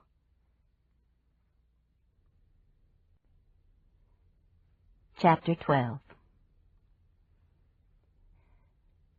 Thomas Benson? Sure, I know him. He owns the feed store up in Steele. Still shows up most days for work, but his son's running the business now because of Thomas's health problems. Good old fellow. Virgil Stuckey stretched his legs toward the fire. One more stretch like that, and he would be out of the chair and on his butt on the floor. The six of us, Virgil, Luke, Richard, Sister Fred, and I, were sitting in Sister's den, surrounded by dirty dishes and cartons of Chinese takeout. The smell of sweet and sour shrimp battled bravely with the giant arrangement of flowers, mostly purple, on the table behind the sofa. Through the glass wall of the adjoining sun porch, we could see the whole city of Birmingham, crisscrossed by the yellow-white ribbons that were interstates. Airplanes took off and landed at the airport, flashing lights. And to our left, the giant statue of Vulcan held up a green torch that looked exactly like a huge lime popsicle. Green because there had been no traffic deaths within the city limits in the preceding 24 hours. A death warrants a cherry popsicle. Sister had called around 5 o'clock to say she and Richard were back from Pulaski, that Virgil was with them, and they were ordering Chinese. Did we want some? Since I had spent what was left of the afternoon visiting Debbie and the baby, instead of thinking about supper, we certainly did. And it had been a very pleasant supper around the fire. Is this Benson guy one of the snake handlers? Richard asked. Most probably, Virgil answered, which meant that of course he was. Richard got up and stood with his back to the fire. If he had been a woman in a skirt, he would have hiked it up. As it was, he rubbed his hands up and down his pants leg, absorbing the heat. "How come you don't arrest them, Sheriff?" he asked. "That little thing called freedom of religion, Congressman." A slight tension entered the air. "I don't bother them as long as they don't bother or hurt other folks." "Well, somebody sure as hell bothered Monk Crawford," Richard said. "And we'll arrest him. Or her." Mary Alice jumped up from the sofa. "I forgot the fortune cookies." She went into the kitchen and came back with a small sack. She handed it to me. I was sitting on the floor on a pillow with my head against Fred's leg. I took a cookie for both of us and passed the sack to Luke. He had been very quiet all night, and I wondered if he shouldn't be in bed. "Everybody read them out loud," Mary Alice insisted. "Patricia Ann, you go first." The slip of paper from my fortune cookie informed me that I would become rich. Fred said, "You will never die." Luke's read, "Better things are coming." And then Virgil's. "You will soon be released from the insane asylum." He burst out laughing. "What? You're making that up," Sister said. "I swear that's what it says." "It does not." Sister grabbed the message from Virgil. "You will soon be released from the insane asylum." She looked up, laughing. "Y'all, that's what it really says." She patted Virgil's hand and, still giggling, said that her fortune cookie advised, "Befriend yourself as a child," whatever that meant. And then we all looked at Richard, who still stood before the fire. "You will marry Miss America," he said sheepishly, and threw the paper into the fire. "Hey, that may be better than not dying, Richard," Fred laughed. "No way. Those women have all those make-the-world-a-better-place causes, and every one of them has breast implants." "He knows," Luke spoke up. "He dated a Miss Mississippi for several months. Whatever happened to that girl, Richard?" "She was out in Washington hugging trees, last I heard." He stretched. "I'm tired. I think I'll call it a day." Me too. Luke stood up and swayed a little. Virgil reached out and steadied him. What time tomorrow, Patricia Ann? Whenever you're ready, Luke. And only if you feel like it. I talked to Betsy Mahal about the key, and she said she'd be home all day. Okay. Good night, y'all. Good night, Richard added. Did something happen today that I don't know about? I asked after they had gone upstairs. Richard seems antsy. Virgil explained. Virginia was in the car with Monk Crawford when they got to Pulaski. There was a receipt on the floor from a gas station not far from where he was found. Virginia had signed it. When he checked and showed them her picture, they remembered her. My arm clasped Fred's leg. Which means... Surely they didn't believe Virginia had been involved in Monk's death. We don't know, Virgil admitted. All we know is that she was in Pulaski and that the guy she was with is dead. Snake bit, Fred said. His hand was on my head, and I felt his fingers tighten. Shit. And then what I knew was coming. I really don't want you involved in this, Patricia Ann. It's too dangerous. And you're sure as hell not going to find Virginia. Not in steel. Which reminds me, Virgil said. He reached in his pocket and pulled out a cameo on a long gold chain. This was in Mrs. Nelson's car, between the seats. I meant to give it to Mr. Nelson. I don't think that's Virginia's, Virgil. I'll bet that's the cameo that Betsy Mahal was looking for. I got up, took the cameo, and held it to the light. The profile of a beautiful young woman with her hair pulled back in an old-fashioned bun was carved into a pale pink oval of stone and surrounded by a quarter-inch rim of gold. It was old and exquisite. Do you remember Virginia having this? I asked Sister. I don't know anything about Virginia's jewelry. Sister reached over Virgil, took the cameo, and examined it. This doesn't look like her, though. And to Virgil, she's the diamond tennis bracelet type. It's got to be Susan Crawford's, Mary Alice, the one Betsy was asking about. What about it? Virgil wanted to know. She wondered if we'd seen a cameo when we found her sister's body, I explained. She said that Susan wore it all the time, but they hadn't given it to her when they gave her Susan's effects. Let me see that, Fred said. Mary Alice passed it over to him. My grandmother used to have one of these. Everybody's grandmother did. Why don't I just go ask Luke if it's Virginia's? It's not, I said. I knew in my bones that this was the cameo that had belonged to Susan Crawford. Guess I'd better keep it then, Virgil said, when Fred came back with the news that neither Luke nor Richard had recognized the cameo. He put it back in his pocket. No use telling anybody about it yet. He looked right at me. Okay? Okay. You better make her cross her heart and hope to die, Sister said. She can't keep a secret 2 minutes, never has been able to. Pot calling the kettle black.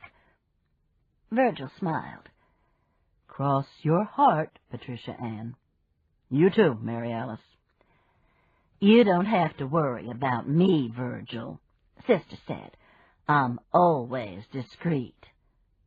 Then quit laughing, Fred. Sorry. He reached over, took my hands, and pulled me up.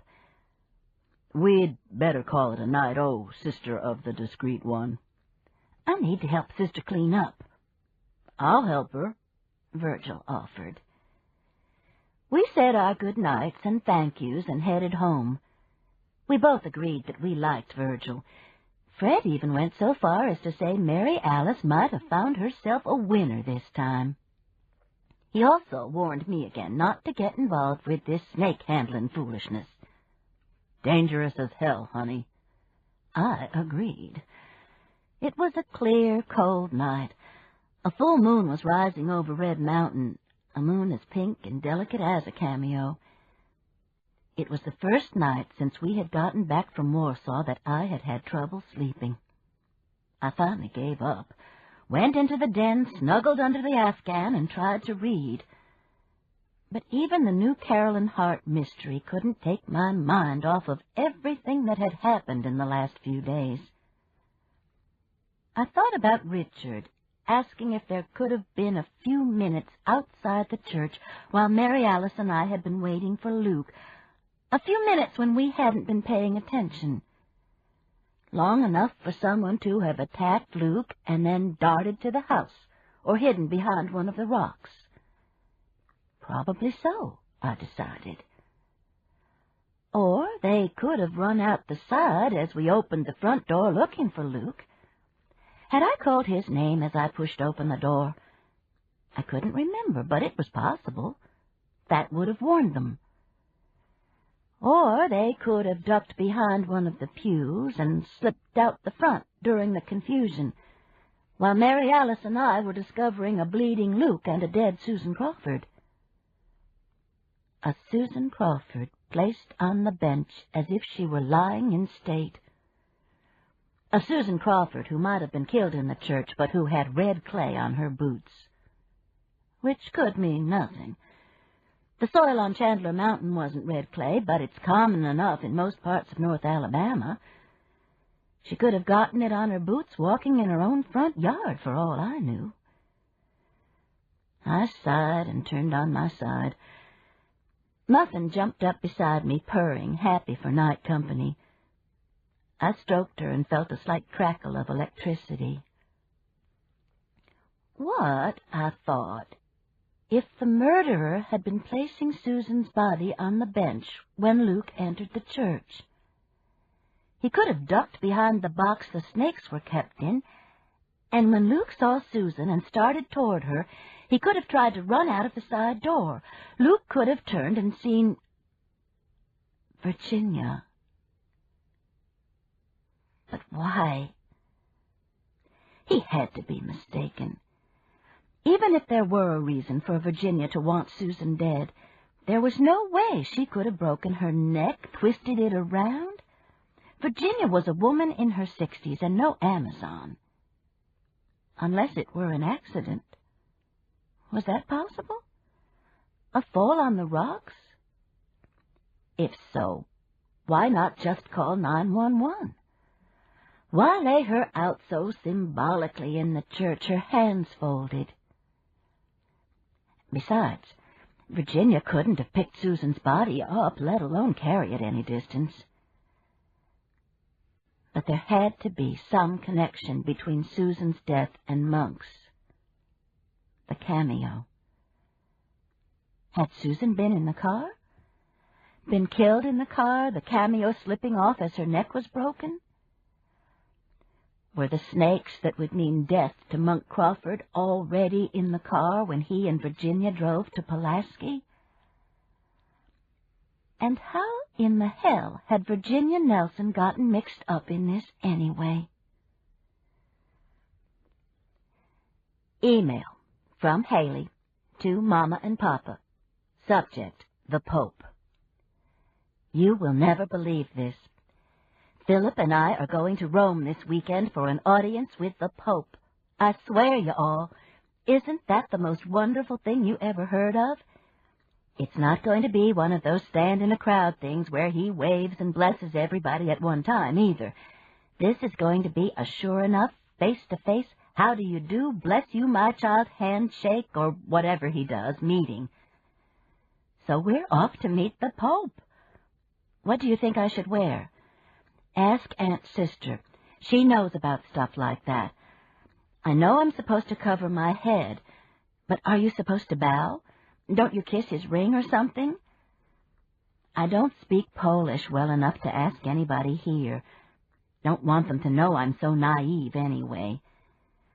Call down at St. Paul's, Mama, and see what they say. Philip is laughing about it, because I'm so nervous and excited. But imagine being blessed by the Pope himself. And I think Philip is a lot more excited than he's letting on. Aren't the Trims across the street Catholic? And Celia, Freddie's girlfriend? They probably wouldn't know, though. This is sure enough big time. Maybe you'd better call St. Paul's. Let me know as soon as you can. We're leaving day after tomorrow. I love you both. Haley. Fred, I called, come look at this email from Haley. It's wonderful. He came in, buttoning his shirt. I moved out of the chair so he could sit in front of the computer, but I leaned over him while he read. Can you believe that? I asked when I thought he had had time to get the gist of the message. He scrolled down. She sounds excited. Of course she's excited, Fred. They're going to be blessed by the Pope. Isn't that wonderful? But Haley's a Protestant and Philip's Jewish. Damn it, Fred, it's the Pope. I reached down and unplugged the computer. Go to work. Why? What's the matter, honey? You, I said, pointing, are as blank as that computer screen. Just go to work. What's wrong with you, Patricia Ann? But he was talking to my back. I went into the bedroom and shut the door, hard. How had the two of us, as different as we were, managed to live together in relative peace for over 40 years? Because you adore each other, Mitzi Pfizer said a half-hour later when I posed the question to her.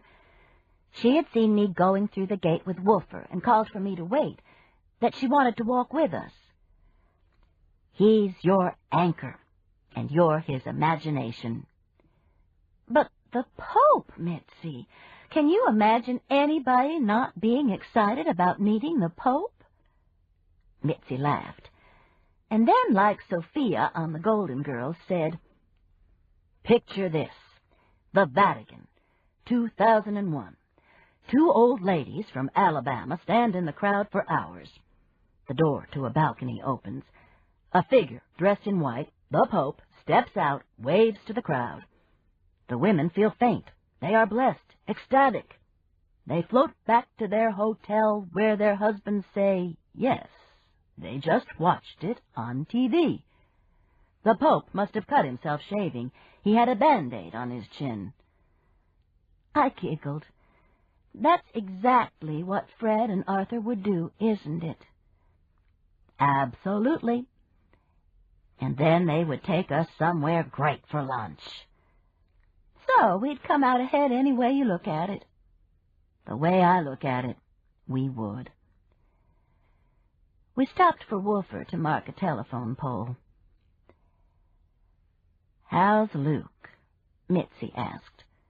Did you have any trouble getting him home yesterday? No. He was still pretty weak last night, though. We're supposed to go up to Steele today to look in Holden Crawford's house to see if we can find any clues as to Virginia's whereabouts. Any recent developments? It was amazing how much had happened that I hadn't told Mitzi. 4 blocks worth of talking. And that didn't include the cameo. As we stopped in front of her driveway, Mitzi shook her head. I don't know, Patricia Ann. This whole thing just scares the hell out of me. Snakes, Lord. She held out a gloved hand and touched my arm. Y'all be careful. We will. It seemed like such a small thing to promise. Of course we would be careful. I thanked her for the Vatican story, for putting me in a better mood, went in my gate and checked Woofer's water. A small rim of ice had formed around the side of the bowl during the night, but it was going to be a beautiful January day. I took his leash off and went inside to call Sister and email Haley. Email From Mama to Haley. Subject, the Pope. Darling, how wonderful. What an opportunity. I haven't called St. Paul's yet, but here's what your Aunt's sister says. Lord only knows where she learns these things, but she's probably right. A dark suit, a handkerchief on your head, not a necessity since you aren't Catholic, but you'll probably feel more comfortable. No bow, no ring kissing. He'll probably just take your hand in his, no shake, and you say your name, or if someone has introduced you, how do you do, Your Holiness? This doesn't sound right. I'll check it out. I doubt Sister knows diddly about this part. The Pope. Imagine. Sometimes I wish the Methodists had a Pope, and robes, and incense, and chants, and intercessions, and infallible people. I think. I love you, Mama. Chapter 13. Betsy Mahal had given me directions to her house.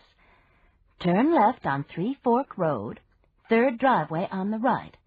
We'd see the name on the mailbox. I think we've missed it, Mary Alice said after we had passed 2 mailboxes and gone at least half a mile. We were in her Jaguar, just the 2 of us. I wasn't sure how she managed it. But when she blew the horn and I went out, got in the car, and asked where Richard and Luke were, she said, "Don't ask. They're meeting us on the mountain at 1 o'clock. Is Luke okay this morning? I asked. He ate 3 poached eggs and half a pound of bacon for breakfast. You think I was going to let him in my car? So Sister and I had made the trip to Steele by ourselves. It was nice to have someone to talk to who was as excited as I was about Haley and the Pope. I almost got to meet him, Sister said. Roger was Catholic, remember? Actually, I didn't, but who could keep up? And he was saying on the plane right before he died, you know, when we were coming back from Europe, that the next time we went, he was going to arrange for an audience with the Pope, that he should have done it this time. She paused. I guess maybe his chest hurt and made him think of it. A red pickup truck passed us. The driver waved, and we waved back. And not a single priest on that plane, Sister continued. There we were, halfway across the Atlantic, and Roger turning blue, and not a single priest. Some nun, said she was a nun anyway, didn't even have on nun clothes, just a red knit dress, read him his last rites. That was Terry Mahal, I said. You know who the nun was? The guy in the red truck that just passed. That was Betsy's husband. We're not lost. Oh. Well, they sure as hell live out in the woods, Sister grumbled. Actually, Three Fork Road wound through a valley below Chandler Mountain, a valley that was lying fallow in January, but that was crisscrossed with fields that had yielded a harvest in the fall. Dead, stalky plants marching down rows attested to that. Cotton? Soybeans? Any woods that might have been here once were only a memory. This was farm country. There's a mailbox, I pointed. Mary Alice slowed down, and we turned onto an asphalt driveway, a long driveway that led to a beautiful large house. The type of house that Mary Alice has always wanted, a Tara with 6 columns across the front. The driveway circled around a grassy area that had in its center a fountain, a voluptuous woman pouring water from a jug into a small pool, encircled by pansies. This has got to be the wrong place, I said.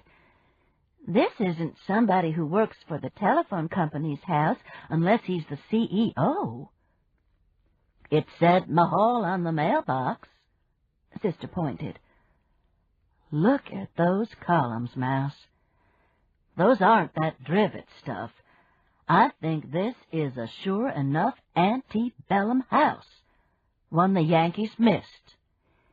It's money's what it is, and I don't think it belongs to Betsy and Terry, but I'll see.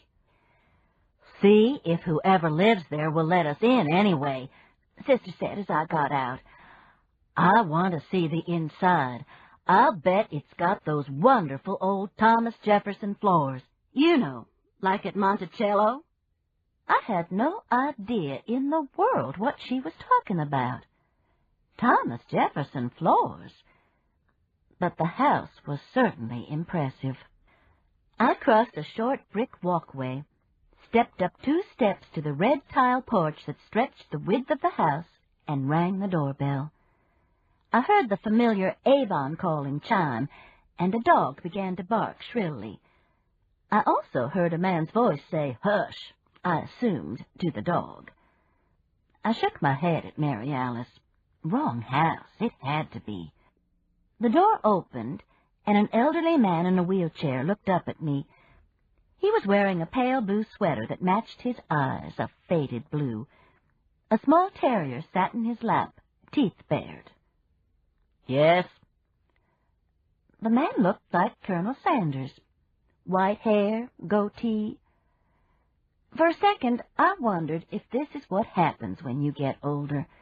You've seen so many faces that they all begin to resemble each other, like Virgil Stuckey and Willard Scott, that maybe there are only so many faces to go around.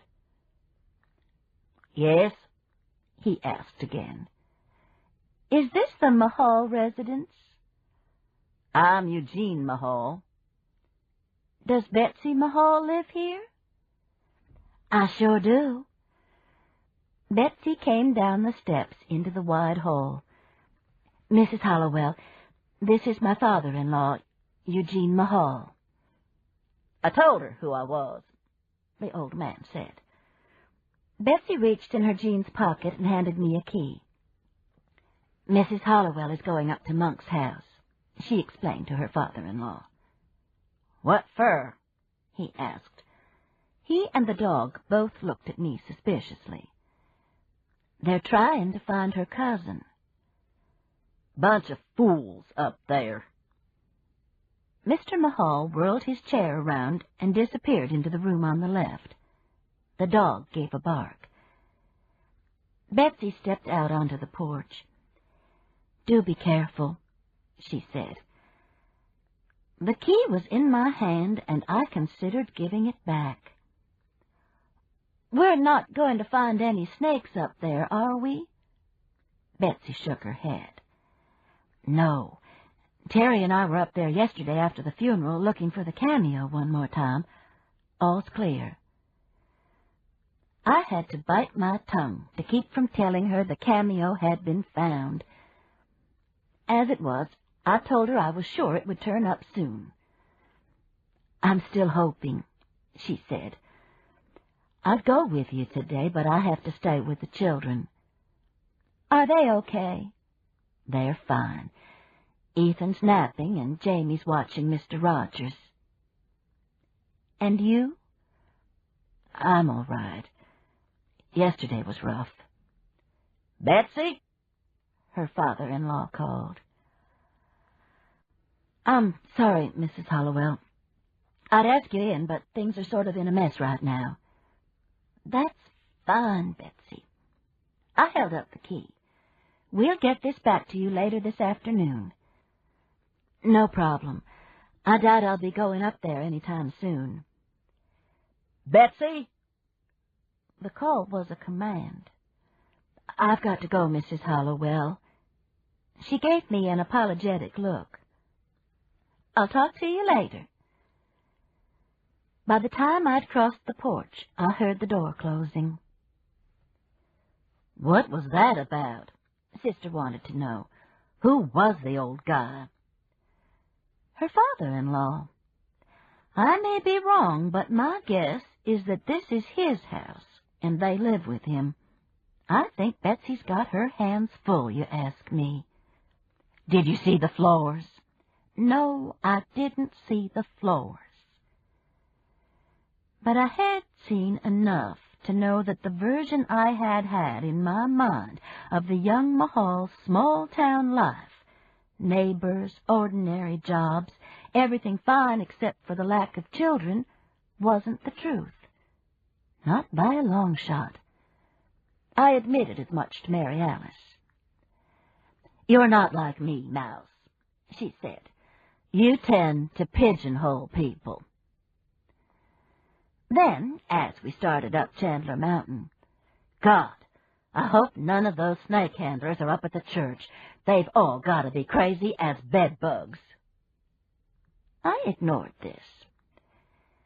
However crazy handling poisonous snakes might seem to us, I remembered what Betsy had said about her aunt, that she was trying to touch God. That deserved respect. There were no cars or trucks at the church except Monk Crawford's paint van, which still stood in his driveway.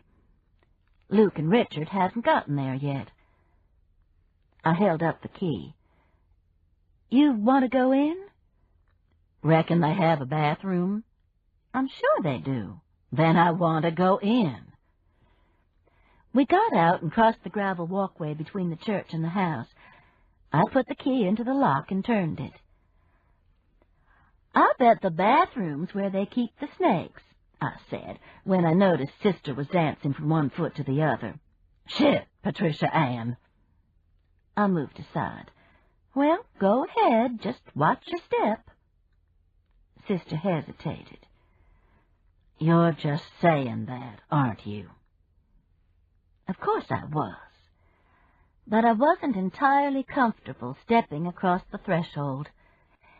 The ordinariness of the room we entered was reassuring, though. Sun shone across a white vinyl floor.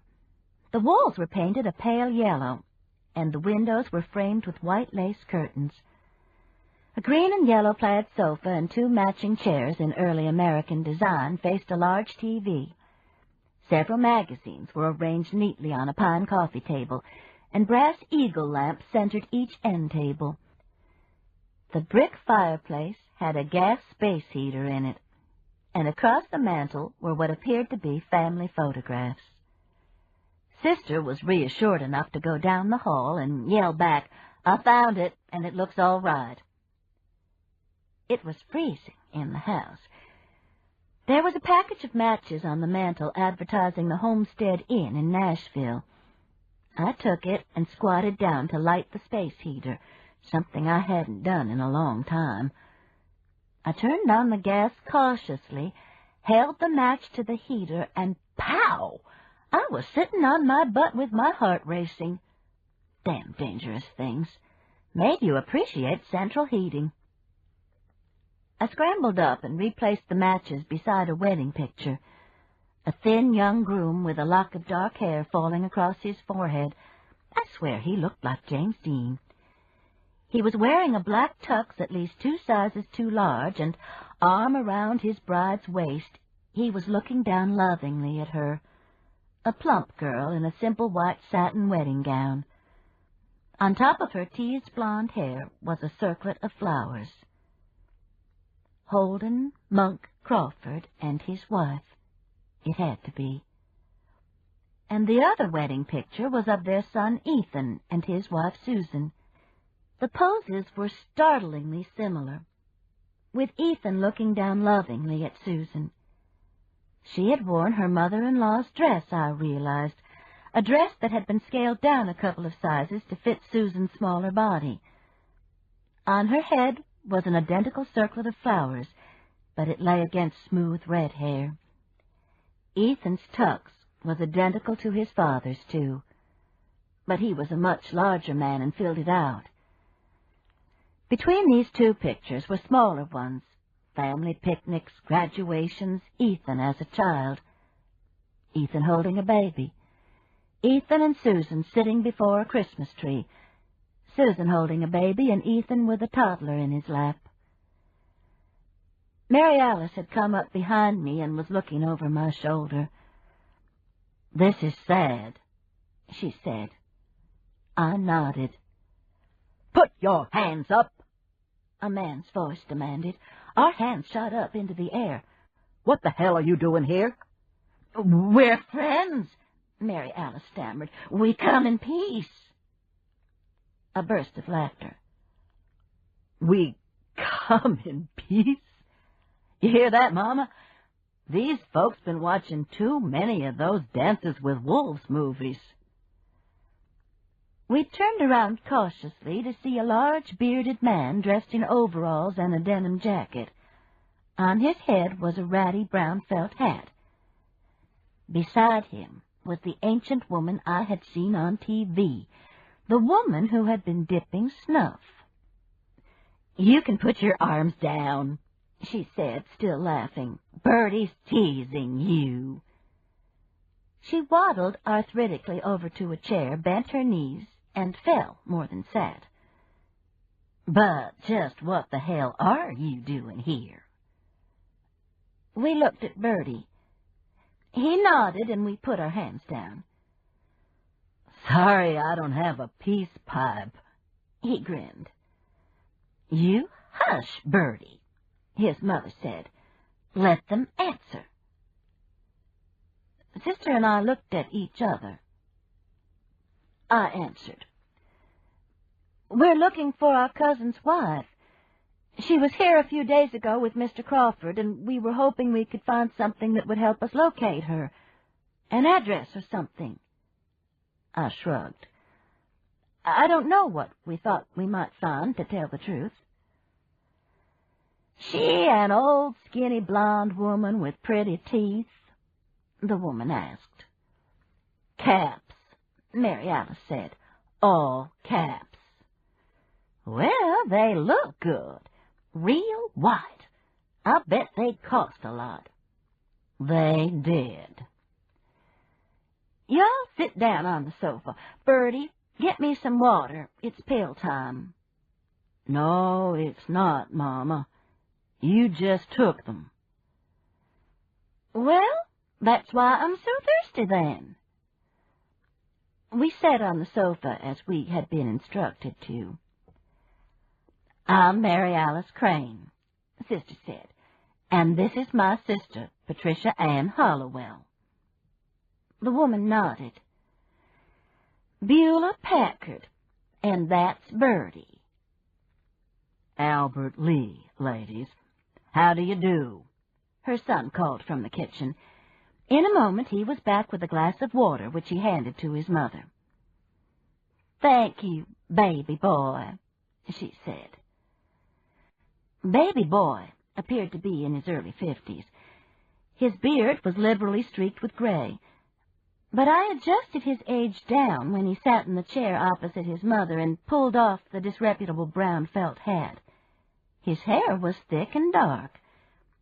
He ran his hands through it, propped his hat on his knee, and looked at us. "Well?" he asked.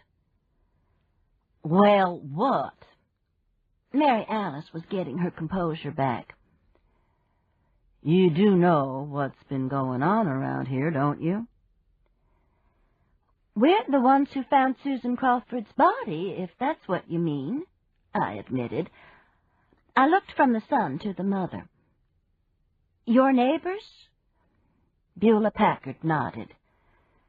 "Live right up the road by horse pens. Born and raised here, right on Chandler Mountain." "Not much happens up here Mama doesn't know." Beulah Packard frowned at her son. "I didn't know Susan was lying over there in that church dead, bless her heart. Her and Monk both gone."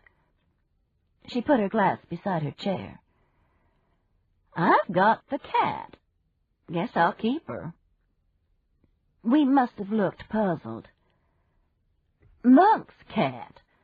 I'll keep it for him when he's gone. He brought it up last Friday, I think it was. Said he was going to be gone a couple of days." They were in that old lady with the white teeth's car. She was driving. "Did he say where they were going?" I asked, thinking this might be the answer to our questions about Virginia. She shook her head. Just handed me Flossie and said, "Miss Beulah, I'll be back in a couple of days. You take good care of my Flossie and keep an eye on my house." She reached in her coat pocket for a Kleenex. He did love that cat. Lord, I'm going to miss that boy. There was no reason in the world for anybody to do what they did to him. "Are you members of his church?" Sister wanted to know. "Dear Jesus, no." Miss Beulah wiped her eyes. "I'm scared as hell of snakes. Worst whipping Bertie ever got was when he put a green snake down in my laundry pile. I'd like to have died." "So did I," Bertie said, "and I was 16 years old." "Just meanness. Meanest thing you ever did." The two of them smiled at each other. "Bertie teaches English at the university," his mother told us. "Monk sort of took his place, cut my grass, helped me plant my garden." Miss Beulah held the Kleenex to her eyes. Mary Alice and I both looked at the mountain man on our right who was smiling at us. A teacher at the university? "It's the January short term," he said, as if that explained his appearance. "I don't have any classes until February." "My sister is an English teacher." Mary Alice pointed to me. "Oh?" Albert leaned forward. "What's your specialty?" Specialty? Smart Alec. His mother should have whipped him harder when he was 16. 11th grade, but I'm retired. What's yours?" "Chaucer. Every one of those people is right here on Chandler Mountain." I looked around at the four of us and had to grin. He was right. There were questions that needed asking, though. "How long was our cousin here, Mrs. Packard? Do you know?" "Couple of days, far as I know. Monk was always bringing women home from his painting jobs. Rescuing them, he said. Bless his heart." "Do you know the names of any of the other women?" "Sally Joe was one of them. I don't know her last name, but I remember last summer she came and picked some okra at my house. Said she fried it some kind of special way, and she'd give me the recipe. But I think she left the next day. Never got the recipe." Miss Beulah reached down, picked up her glass, and held it out to Albert, who got up and took it to the kitchen. "None of them stayed more than a couple of days." "Did any of their husbands show up looking for them?" "Probably. I never heard of any trouble, though." Albert Lee came back and handed his mother her water. "I think Monk was running an underground railroad for unhappy wives," he said. "Could one of their husbands have hated him enough to kill him?" I asked. Albert Lee Packard shrugged. "Possibly. I'm assuming Susan and Monk's deaths are connected, though, and there wouldn't have been any reason for a cuckolded husband to have killed her." "Bertie was in love with Susan," his mother said. "Everybody was in love with Susan, Mama." He sat down and cracked his knuckles. "Her and those damn snakes." There was such a bitter tone to the last remark that I realized he probably had cared deeply for Susan. "The snakes are the connection, ladies," he continued. His mother shook her head. "But Monk had quit handling." "Which would have been seen as a loss of faith, Mama. Suppose someone was furious at him because of that. What more symbolic way to kill him than to stick his arm into a basket of snakes? Mary Alice had been unusually quiet. Now she shuddered and said, "It gives me the chills to think about it." "I still think it could have been the Chandler Mountain booger broke Susan's neck," Miss Beulah said. We heard noises outside, car doors slamming. "That must be my cousin," I said. I stood up to look. But a car and a pickup had pulled up in front of the church. Several people were getting out and going in. Albert had stood up, too. "Probably getting ready for Monk's funeral," he said. "Did you go to Susan's yesterday?" "No, it was just a family graveside service." "Do you know her sister?" "Sure. Betsy and Terry are good folks." "That's more than you can say for that father of his," Miss Beulah said. "Eugene Mahal is the biggest ass in St. Clair County. In a wheelchair because somebody shot him. Bunch of people claimed they did it, bragged about it. The sheriff just gave up on it." The mention of the sheriff got Mary Alice's attention. "Virgil Stuckey?" "Good man. Not worth a tinker's dam as a sheriff, though." "Oh?" I could see Mary Alice bristling. "Too nice." Miss Beulah struggled to get up from the chair. Albert went over to help her. "We've got to go," she said. "I've got a pot of vegetable soup on. Y'all are welcome to come by and have some.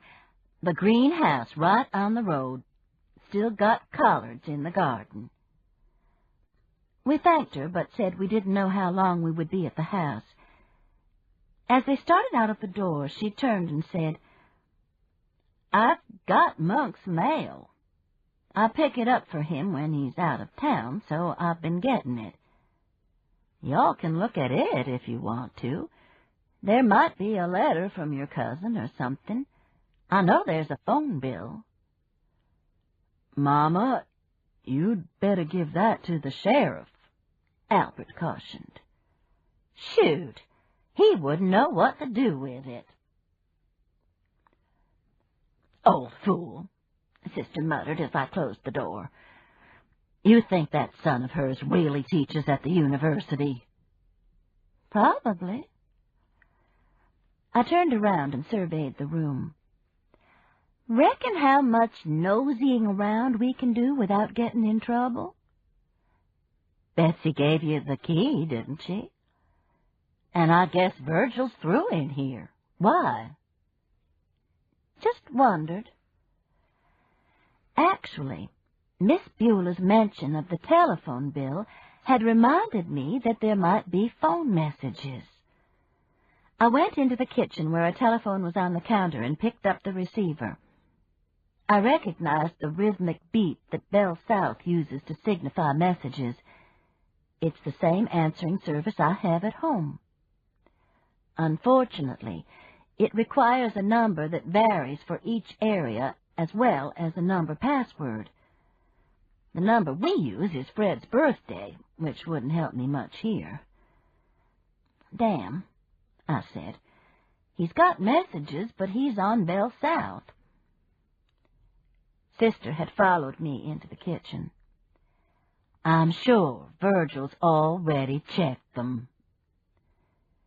I ignored the smugness. "These are new ones," I explained. "It doesn't beep unless there are new ones. Virgil could have saved the old ones, but they'd just be sitting there." "You can't access them?" "Not without the code numbers." Mary Alice started opening kitchen cabinets. "What are you doing?" "We're supposed to be looking, aren't we?" She took down an opened package of Oreos. "Reckon these are fresh. Remember that time you bit into one of those wafer cookies with the lard stuff in them and there was half a worm hanging out when you started to take your second bite? I remembered that it was a cookie that she had given me, not mentioning that it was old as the hills. I'm sure those Oreos are fine, I said, praying for a worm. No such luck. Let's see what they've got to drink, Sister said, opening the refrigerator, her mouth full. Apple juice is all. You want some? I shook my head, no. I had opened the drawer beside the sink that is everyone's junk drawer. On top were a couple of matchbooks like the one on the mantel advertising the Homestead Inn in Nashville. I pocketed one of them. It had the inn's phone number on it. Could Monk and Virginia have been there and on their way back through Pulaski when he was killed? No, that didn't make sense. That way the matchbooks would have ended up in Pulaski, not on Chandler Mountain. Nevertheless, someone had been to the Homestead Inn. Hello? The front door opened, and Terry Mahal stepped inside. I'm Terry Mahal, he reminded us politely. Betsy sent me to see if I could help you. You can tell us what we're looking for, Mary Alice said. We sure don't know. Can't help you there, Mrs. Crane. I closed the junk drawer and walked into the living room. Terry was a handsome young man, I realized. I recognized his father's pale blue eyes. I'm Patricia Ann Hollowell, Terry, I said, and my sister's right. We're not sure what we're looking for. Something that will tell us what might have happened to our cousin. I glanced out of the window. There were several more cars and pickups parked between the house and church than there had been just a few minutes earlier. Terry followed my glance. They're gathering, he said. They? The handlers. They'll all be here for Monk's funeral, far away as West Virginia. Sister had joined us. Will they have snakes? Terry shrugged. It's winter. I don't know. There was a knock on the door, and we all jumped. Richard stuck his head inside. Just checking. Sorry we're late, but Daddy got sick a couple of times on the way up here. Had to stop at a grub mart for some Pepto-Bismol. He turned and called, "They're here okay, Daddy. Come on in." "Dear Jesus," Mary Alice said. "Maybe he ought to wait out in the car." "Too cold." Richard went to help his father. Mary Alice turned to me. "What the hell are we doing here?" Damned if I knew.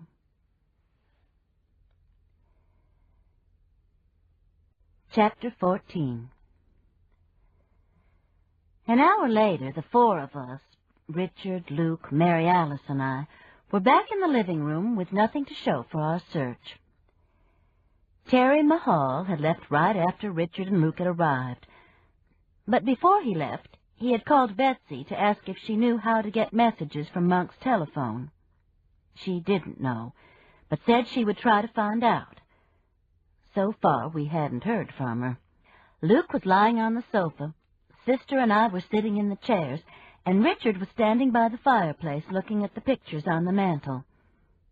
Outside, several more cars had come up, and we could hear people greeting each other. Richard had gone over earlier, introduced himself, and explained that we were looking for his mother. None of them said they had met her or knew anything about her. He had come back to report that they were decorating the church with pine boughs and little lights as if it were Christmas. And no, he answered Sister's question, he hadn't seen any snakes. "We might as well go," he said, turning from the mantel. Tears suddenly filled his eyes. She's dead, isn't she? None of us answered. Richard walked over to the sofa and stared down at Luke. What the hell did you do to her, Daddy? Luke sat up. What do you mean, what the hell did I do to her? Fed her and put a house over her head for 40 years is what I did to her. Well, that answers that, Richard said. No wonder she left. Hey, y'all, this is tacky. Mary Alice stood up. Come on. Richard's right. It's time to go. But Luke wasn't to be sidetracked. What the hell do you know about marriage, you ungrateful punk? You and your Miss Booby Bungalow think you're so high and mighty up there running the whole United States. Well, I've got some news for you, sonny boy. I'm turning off the gas, I said, jumping up. Y'all act the fool all you want, but close the door good when you leave. They were glaring at each other when Sister and I grabbed our coats and left. Tacky, she repeated as we stepped out onto the porch. Common as pig tracks. What do you suppose brought that on? They're just tired and worried. They'll be crying and hugging in a little while. I hope so. So did I. We both realized at the same time that there was no way that we could leave. The Jaguar was blocked by 2 pickups and a shiny black Studebaker with antique car on the tag. Would you look at that? Sister said admiringly. That's the kind of car I had before Will Alec and I got married. Remember? I got it real cheap because it smelled so bad. I think a cat died in it or something. It was okay with the windows down, though. She walked over and looked in the car. This is great. I wonder if they want to sell it. Maybe they'll swap with you. You ladies need something? A man in overalls and a plaid flannel shirt had come from the church and was walking toward us. Sister pointed to the multiple vehicles behind us. We're blocked in. You sure are, the man agreed. He took off an Atlanta Braves cap and ran his hand through thinning gray hair. I'll see can I find out who these trucks belong to. The Studebaker's mine. It's beautiful. I used to have one like it, Mary Alice said. Good for you. He held out his hand. Joe Baker, Monk's brother-in-law. We shook hands. He was a thin, frail-looking man in his 60s, but his grip was so strong it hurt. You find everything all right in the house? My sister always kept it neat as a pin. I don't know since she died, though, and Monk's been bringing all these women in. The house is fine, I said. Joe Baker frowned as if he doubted that seriously. Then he said, Your boy told us what you were doing, trying to locate his mama. We are. Well, could be she's in Nashville. That's where Monk was going Friday. I talked to him Thursday night. Said he had a painting job up there. But he was found dead in her car in Pulaski, Sister said. Joe Baker shrugged. Don't know. Then, I'll see whose trucks these are.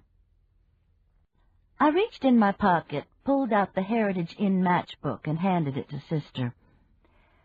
There were a bunch of these in the house. Maybe this is where he usually stayed when he had a job in Nashville. She shook her head. Sounds too fancy. I think we need to tell Virgil about it, though. 2 men accompanied Joe Baker from the church, nodded to us, and got in their pickups. Sorry. He waved.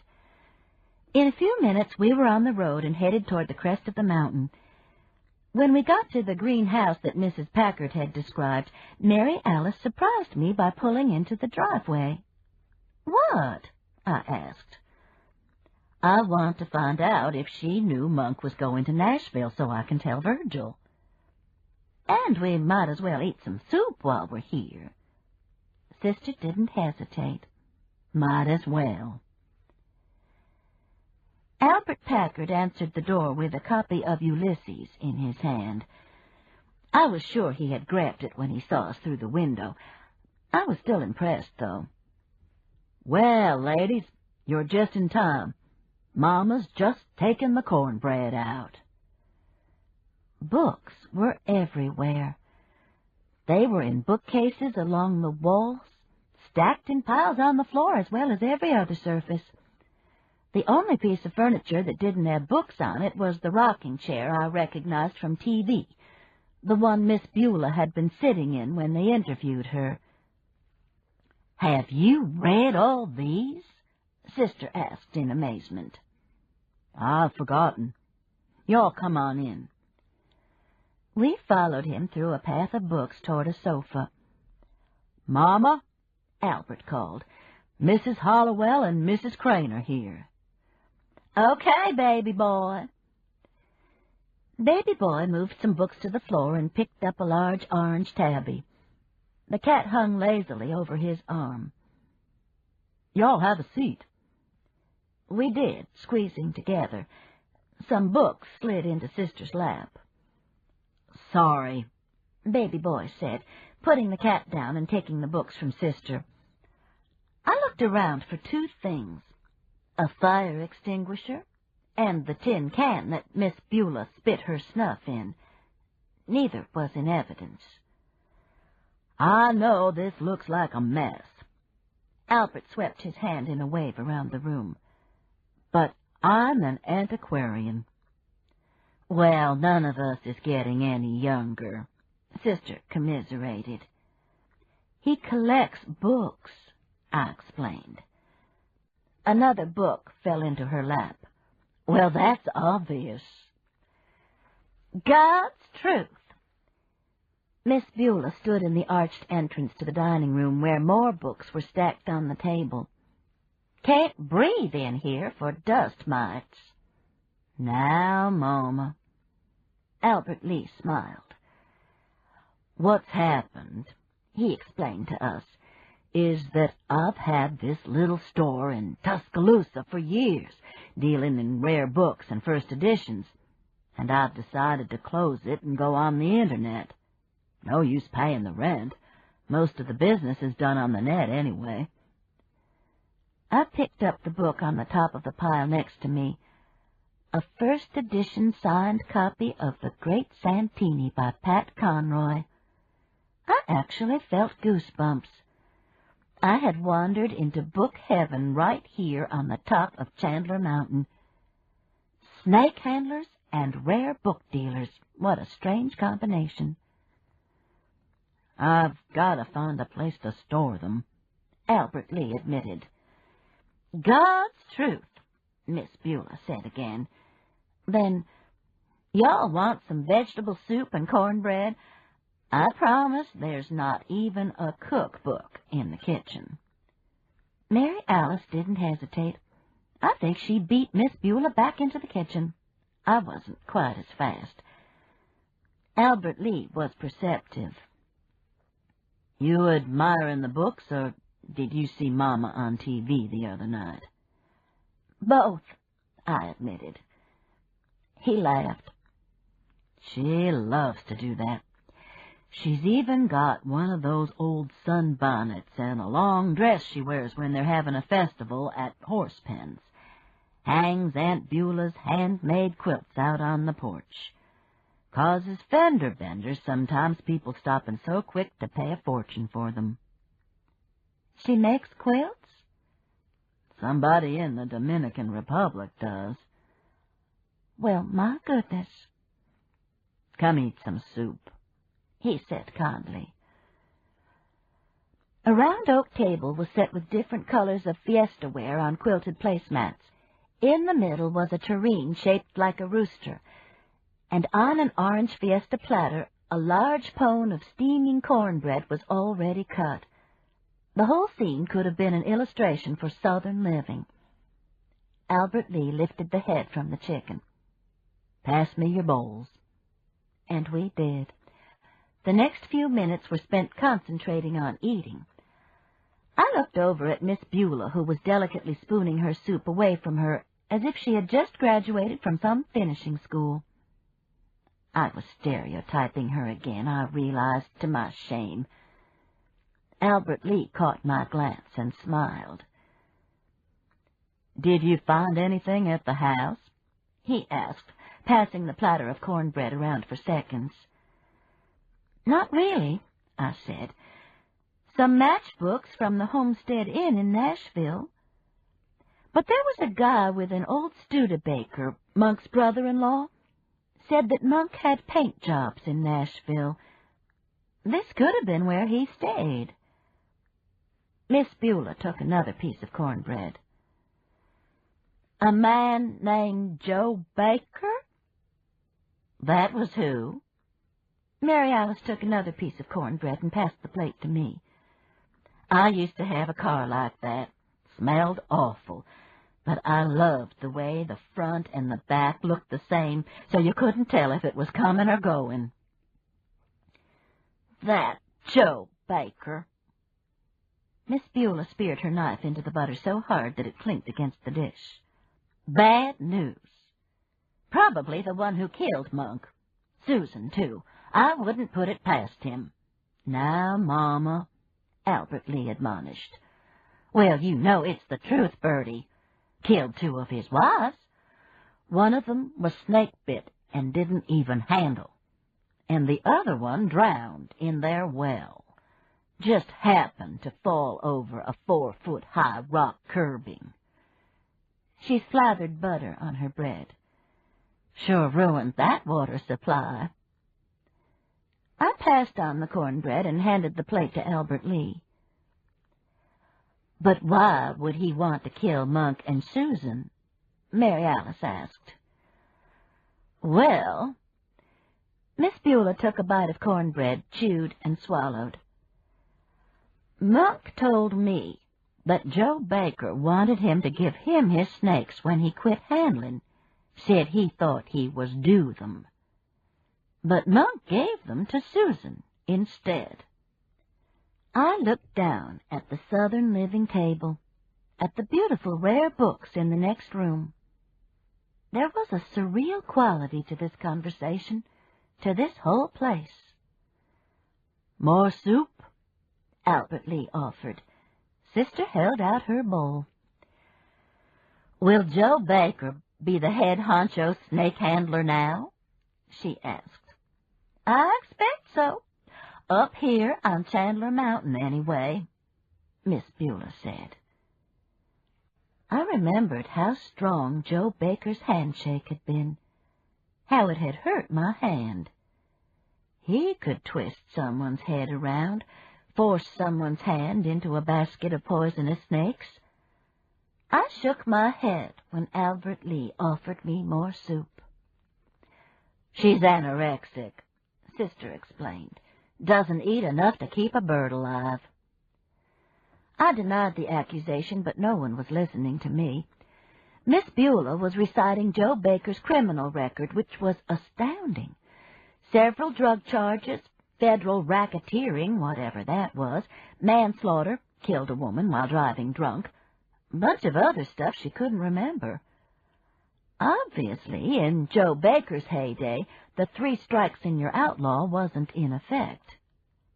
"Bad news," she repeated. "If I was Virgil Stuckey, Joe would be at the top of my list, I guarantee you." Mary Alice perked up at the mention of Virgil's name and asked Miss Beulah if she knew him very well. "Nicest man in the world. Needs to get him another wife and settle down." Mary Alice nodded in heartfelt agreement.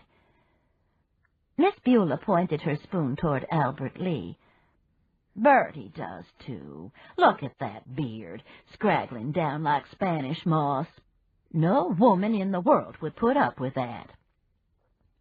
Patsy left me because I'm gay, Mama. Gay my foot, Albert Lee Packard. She left you because of those damn books in yonder. Mother and son smiled affectionately at each other. From what she had said about Albert's affection for Susan Crawford, I doubted that he was gay, but saw that whatever he was, his mother adored him. It was pleasant in the kitchen. Outside, the January wind had picked up, but we were warm and well fed. Albert Lee got up and cut pieces of pecan pie for us for dessert and poured coffee. I ate and listened idly to the conversation, most of it about Chandler Mountain, the crops grown there late into the fall because of the thermals, the hardcore poverty of the Appalachians, the mountain people trying to hold on to their isolation and losing the battle. "But you left the mountain," I said to Albert Lee. "Yes, but it's never left me. And here I am, back." "But on the Internet." He shrugged and grinned. "There's a world out there." "And he's going back to it, too," Miss Beulah said. "The day I found out I was pregnant with him was the day I started saving my pennies so he could go to college." "What did your husband do?" I asked. "Coal miner." Miss Beulah pushed her coffee cup away. "Died when he was 35 in the Daisy Bell mine. Methane explosion. 17 men gone just like that." Miss Beulah snapped her finger. "That was my daddy," Albert Lee said. "There've been a couple of husbands since." Miss Beulah nodded. "One of them, nice but sickly, didn't last long. One of them sorry. Wanting the money the company gave me for Jake's death, I kicked his sorry ass out so quick it's probably still spinning." I wondered how much money she would have received from a coal company 40 years ago. Probably not much, but I had an idea that it explained Albert Lee's education. Mary Alice leaned back and stretched. "How much did you get?" "Sister!" But Miss Beulah didn't take offense. "Not as much as I would have if he'd lived. Eugene Mahal down in Steele, Susan Crawford's sister Betsy is married to his son, was hurt in the same accident, and he's been living high off the hog from the coal company ever since. Bought a bunch of land, raised his cotton, built a fine house." "Invested it wisely, Mama," Albert Lee said. Miss Beulah pursed her lips. "So they say. Ask me. He's been blackmailing the company all these years. Probably the folks who shot him. He knew something about the explosion the company's been willing to shut him up about." "That could have been to start with," Albert Lee agreed. "They could have given him more than they did us, but he took that money and made his own bundle with it, Mama." "How?" Sister asked. "That's where we picked up the key to Monk's house. That's the prettiest house I've ever seen. The Mahal house, that is." "Lending money. Charging a fortune in interest." Albert Lee got up and started collecting dirty dishes. "Anybody want any more coffee?" Nobody did. "What do they call that? Usury?" Sister asked. "They call it illegal. He was running a damn mini-mafia for years. That's how he got shot. Mama knows that." Albert Lee put the dishes into the sink and began to rinse them. "He got away with it, though, and then turned legal. The son of a bitch owns a bank now. He and his son. Lock, stock, and barrel.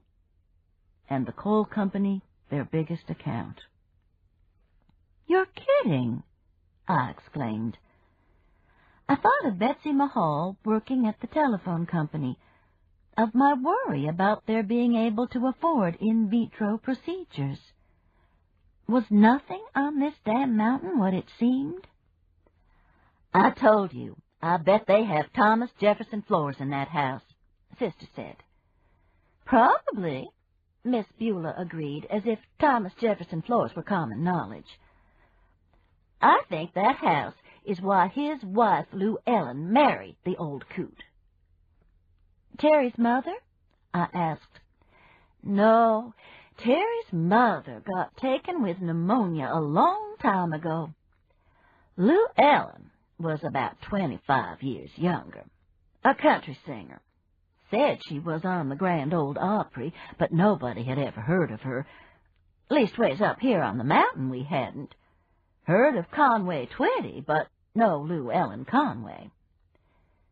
Albert Lee sat back down and crossed his arms. What's the matter with you? His mother asked. Nothing, Mama. Just waiting to hear the rest of the story. Miss Beulah gave him a hard look, but continued. Anyway, the girl was cute as she could be, little and blonde like Barbara Mandrell, but I think she found out real soon that she'd made a bad bargain. I think she was clinically depressed, Albert Lee said. Well, of course she was, Bertie. Who wouldn't be, having to live with Eugene Mahal?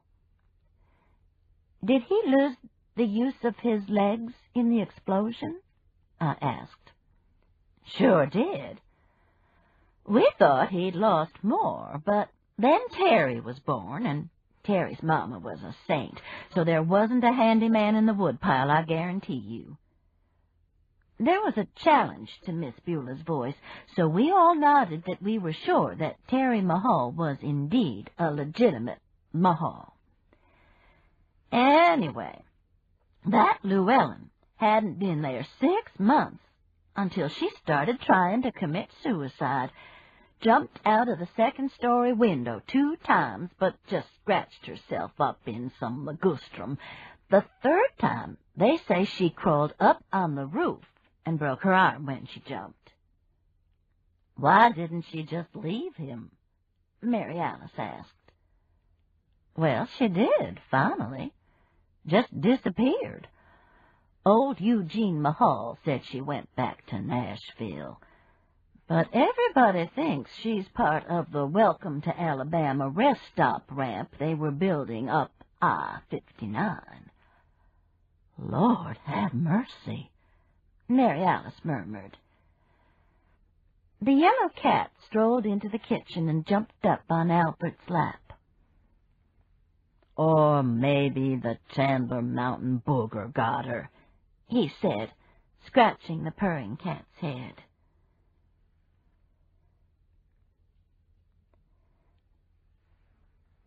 Chapter 15. Mary Alice was unusually quiet on the way home. I don't know what she was thinking about, probably Virgil, but I was thinking about Betsy Mahal and what she had said about being scared. I had tried to make myself believe she was scared about losing the cameo, but what if she were frightened of her father-in-law?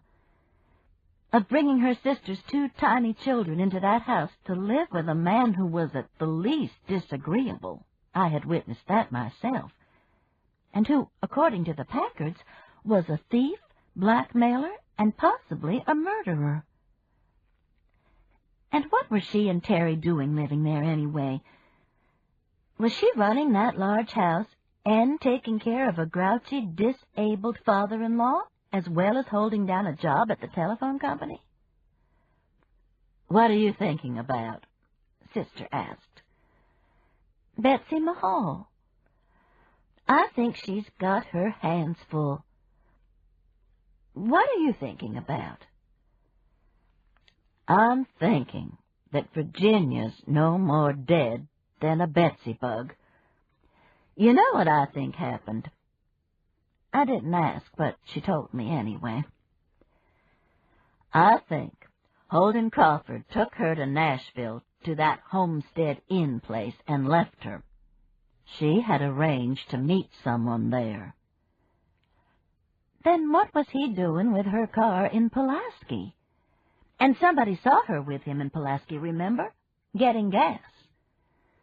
That could have been on their way up there. On the way back, after he'd left Virginia, somebody killed him. I thought about this for a minute. It was possible, but certainly a circuitous route for Virginia to get to Nashville. Why would she have come to Chandler Mountain when she could have driven straight up there from Mississippi? Or maybe, Sister continued, he put her on a plane in Nashville. Planes fly out of a lot closer places, Birmingham, Chattanooga. There was some special reason he needed to go to Nashville. My head was beginning to ache. I still wasn't over my jet lag totally. You want to go with me to Debbie's to see Brother and the twins? Tell her I'll be over tomorrow. Maybe Henry's cooked something good for supper. Lord, it had only been an hour since we had had soup, cornbread, and pecan pie. The woman amazes me. What would it be like to have such an appetite, not just for food, but for life?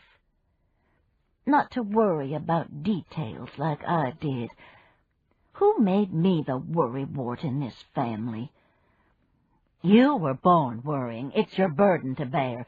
I remember when Mama told us we should appreciate our food because the starving children in India didn't have any. You worried to death about them, wouldn't eat. I hadn't even realized I had asked the question aloud until Sister answered. I still worry about them, I admitted. What's your burden? Sister thought for a moment. Her eyebrows squeezed together into a crease. I guess being a woman, particularly a Southern woman. I looked at her in amazement. Surely she wasn't serious. What kind of a burden brought 3 rich husbands, 3 wonderful kids, a secure place in the world, and the nerve of a bad tooth?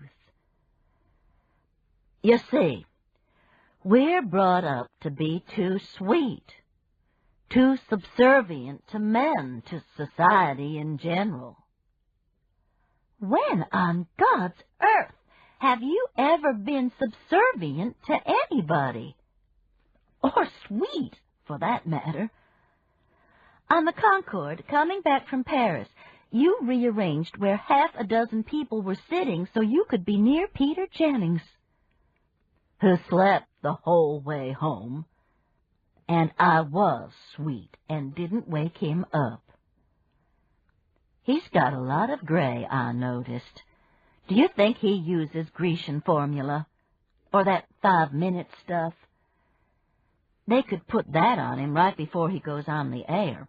If he sweated, he might be in trouble, though. You didn't ask? Don't be tacky. We pulled into my driveway just as it began to mist. It was well above freezing, so ice was no danger, but Wolfer would miss his walk again. I told my burdened Southern sister goodbye and went over to the igloo to check him out. "Come inside a while," I told him. He grudgingly agreed. He followed me into the house. I gave him a couple of dog biscuits, and he stretched out on his rug to nibble at them. Muffin eyed us from the center of the kitchen table. I took her down, gave her a couple of Pounce treats, and went to check my messages. My only email message was from someone advertising sex on the Internet. I get quite a few of these ads, having wandered one day onto a website called Amazon Lovers or something like that when I was trying to order a book. I think I am now on some kind of international list of large lesbians. I deleted the sex, which zipped me back to Haley's last message about the Pope. I reread it and realized she was probably in Rome by then. I couldn't have been happier for her. This time last year she had been a widow, lonely, still grieving for what might have been with her husband Tom, whose life had been severed by a drunk driver. Tom, on his way home from work with flowers and a valentine for Haley. I touched the computer screen. Be happy, darling. There were 3 phone messages. One was a siding company. The second one wanted to sell us insurance. And the third one surprised me so I had to sit down. Patricia Ann. It was a woman's voice, and she was whispering, but I recognized her before she said, "This is Virginia. Please call me at 615-555-9678. I need some help. Bad." In spite of the sinister sound of the message, I was so relieved to hear Virginia's voice, I said, "Yes!" Woofer and Muffin both jumped. I looked at my watch. Mary Alice was at Debbie's, but maybe Richard and Luke had declared a truce and come back while we were eating with the Packards. I dialed Sister's number. No Richard, or if he was there, he wasn't answering. I dialed Debbie's. One of the twins answered. Teeny, we're still trying to figure out why the twins called Mary Alice this, wasn't there. Aunt Pat, but did I want to speak to Brother? He was asleep, but she would wake him up. Faye? May, Aunt Pat. I'd like to speak to your Mama, darling. She's asleep. I'll wake her up. No, don't do that, May. Let her sleep. Okay, bye. May hung up. I played Virginia's message again and wrote the number down. After listening to it the second time, I realized that it was just as well that I hadn't been able to reach Luke. Virginia had specifically asked for me to call her, which I did. She answered hello in a whisper. Virginia? I whispered back. Patricia Ann? Oh, Patricia Ann. Where are you? In a Holiday Inn Express in Nashville. Why are you in Nashville, and why are we whispering? I don't know. A normal voice. My ass is in a sling, Patricia Ann. You mean with Luke? No way. He's going to be so relieved to hear you're okay that it's not going to matter what you've done. He's been worried to death, Virginia. Richard, too. He's here trying to find you. My baby's there. We just got back from Chandler Mountain looking for you. Y'all stay away from Chandler Mountain, Patricia Ann. I saw what happened to Monk Crawford on CNN. God! Virginia's voice dropped to a whisper again.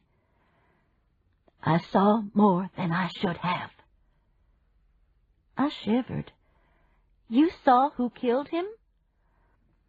Of course not. But I saw my own car right there on CNN with Monk in it dead. Snake bit. Virginia began to cry. He was a nice man, Patricia Ann. I'm sure he was. Good painter, too. The soffits never looked so good. Enough. How did you want me to help you, Virginia? I'm going to be charged with murder, Patricia Ann. You're not going to be charged with murder, Virginia. Why not? Maybe because you didn't kill anybody. But I did. He's lying right here on the floor. I caught my breath. Who are you talking about, Virginia? Spencer Gordon. I killed him. Virginia, I said calmly, hang up and call 911. Told you my ass was in a sling. The phone went dead. I looked frantically in my end table drawer for my address book. I can never remember Sister's car phone number. No book. I ran into the kitchen and looked in the junk drawer. No book. I thought maybe I should call Nashville 911. Could I do that? Could I call our 911 and have them transfer me? Oh, hell. I was rushing down the hall toward the bedroom when the phone rang. Please, God, let it be Virginia. Let her say she was joking. Some sorry-ass joke, but I'd forgive her. Yes, I would. Please, God. It was Sister. I just found out something about Eugene Mahal, she said. Virginia's in a Holiday Inn Express in Nashville with a man she just killed, I gasped. She says he's lying on the floor and she killed him. What? God's truth. A Holiday Inn Express? With all of those elegant hotels in Nashville? I hung up on her and realized immediately that I didn't know how to call her back. Not that it mattered. The woman didn't have walking around sense. Nevertheless, I was relieved when the phone rang again. I snatched it up. Listen, Miss Snotty, I remember when you were happy with Bob's Tourist Court. Spent quite a few nights there, if my memory serves me correctly. Aunt Pat? Oh, Debbie, thank God. What's the matter? I went through Virginia's story again, and this time I got a sensible response. I'll call and talk to the manager of the motel, Aunt Pat. You keep trying to get Richard and Luke. I'm sure nothing bad has really happened. Then, wait a minute, Aunt Pat. I waited. Sorry, I had to switch brother to the other side. Now, let me write this down. What's the man's name? Spencer Gordon. I think he may be from Seattle. And it's a Holiday Inn Express. Nice places to stay.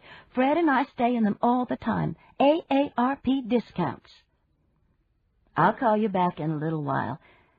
And what was that about Bob's Tourist Court? Ask your mother. I sat on the edge of the bed and willed my blood pressure to go down. Relax feet, relax hands, relax shoulders. I was on the beach at Destin, and the sun was setting. A blue heron was wading into a tidal pool. It was not my fault that my sister didn't have bitty brains. It was not my fault that Virginia's ass was in a sling for killing a man in a Holiday Inn Express. I was calm and collected. My daughter was at this very moment having an audience with the Pope. His blessings were flowing over me vicariously. The phone rang, and I jumped like I had been shot. Damn! It was Fred. He had a hankering for corned beef and cabbage. Should he stop by Morrison's on the way home? If he had a hankering for corned beef and cabbage, he'd better, and get some egg custard pie. Wait a minute, I said before he hung up. I love you. I love you, too. Want to uncork some vintage Viagra tonight? Why not? I was feeling much better when I dialed Mary Alice's number again. And this time, Luke answered. I asked to speak to Richard, but Luke immediately sensed something was wrong. Something about Virginia? No, Luke. The president's trying to get in touch with him. There was a sharp intake of breath, an excited mumbling, and Richard was on the phone in a second. The president wants me? Did he say what for? He sounded so thrilled I felt guilty bursting his bubble. It's your mama, Richard. I didn't want to tell your daddy on the phone. She's okay, but she's in a Holiday Inn Express in Nashville and says she's killed a man. The president called to tell me that?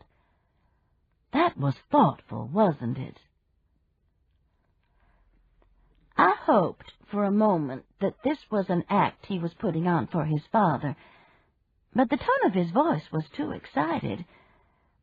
Very thoughtful, I agreed. He also suggested that you might want to see about her. Debbie's calling the manager at the motel to find out what's going on, but I think you ought to take over from here. Right. Thank you, Cousin Pat. You're welcome, Richard.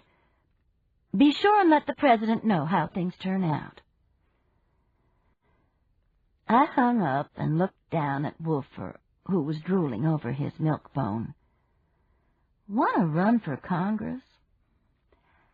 I slipped on some jeans, a sweatshirt, and my bullwinkle fuzzy slippers while I waited on Debbie's call. I was worried about Virginia, but the talk with Richard had lightened my spirits. I turned on the gas logs in the den fireplace and fixed myself a cup of hot chocolate. Muffin jumped up beside me on the sofa, and Wolfer stretched out in front of the fire. This, I was thinking, was what January afternoons should all be like.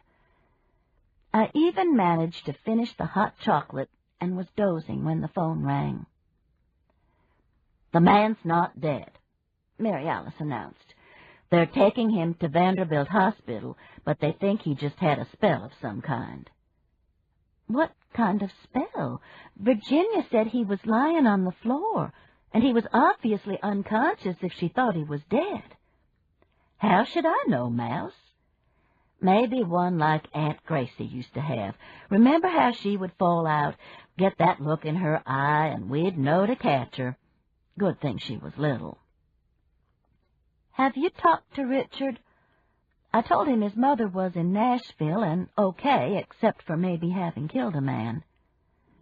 He's trying to get a flight out now, but he may end up driving if he can't get out soon. He's all excited about the president calling him. Our family is blessed. We are. Imagine the president taking such a personal interest in Richard. Imagine. I'll call you if I hear anything else. Henry's fixed pot roast for supper. Enjoy. I was in a good humor when Fred came in. So good, in fact, that we uncorked the Viagra before we ate the corned beef and cabbage. Totally missed Wheel of Fortune. A spell? He asked as we were eating our egg custard pie. Virginia called you to say the guy was dead, and he had had some kind of a spell? All I know is what Sister said.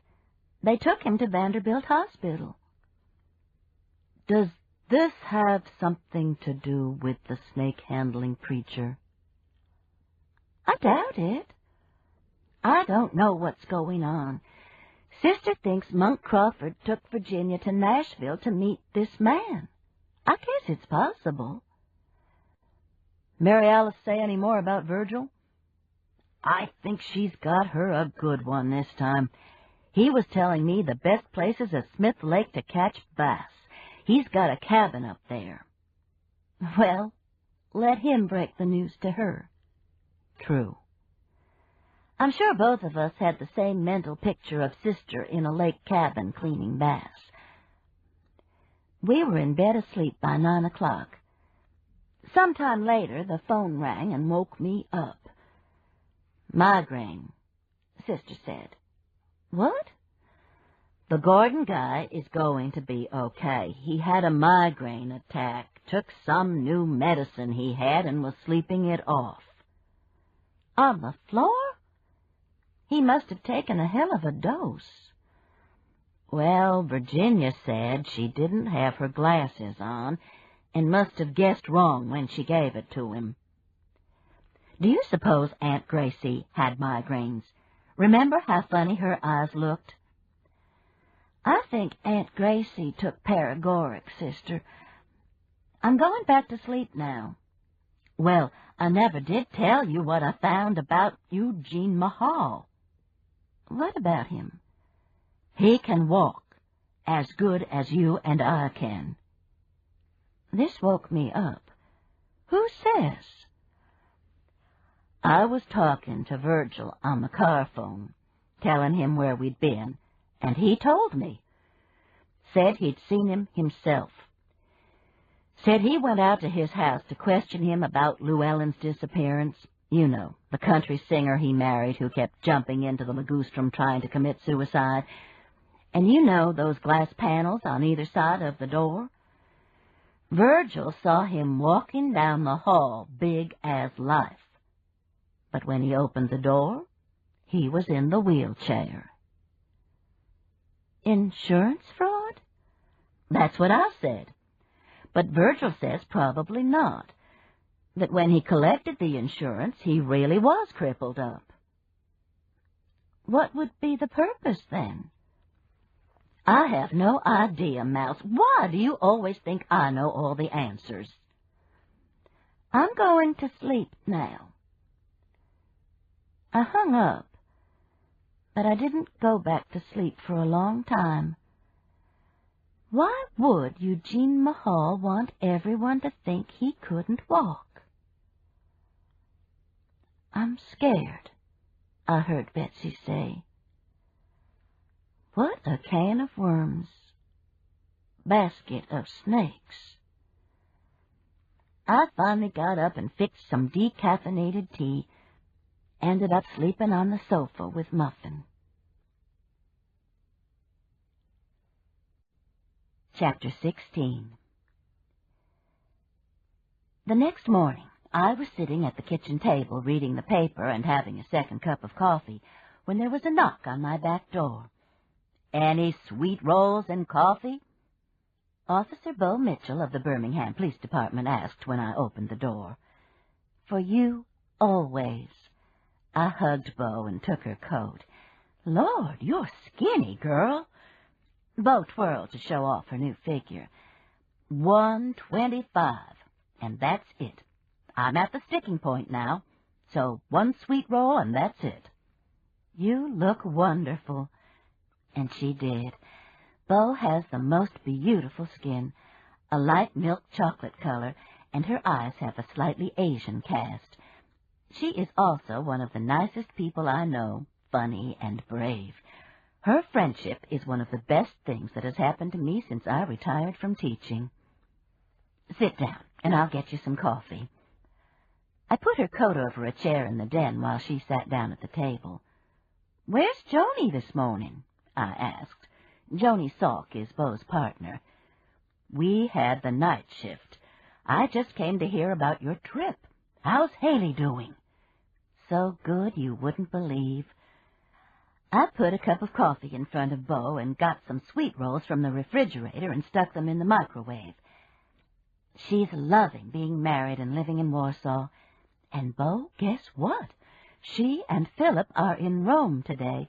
They've got an audience with the Pope. Not one of those big things with a crowd, but a small group. They're really going to get blessed by him personally. Bo has a terrific grin. Every time I see it, I think of the thousands of dollars we spent on our kids' teeth, just praying for smiles like that and missing it by a mile. "I'm so happy for her. That's great." "Yes, it is." She reached for the sweetener. "How's Mary Alice? She and Fred get along on the Concorde?" "They did fine. Peter Jennings was on the plane with us coming back, so she rearranged everyone's seats." "She get engaged to him?" The microwave dinged, and I took the rolls out. He slept. I can't believe she didn't wake him up. "The poor soul! He doesn't know what he missed." I put the rolls between us and sat down. "She's fallen in love since we got home, though." "Who with?" Bo took a sweet roll and blew on it to cool it. "A man named Virgil Stuckey, the sheriff of St. Clair County." "Really? I know Sheriff Stuckey. He's a nice guy."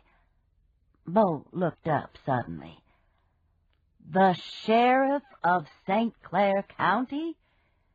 Y'all been messing around up there, getting in trouble." "Well, you heard about the snake-handling murders?" Bo shook her head in disbelief. "Damn, should have known." "Well, it's Pukey Lukey's wife's fault. She ran off with the snake-handler. At least, Luke thought she had." Bo nodded and took a big bite of her sweet roll. By the time I finished telling her all that had happened, she had eaten 2 rolls and had finished her second cup of coffee.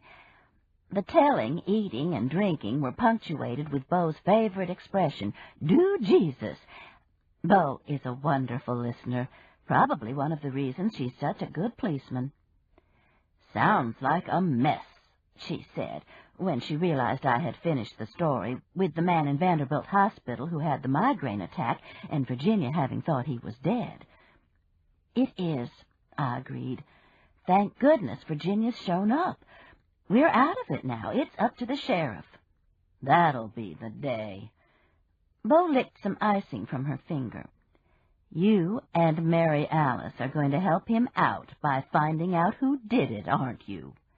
"Nope, Miss Smart Aleck.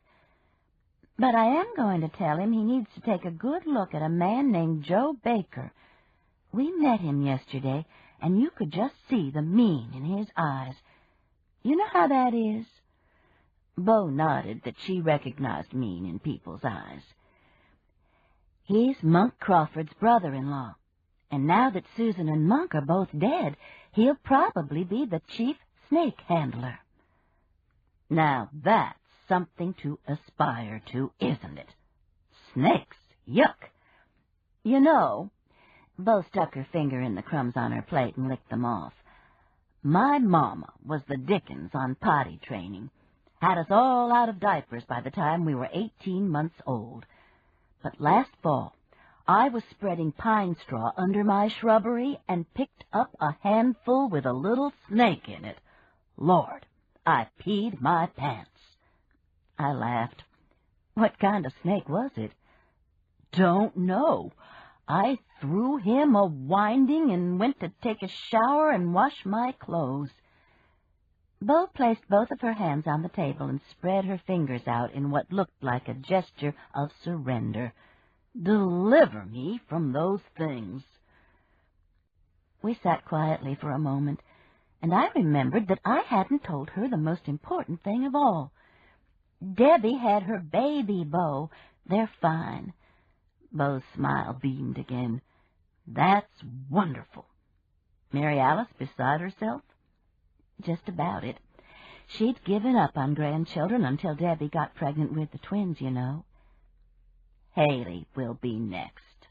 "I hope so." I pointed toward Bo's cup. She shook her head no and said she needed to get on home and get some sleep. "Well, let me ask you something before you go. Susan Crawford's body in the church, the way it was laid out, I've been thinking about it.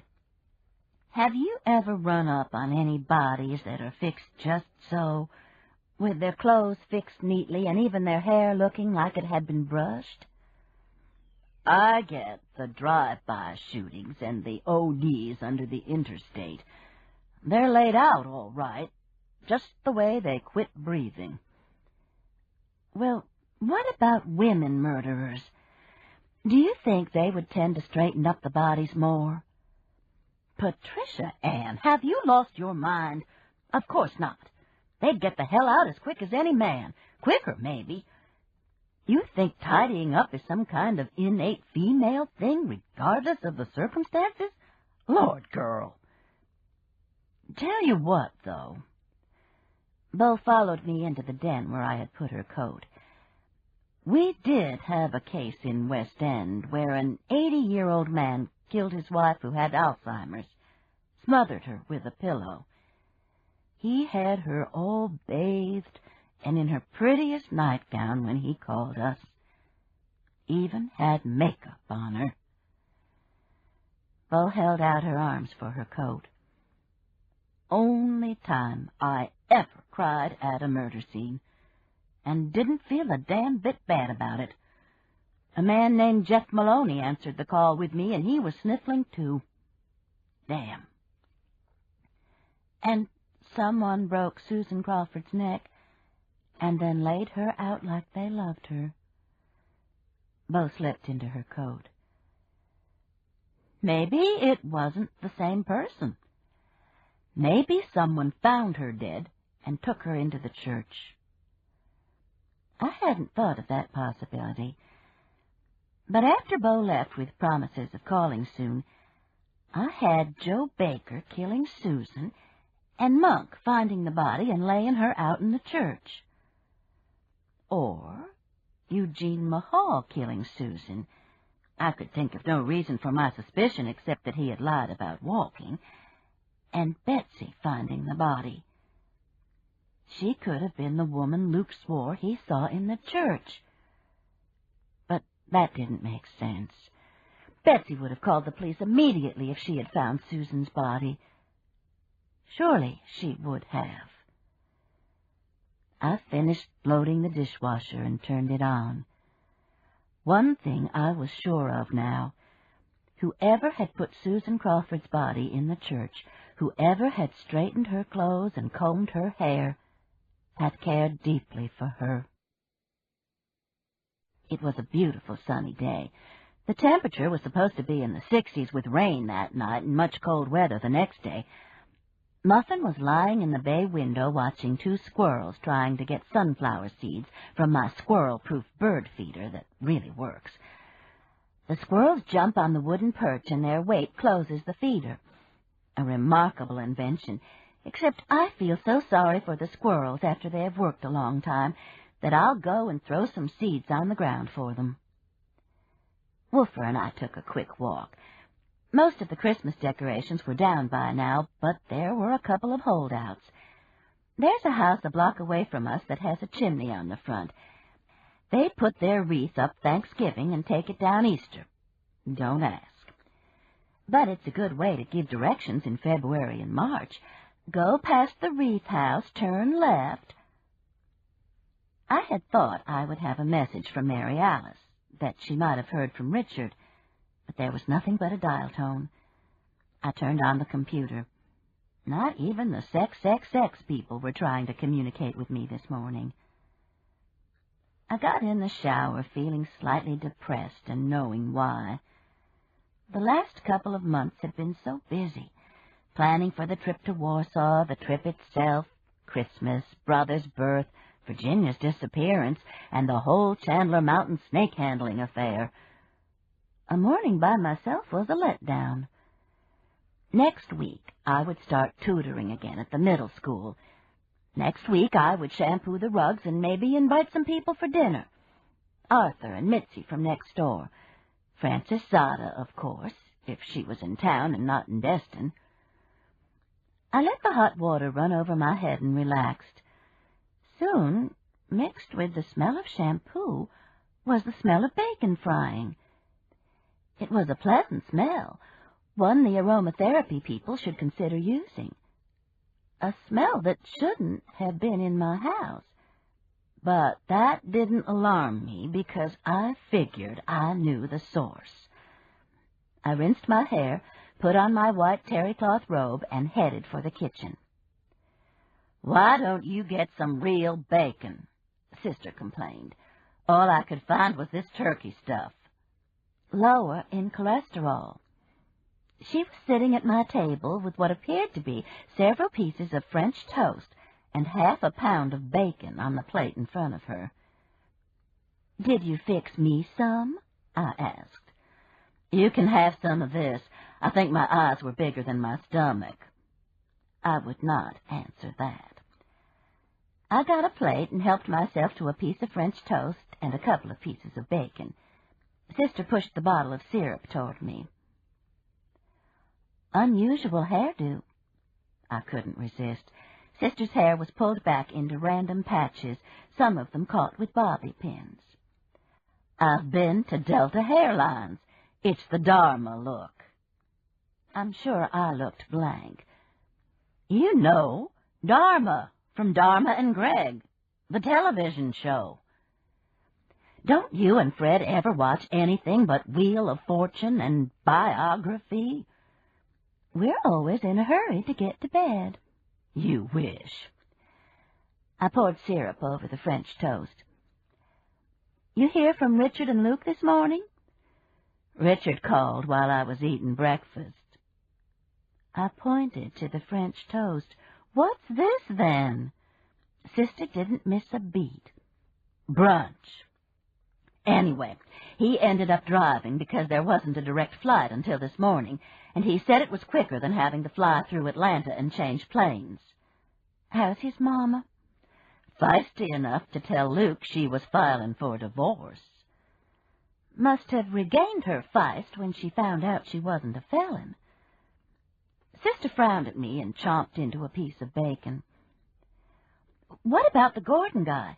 Is he going to be okay?" Sister nodded, chewing. When she swallowed, she said, "They met on the Internet. I don't know any of the details. I guess we'll find out this afternoon, though. They're coming back to my house. Virgil's going to meet them there at 3 o'clock to grill her." "Gonna grill her, huh?"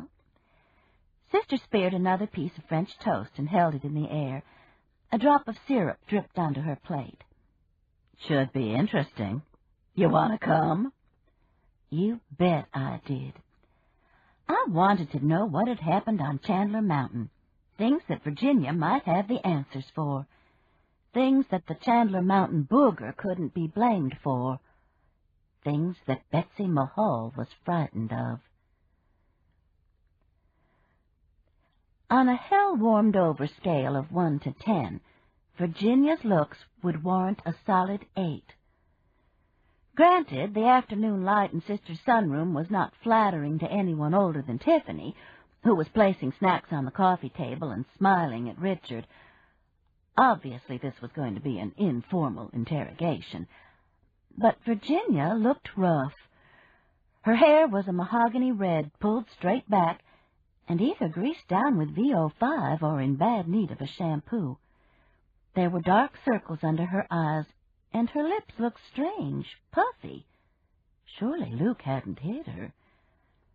I caught Sister's eye, nodded slightly toward Virginia, and touched my lips. She mouthed something I didn't understand. "What?" I mouthed back.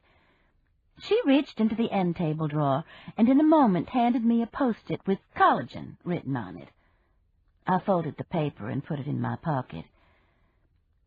Virginia picked up her coffee cup, and I watched with interest to see if she dribbled. She didn't. I think I was equating collagen with Novocaine. The 6 of us were sitting in a circle. Virgil hadn't minded at all when I showed up. In fact, he had said that maybe Mary Alice and I could remind him of some things that he might forget. So far, between snacking and wondering if the repairs on the interstate to Nashville would ever be finished, this could be an ordinary tea party. Even Bubba Cat got down from his heating pad on the kitchen counter and came to lie in the sun right at Luke's feet. A dangerous place, considering that Luke was a strange green color. Virgil finally put his coffee cup down, though, got out his notebook, and got down to business. "Yes," Virginia said. She had met Spencer Gordon on the Internet. had frequently gone into a chat room with him. Luke got up, stepped over Bubba, and disappeared down the hall. We heard the bathroom door slam. Virginia ignored the interruption. Spencer was a nice man. They had ballroom dancing in common. "I didn't know you danced, Mama," Richard said. Virginia pursed her new lips and looked at her son. "Your father doesn't. I do. When I tango, Richard, I can lift my leg over my partner's shoulder." The congressman looked startled. Virginia turned to us. That impressed Spencer. His wife doesn't tango, or do much else, apparently. Virgil wrote something in his notebook, just one word, probably tango, and told Virginia to go ahead with her story, which turned out to be fairly logical. There was going to be a senior swing convention in Nashville. Spencer had invited her to meet him there, and she had agreed since it was just a hop, skip, and a jump from Columbus, you know. Virginia reached over, got an olive from the coffee table, and chewed it thoughtfully while we waited. We heard the toilet flush down the hall. "But then," Virginia said, wiping her fingers on a napkin, "I got to thinking, what did I know about this man? He could be an axe murderer for all I knew. And I was about to back out when Holden Crawford showed up to paint the house." "What did he have to do with it?" Richard wanted to know. "I invited him for lunch one day and just happened to tell him about the convention and how I'd love to go. And he said, 'I'll take you and check the guy out for you. You can tell him I'm your brother.' So that's what we did." "You did what, Mama?" Richard's voice was so loud that Bubba got up and stalked back into the kitchen. "You didn't know him any more than you did the guy in Nashville." "Of course I did, Richard. He was a nice man." "He was a snake handler, Mama." "Well, yes, he was, son. But he was still a nice man. And I didn't know about the snakes until I saw it on CNN. That's what started Spencer's problems, too. He was taken aback by the fact that my brother was a snake handler who had been murdered. He said he was seeing zippers across his eyes. I should have known something was wrong." "Will Alec had migraines," Sister said. "His always started with zigzag lights, too, like zippers.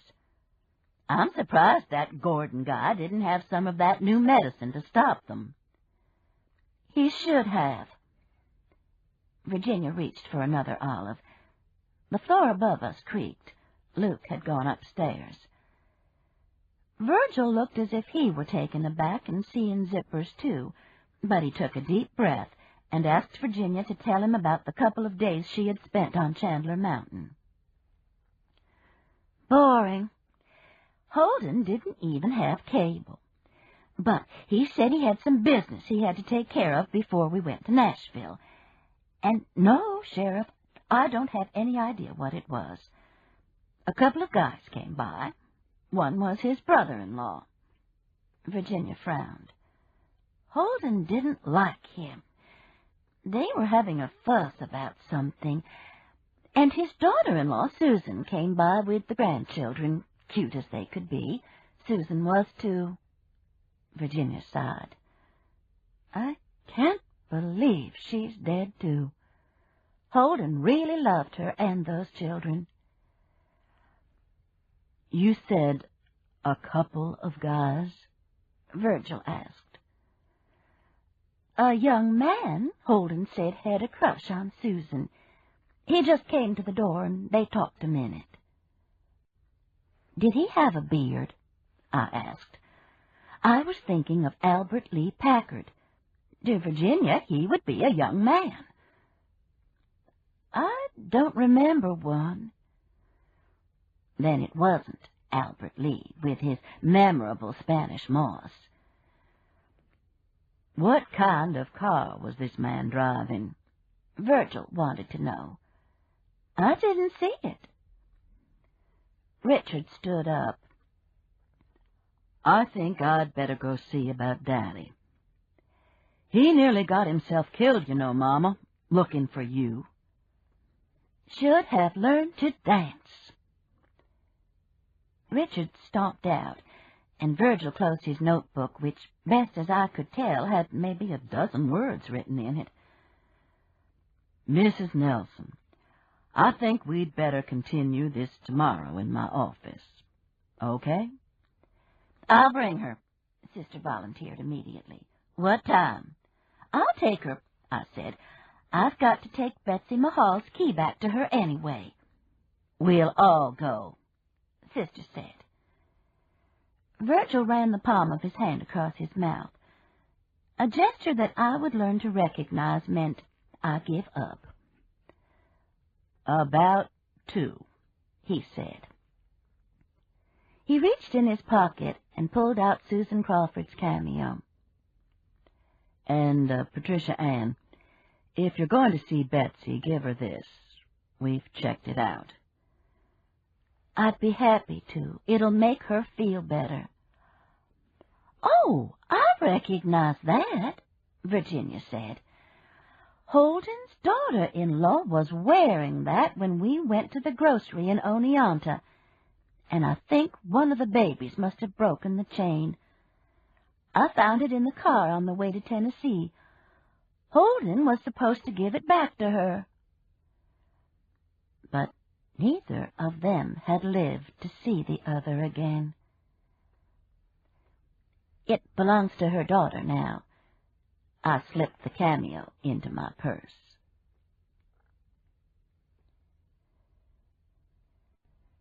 Chapter 17. The next morning was what Mama always called a thin morning. The sun wasn't quite breaking through, but you could see its shape behind the clouds. A dry cold front had come through during the night, and the temperature had dropped at least 20 degrees. I called Betsy Mahal, told her that Virginia had shown up in Nashville at a senior swing convention, but that Virgil Stuckey wanted to question her about the couple of days she had been on Chandler Mountain. Would it be all right if I returned the key this afternoon? I didn't mention the cameo. I had decided that I would wait and surprise her with that. About what time, Mrs. Hollowell? She sounded listless, tired. A little after 2? I hesitated and then added, I've got a surprise for you.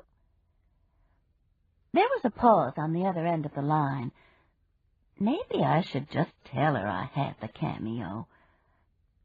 Then, Mrs. Hollowell, do you think we could meet up at Monk's house? I had planned to go up there this afternoon and start looking around, seeing what should be saved for Jamie and Ethan and what should be sold. She sighed. I guess I'll have to do the same thing at Susan's, but I'm going to have to wait a while on that. Did you go to Monk's funeral? I asked. No, Terry did. I had to keep the children. He said it was very subdued, actually. Betsy sounded as if she were about to cry. Are the children okay? I asked. Fine. I guess I'll bring them this afternoon. Monk's house is baby-proofed. They stayed there with him a lot. I wondered if baby-proofing meant keeping the snakes under the bed in a box, but I just said I would see her a little after 2 and hung up.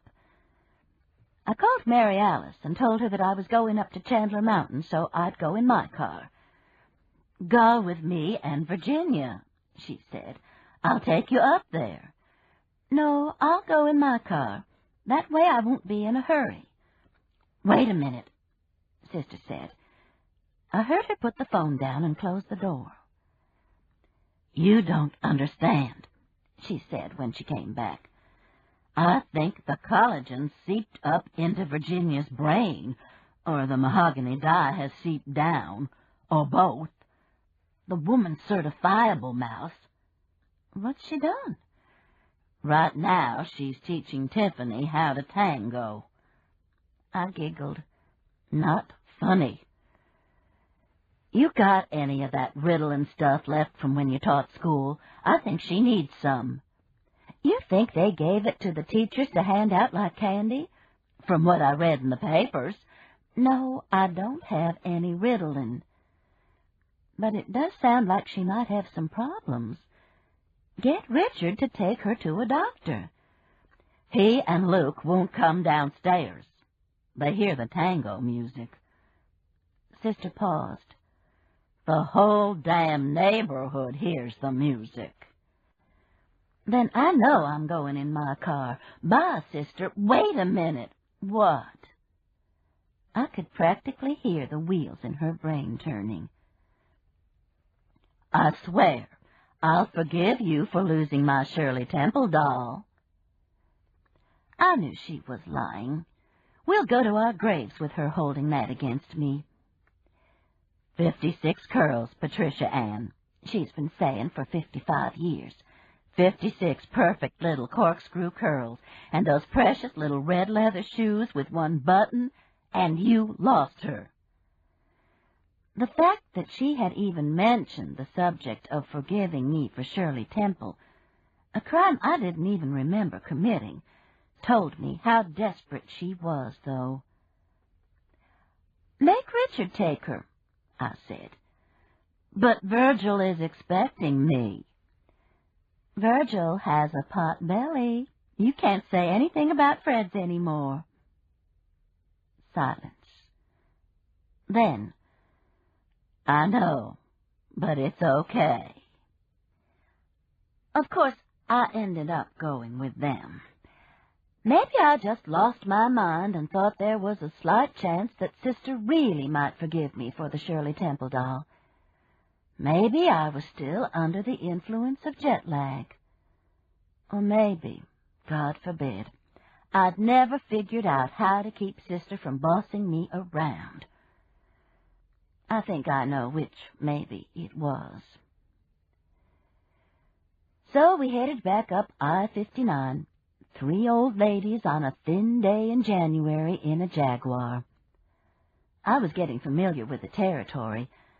On a billboard just past Trussville was an advertisement for Schaefer Eye Center, a pair of glasses with lights running around the frames. It reminded me of the billboard in The Great Gatsby, the all-seeing eye. Virginia kept reaching over to change the radio station to dance music. It would instantly revert to WBHM and classical music.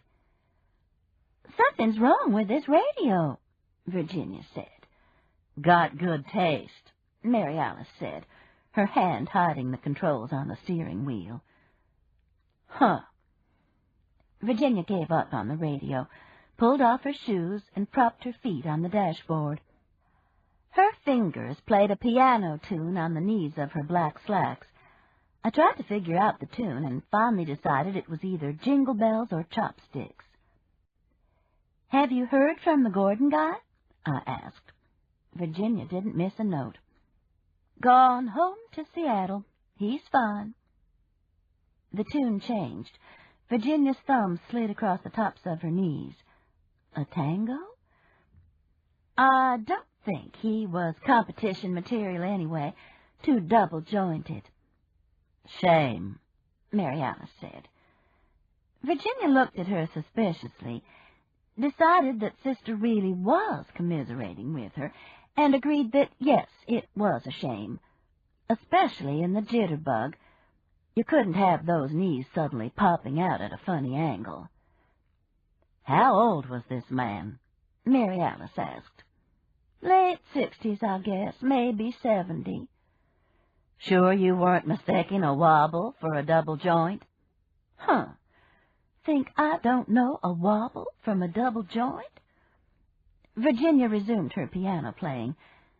By the time we got to Asheville, where the sheriff's substation was, I think she was playing Flight of the Bumblebee. I'm nervous, she admitted as Mary Alice pulled into a parking place marked Visitor. Nothing to be nervous about, I said. Sheriff Stuckey's a nice man, and I'll be back to get y'all in about an hour. I got the reaction I was expecting. Sister hit the curb. Hell, Mary Alice, Virginia grumbled. Why don't you just run into the building?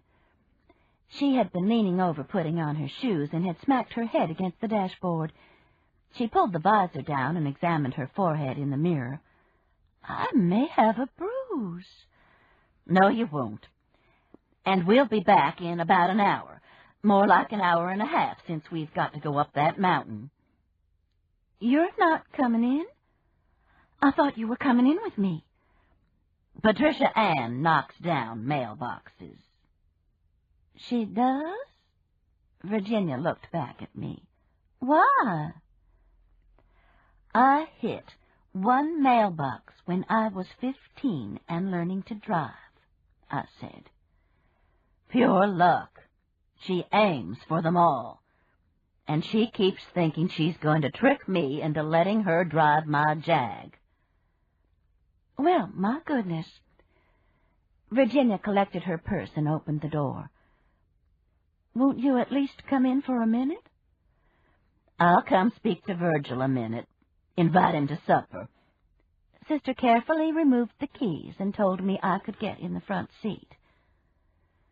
Luke's a terrible driver, too, I heard Virginia telling Sister as they walked away. Maybe it's genetic.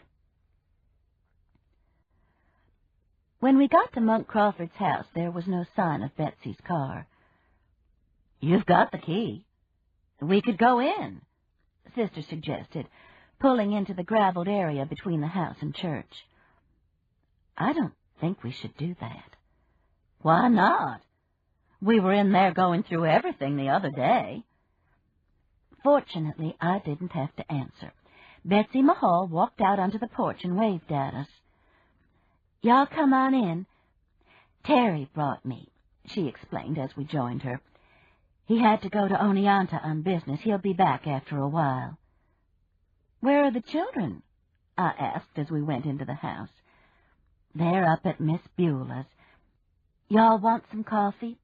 I've got some made. Aren't you scared some books will fall on them? Sister asked. Betsy smiled. You've seen Albert Lee's loot. His treasure. I reached in my coat pocket and handed Betsy the house key. Here, before I forget it, and thank you. She slipped it into her pants pocket. You're welcome. Is your cousin all right? Luke or Virginia? Sister asked. Both. They're okay. Virgil Stuckey's talking to Virginia right this minute. Not that I think he'll get anything out of her. Well, y'all pull off your coats and sit down. I'm not doing a thing in the world but running around in circles here. She went into the kitchen while we pulled off our coats and sat down. The space heater in the fireplace had been lighted long enough to make the room cozy. I'm tempted to just call the Salvation Army and tell them to come clean the house out, Betsy called. But then I get to thinking that what's here belonged to Jamie and Ethan's grandparents, and I know I ought to keep some of it. Things like their grandmother's cedar chest and Monk's tools. Ethan might love to have them when he grows up. She came back into the living room with a tray with 3 cups of coffee on it, sugar and cream. She placed the tray on the table in front of us, pulled one of the chairs over, and sat down. I'm so tired, she admitted, reaching for one of the cups. Do you have help at your house? Trust Sister not to beat around the bush. No. I told my father-in-law last night that we may have to at least get a maid service to come in once a week. He's strange, though, about people coming into the house. Almost paranoid. Betsy sipped her coffee. I guess because he's disabled. He won't even get anybody to help him, like bathing and stuff. Terry has to do it. Sister and I glanced at each other while Betsy continued, "Why would a person who could walk do this to his family?" "And I know he could drive a car. They make them for all kinds of handicapped people. But he won't even try. Terry takes him to the bank every day, and wherever else he wants to go." "Well, how did you manage when you were working?" I asked. "I just walked out the door, closed it, and was gone for 8 hours. Betsy put her cup down. Her hand was shaking, I noticed. "I can't do that with Jamie and Ethan to take care of." Suddenly she smiled. "But you wouldn't believe how thrilled Terry is to have them there. The children. He doesn't even want to leave them to go to work." "What about your father-in-law?" I asked. "Is it all right with him?" "He's worse than Terry. Rides them around on his wheelchair." Betsy shrugged. "So we'll be all right. I've just got to adjust to being a mother and count my blessings." Speaking of which, I reached in my purse and pulled out the Ziploc bag with the cameo in it. "I think you'll be happy this showed up." Betsy held out her hand and took the bag. Her eyes widened. "The cameo," she whispered. She undid the bag, took the cameo out, and held it to her cheek in a touching gesture. "Oh, thank you, Mrs. Hollowell. Thank you so much." "You're welcome, Betsy. I'm just so glad it was found." "Where was it? The church?" She held the cameo out and looked at it. I looked over every inch of the church. "It was in Virginia's car," I said reluctantly. "The car they found Monk's body in?" Her hands closed around the cameo, clutched it. "Between the seats." The O from Betsy was more a breath than a word. The blood drained from her face. She jumped up and rushed down the hall to the bathroom. Mary Alice turned around to me. "She's upset," she explained, as if I had totally missed the obvious. "Well, of course she is, sister. She didn't let me finish. She probably thinks that the cameo being in Monk's car means that the same person killed Susan and Monk both. One of the snake handlers like that Joe Baker." "It's still possible. The murderer could have found the cameo, put it in his pocket, and dropped it when he put the basket of snakes in Virginia's car." "That's pretty far-fetched." "But not impossible. Think about it." "I don't want to think about it. Just thinking about snakes gives me the creeps." Sister got up and went to stand by the fireplace, holding out her hands to the space heater. She glanced at her watch. "We need to go." I nodded at the hall. "Well, we can't leave until we know she's all right." A ray of sun spliced across the white vinyl floor. The clouds were breaking up. "The Packard guy," Mary Alice said when we heard the sound of tires on the gravel driveway. "Lord, he needs to shave." She went to open the door. "Hey, Mrs. Crane, I saw your car," I heard him say. "Did you find your cousin?"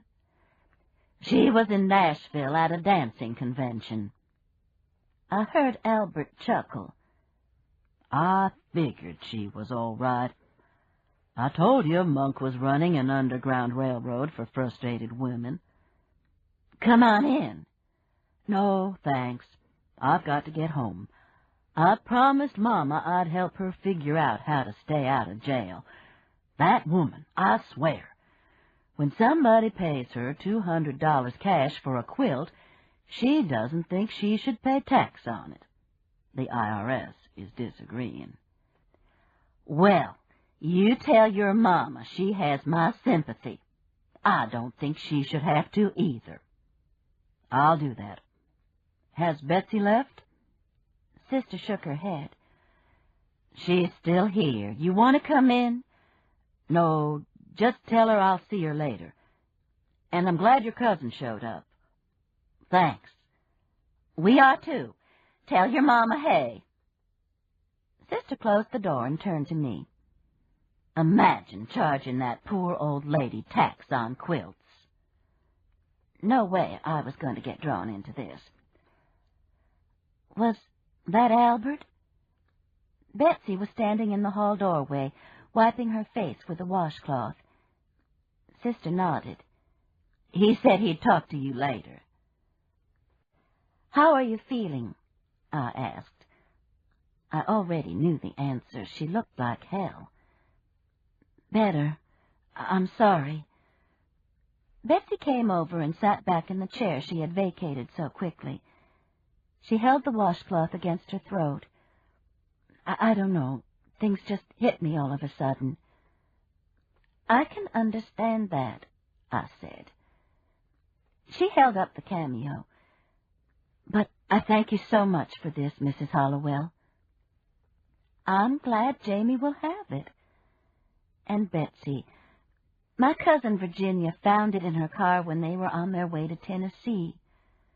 Susan and the children went grocery shopping with her, and she says she thinks one of the children might have broken the chain.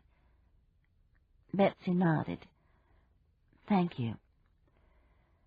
I started collecting the coffee cups, but Betsy stopped me. I'll get those. Don't be silly. You just sit there and get to feeling better. No, really, I'm fine. Mary Alice looked at her watch. I stood up. Well, if you ever need me for anything, you just call, I told Betsy. I will, thanks. She got up and walked to the door with us. I still wasn't sure we ought to leave, but Mary Alice was halfway to the car by the time I gave Betsy a hug. Virgil's coming to dinner, she said when I got in the Jaguar. I've got to go by request and pick something up. I guess I'll have to feed the whole Nelson clan again, too, unless you want to invite them.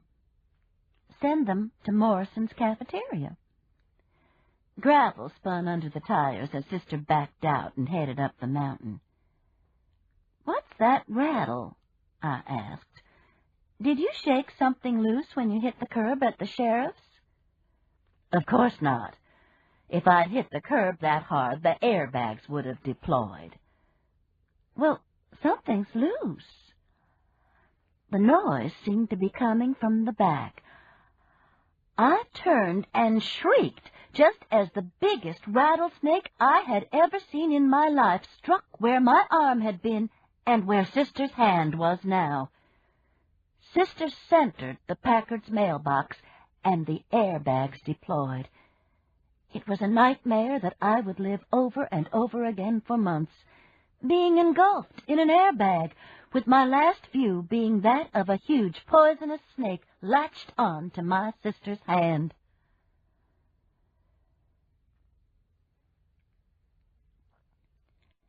Chapter 18. So you all are handlers. You told me the other day you didn't handle snakes. We were traveling down the mountain to Oneonta in the same ambulance that Luke had traveled into the hospital. The same two young women had picked up all 250 pounds of Sister and slid her easily into the back of the ambulance.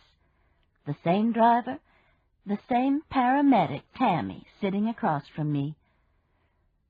Sister was strapped on the gurney, the hand the snake had bitten encased in what looked like styrofoam.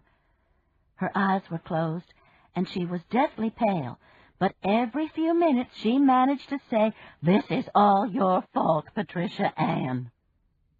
And believe it or not, I'd say, "I know, I'm sorry." Had I suggested that Sister accompany me to Chandler Mountain? Ever? Had I put the snake in the car? The only thing I was guilty of was moving my arm just as the snake struck, allowing it to hit Sister's hand. Nevertheless, I felt guilty as hell and kept agreeing that it was indeed my fault. "We're not handlers," I assured Tammy. "We're just having a streak of bad luck." "God's truth," from the gurney. "God's truth," Tammy agreed. "You feeling okay?" She was asking me. Actually, I felt like I'd been in a boxing match with Muhammad Ali.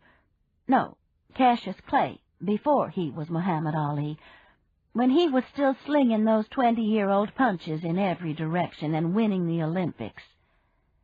Airbags save lives. I'm all for them. But my tiny body is no match for them. It hurt to take a deep breath, and my face felt like the top layer of skin was gone. "You may have to help me out of the ambulance," I said. "I'm getting stiffer by the minute." "This is all your fault, Patricia Ann," came from the gurney. "Are you hurting bad?" I asked Sister. "Of course I'm hurting, and I'm feeling dizzy and nauseated, and I've wrecked my car." "She's going to be fine," Tammy assured me. "We got to her in plenty of time." Then to Sister, "You haven't been drinking strychnine, have you?" Sister opened one eye and looked at Tammy. "Of course not.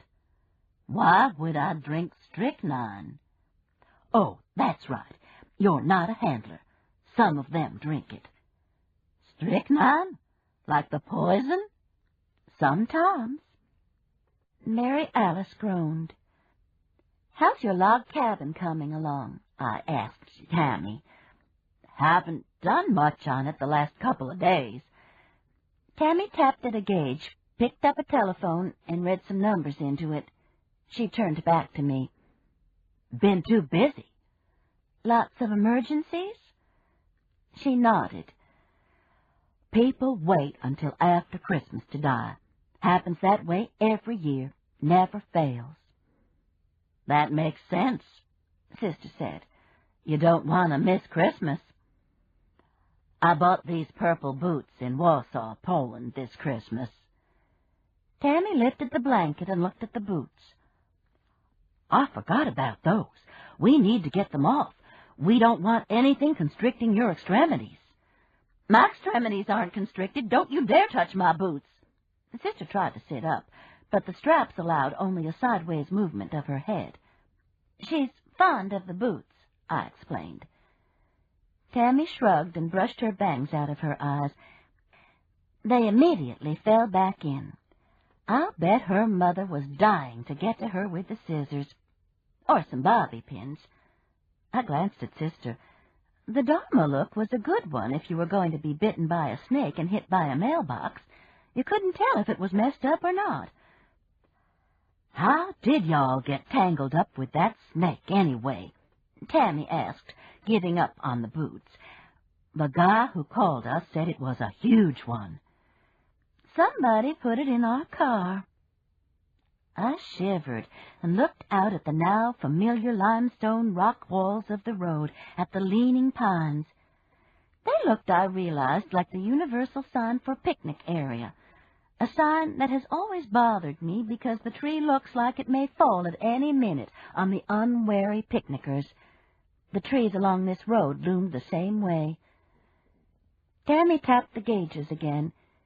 Either they were defective or she didn't believe what she was seeing. "Why would they do that?" "Crazy," Sister muttered. I touched the right side of my rib cage. Definitely painful. I tried to take a deep breath. Definitely painful. I would need to be checked out at the hospital, too. I suddenly felt very sleepy. I rested my head against Sister's gurney, and when I closed my eyes, I saw the rattler striking Sister's hand. A hand that had been encased in a leather driving glove. My eyes popped open.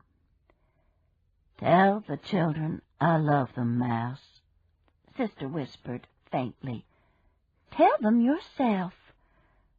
I turned to Tammy. Is she really bitten? Oh, yes, ma'am. Not as bad as she would have been without those gloves, but the fangs went through a little bit. So she's just a little bit bit. Tammy looked thoughtful. Well, a little bit bit is something you have to see about when the snake's that big. She may need some anti-venom. If she was small, she definitely would. Sister opened her eyes, frowned at Tammy, and closed them again. You got no idea who put the snake in your car? Tammy asked. Must have been a handler. You can't find big rattlers in the woods in January. Some fool, Sister said. I was concentrating on not breathing too deeply. I put my head against the gurney again and thought about what had happened. Obviously, the snake had been a warning. The person who put it in the car knew that even if we were bitten badly, we were close to help. There was a phone in the car and paramedics nearby. Of course, we could have gone over the side of the mountain and been killed. Obviously, the person hadn't cared. Fortunately, we had hit the mailbox, and Albert Lee Packard had come rushing out. Sister had hit a mailbox with her Jaguar. I felt a giggle burbling up. It was immediately stifled by pain. Damn. "Snake!" Sister had screeched, batting against the airbag, yanking the door open, and nearly knocking Albert Lee down as she ran away from the car and he ran toward it. I had heard the screaming, but didn't see the near collision. Albert Lee told me about that later, after he had gotten me out and slammed the door, trapping the snake inside, coiled now on the back seat. Probably more scared than we were, though I didn't think about that at the time. All I was thinking was that we were out and alive. Now, gliding around the curves next to my just-a-little-bit snake-bit sister and a paramedic who was going to be blind soon if she didn't cut her bangs, I tried to think who might have wanted to scare us away from Chandler Mountain and why. We had found Susan's body. We had looked through Monk Crawford's house, and I had met Betsy Mahal for lunch. We had also seen some of the handlers, had met a couple of them, Joe Baker in particular. We had gotten to know the Packards, mother and son, and had found out that Eugene Mahal was a tyrant, perhaps a murderer, and that he could walk. But he didn't know that we knew that. And even if he did, what would he be afraid of? That we might tell Betsy? Whoever had put the snake in the car had done it in the short time that we had been drinking coffee with Betsy, returning the key. Albert Lee Packard's car had been the only one that had come up while we were there. Someone hiding in the church? Parked on the other side of it? Or someone sneaking up through the woods? And who was afraid of what we might know? What did we know? Virgil will figure everything out, Sister said, reading my thoughts. I sighed. It hurt. Hey, you back again? Irene, the receptionist in the emergency room at the Blount County Medical Center, looked up in surprise. I pointed to the ambulance where Mary Alice was being unloaded. It's my sister this time. She's been bitten by a snake. Well, have mercy. You all are smack in the middle of some kind of bad karma, aren't you? Work in here long enough, you see bad karma, Southern Baptist or not. She handed me a clipboard with a form to fill out. What kind of snake was it? Rattlesnake. In January? Somebody put it in our car. Well, I declare, you sure? It was sitting on the back seat, big as life, last time I saw it. Lord, I'd have died just seeing it. I almost did. I squinted at the form and reached in my purse for my reading glasses. Behind me, the doors banged open as the gurney was brought in. "Wait a minute," I called to Tammy as they started down the hall. "I've got to get her purse. I need the insurance cards." Lord, déjà vu, sure enough. The feeling was compounded when I sat down to fill out the form, and Death walked in with his Kill Them All, Let God Sort Them Out T-shirt on, sat down, and picked up a Southern Living. I glanced over at Irene. "Trash," she mouthed. The door slid open again with a rush of cold air. "Mrs. Hollowell?" I looked up to see Terry Mahal. He was dressed in a navy suit with a red and navy striped tie. He was every inch the banker today. "Betsy called and told me you were here. She wanted me to check and see how your sister is. Albert called her and told her what happened." "They've just taken her back. I think she's going to be okay, though. I appreciate your coming by." Terry sat down beside me. Death looked over the top of his Southern Living, checked him out, and continued his reading. "I'm glad Betsy called me. I'm working right down the street today, so if there's anything I can do for you, I'll be glad to." "Thanks, but I can't think of a thing. Did she tell you what happened?" "She sure did. Unbelievable."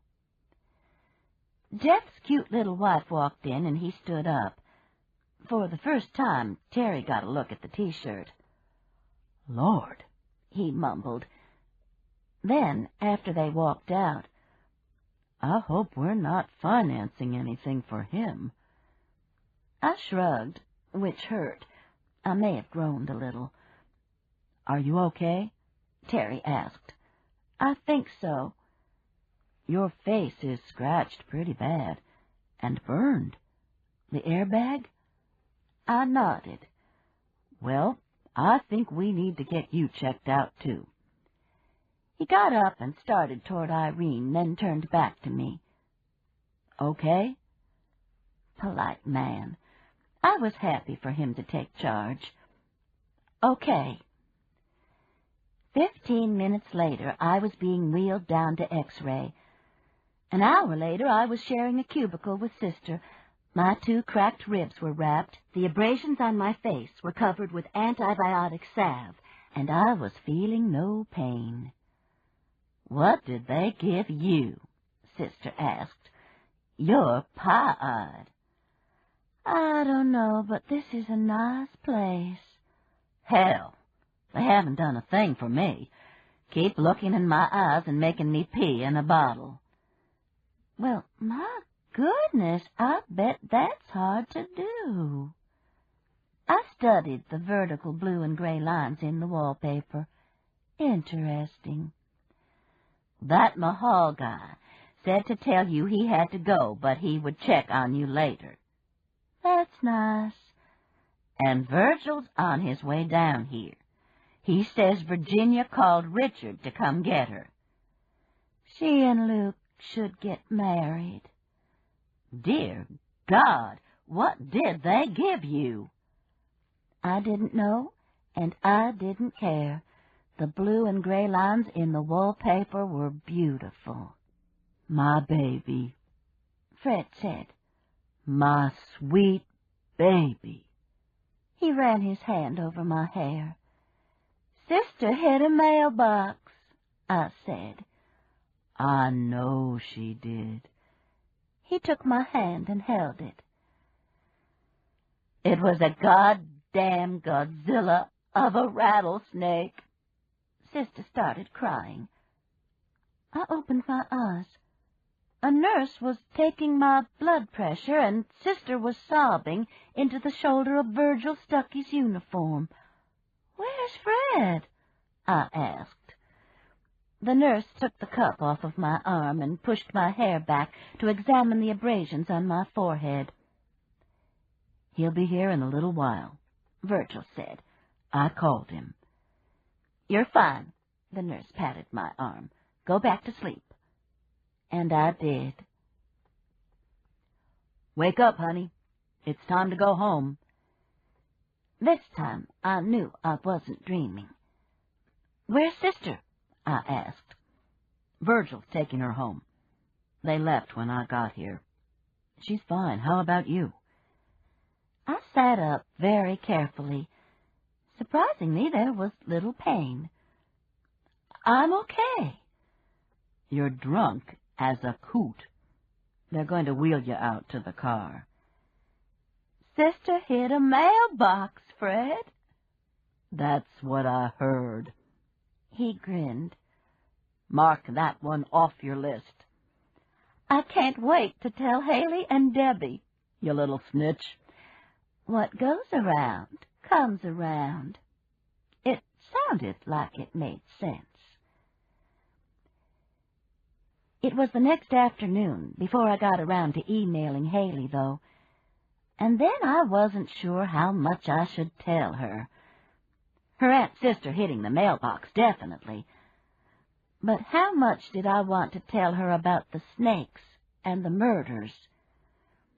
Debbie had called around 10 o'clock to check on me. Her mother had told her about the snake and the car wreck, and that the snake was as big as a boa constrictor, and was I all right? I told her that I was feeling pretty good, that Fred had brought me a couple of aspirin, coffee, and the morning paper before he left, and I was still in bed, but considering getting up. Did your mama tell you she hit a mailbox? I couldn't resist. You're kidding. No, I swear she told me a tree, Aunt Pat. Debbie giggled. You gonna let her live it down? I'm storing it away for future use. How's Brother? He slept 2 straight hours last night.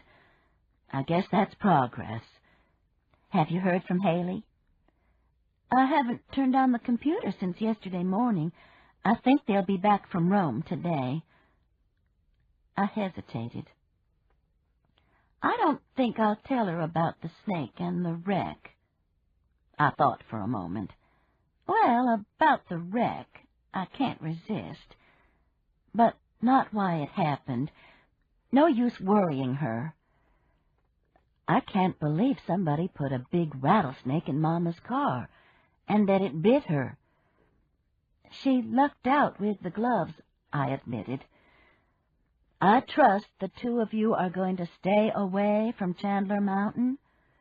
You trust right. Virgil Stuckey is welcome to Chandler Mountain and all the goings-on up there. Incidentally, Debbie, I think I heard him call Sister my baby.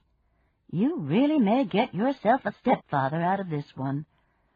Lord have mercy, Aunt Pat. How does the woman do it?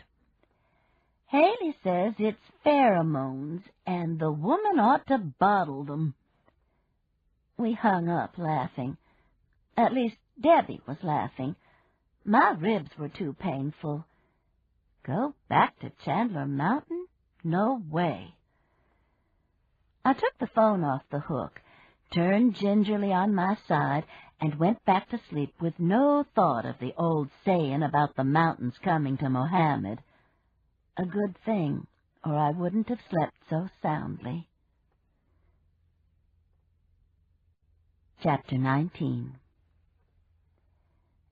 Email from Haley to Mama and Papa. Subject, Rome. The Pope actually spoke to me, y'all. He said, "How do you do, Mrs. Knockman?" Isn't that incredible?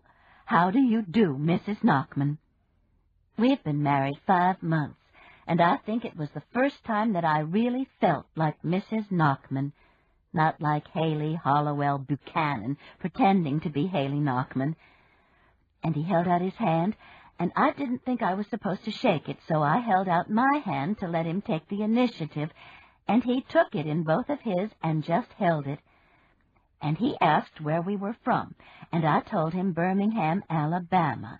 And he said he had heard it was a beautiful city, and I said it is, that it's mountainous and green, and he should come visit us.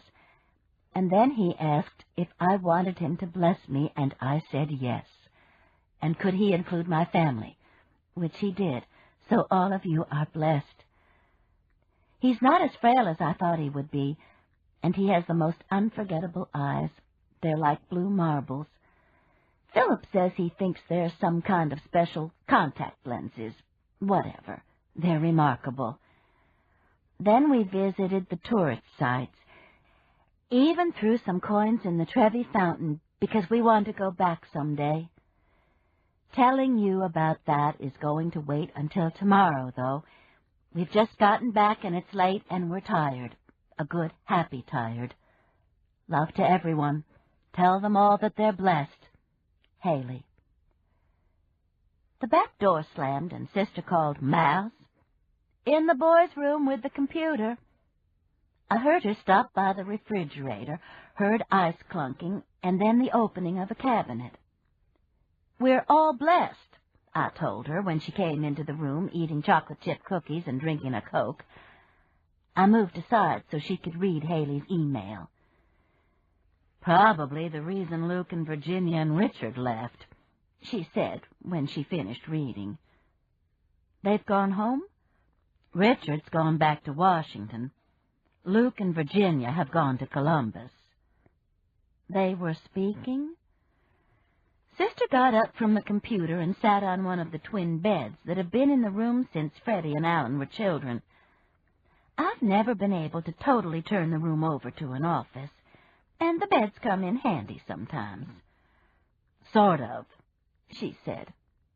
"Sort of?" "Virginia told Luke to go to hell, and he told her to kiss his butt." "Well, at least they're communicating." We smiled at each other.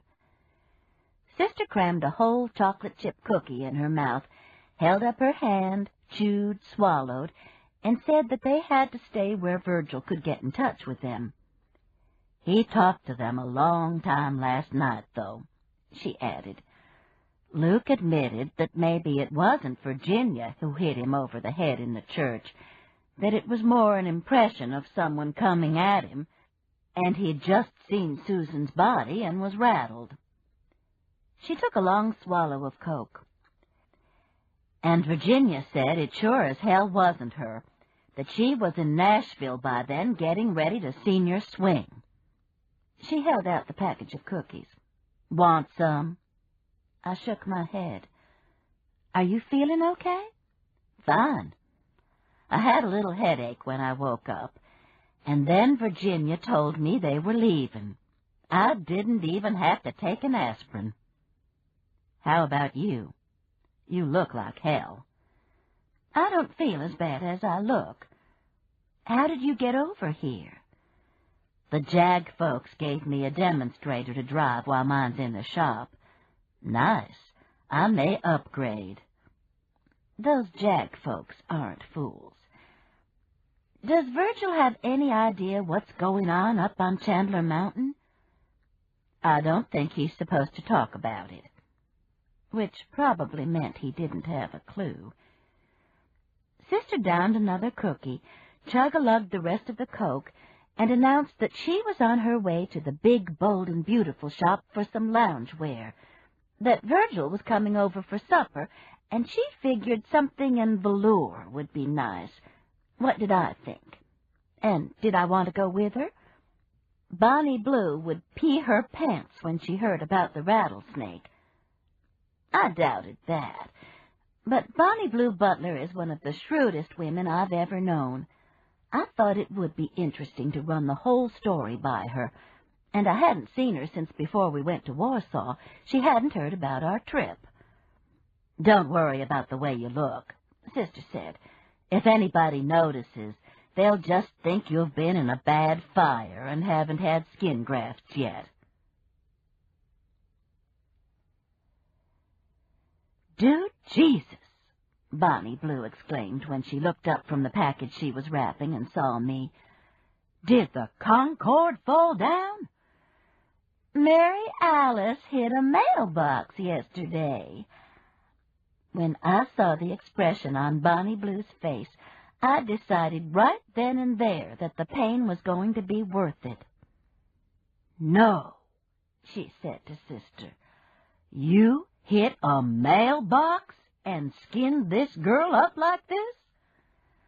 "Only because a rattlesnake was hanging on to me." Sister held out her hand, which was still swollen and discolored. Bonnie Blue frowned. "If I'm lying, I'm dying," Sister assured her. "Well, I've got to hear about this." Bonnie Blue reached into a bin, pulled out a pink bow, and stuck it on the package. She held it up for our inspection, and we nodded that it was fine. We followed her to the comfortable seating arrangement in the front corner of the store. Since Bonnie Blue has been the manager of the big, bold, and beautiful shop, she has made her mark on the store. The getting your thoughts together area, as she calls it, being one of them. Sister and I sat on the flowered chintz love seat, and Bonnie Blue offered us coffee, which we both declined, before she sat in the matching chair and said, "Now, what's this about a rattlesnake?" Bonnie Blue looked wonderful, I realized. She is as large as Sister, with skin the color of dark milk chocolate. The two of them walking down the street together is a formidable sight. But today Bonnie Blue was dressed in a soft pink suit, and her hair was pulled back from her forehead and held with a pink hairband. "You look like you had a great Christmas," I said. She cut her eyes around at me and grinned. "Girlfriend, you wouldn't believe. But y'all tell me your stuff first." Mary Alice did most of the talking. Did a pretty good job of it, too, only wandering off the subject occasionally to describe the Mahal house and its Thomas Jefferson floors, and Albert Packard's Spanish moss beard. Bonnie Blue is one of the best listeners in the world, nodding, breaking in to say a friend of her daddy's had been killed in the Daisy Bell mine explosion, and didn't we remember it? "Seems like I remember something about it," Sister said. "Some of those men are still buried up there in that coal mine. Mr. R.T. Jemison, Daddy's friend, is one of them." "Did the company pay his wife much?" I asked. "Don't know. I can find out." "I don't guess it matters. It's just that that's supposed to be how the Mahal man got his money." "Wouldn't surprise me," Bonnie Blue said. "That accident made them change a bunch of the laws." "This lady on the mountain told us that everybody believes Eugene Mahal killed his second wife, a country singer named Llewellyn Conway," I added. Bonnie Blue's eyes rounded. "Kicking balls?" Mary Alice and I both must have looked confused. "You know, the song, Kicking Balls. That was Llewellyn Conway's claim to fame." Bonnie Blue waited for a sign of recognition, which she failed to get. "You know, it's supposed to be about a football game or a soccer game, but that's not really what it's about. It's a woman's song. A friend of mine gave it to me. First time I played it, I was driving down 459 and got to laughing so hard I had to pull over." Bonnie Blue giggled in remembrance. "Y'all need to hear that song." They didn't play it much on the radio. Men disc jockeys. I'll see if I can get you a copy. "I wonder if she made the record after she married Eugene Mahal," I said. "Maybe that's the reason she's supposed to be part of the interstate ramp." Llewellyn Conway? Hell, y'all, if we're talking about the same person, she's right here in Birmingham, one of my best customers. Must not be the same person, then. Sister turned to me. "Didn't Miss Beulah say Llewellyn was little and blonde?" I nodded. "Well, this Llewellyn's blonde, but she's a size 24. How long's it been since all this happened?" "Several years." Bonnie Blue got up. Tell you what, why don't I call her and ask her if she was ever married to... What's his name again? Eugene Mahal. Sister got up, too. While you're doing that, I'm going to be looking around. Something for an at-home evening. Maybe purple velour. Bonnie Blue pointed toward the left side of the shop, and Sister headed in that direction. I picked up a People and tried to get interested in what the actresses had worn to Christmas parties. But my mind was too busy. If this Llewellyn Conway was the one who had been married to Eugene Mahal, chances were that she knew Monk Crawford, Susan, Joe Baker, and the rest of the handlers, or at least knew about them. She certainly could tell us about Eugene Mahal, who was looming as a more sinister character all the time. Had she known he could walk? Had he always taken advantage of his son Terry? I thought about Betsy and the 2 children caught in that situation. "Llewellyn," I heard Bonnie Blue say. "It's Bonnie Blue." A pause. "Sure, I stuck it back for you. The one with the bird on it, too." Pause. "Just whenever, no problem. But listen, Llewellyn, were you ever married to a man by the name of Eugene Mahal?" I looked up. Bonnie Blue was holding her hand over the phone and grinning. "Y'all hit a nerve," she told Sister and me. She put the phone back to her ear and said, "Uh-huh," several times. There were also a "have mercy" and "you don't say." Then a couple of ladies. One of them got snake bit up on Chandler Mountain yesterday. She's okay. She's in here now. But they heard this Mahal guy killed you and poured you into cement on an interstate ramp. I told them, no way, that you were right here, alive and kicking. There was another prolonged period of listening. Sister located 2 velour outfits, which she pulled out and hung on a hook. One was lavender, the other black. I knew which one she would leave the shop with. She disappeared into the dressing room. "I'll tell them," Bonnie Blue said. "Sure. Tomorrow will be fine." She hung up, jotted something down on a notepad, tore it out, and brought it to me. "It's her phone number. She was married to him, all right. Says she'll tell you anything you want to know about the man. But none of it will be good, believe me. She was bad-mouthing that man something fierce." "Thanks, Bonnie Blue." I stuck the phone number into the side of my purse. I wasn't sure I wanted to hear a tirade about Eugene Mahal. But if she might know anything about the snake handlers on Chandler Mountain, I'd like to hear that.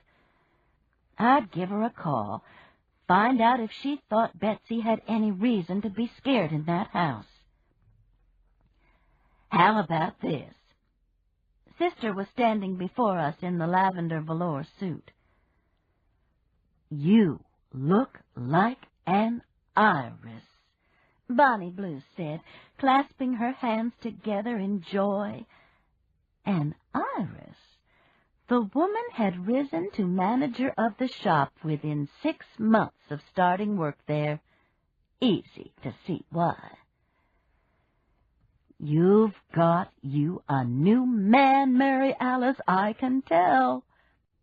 Sister nodded, I swear blushing a little. "He's the sheriff of St. Clair County," I said, "named Virgil Stuckey. Calls her Baby." "Well, I declare. Tell me all about him." Which Sister did, transforming him into something Michelangelo might have sculpted. Then Bonnie Blue told us about Charlie, the man she had met over Christmas, and we heard that he was also straight from the sculptor's chisel. "Haley met the Pope," I said, while Bonnie Blue paused for breath. But the Pope couldn't hold a candle to Virgil and Charlie. If another customer hadn't come in and Bonnie Blue's assistant been out with the flu, we'd still be there.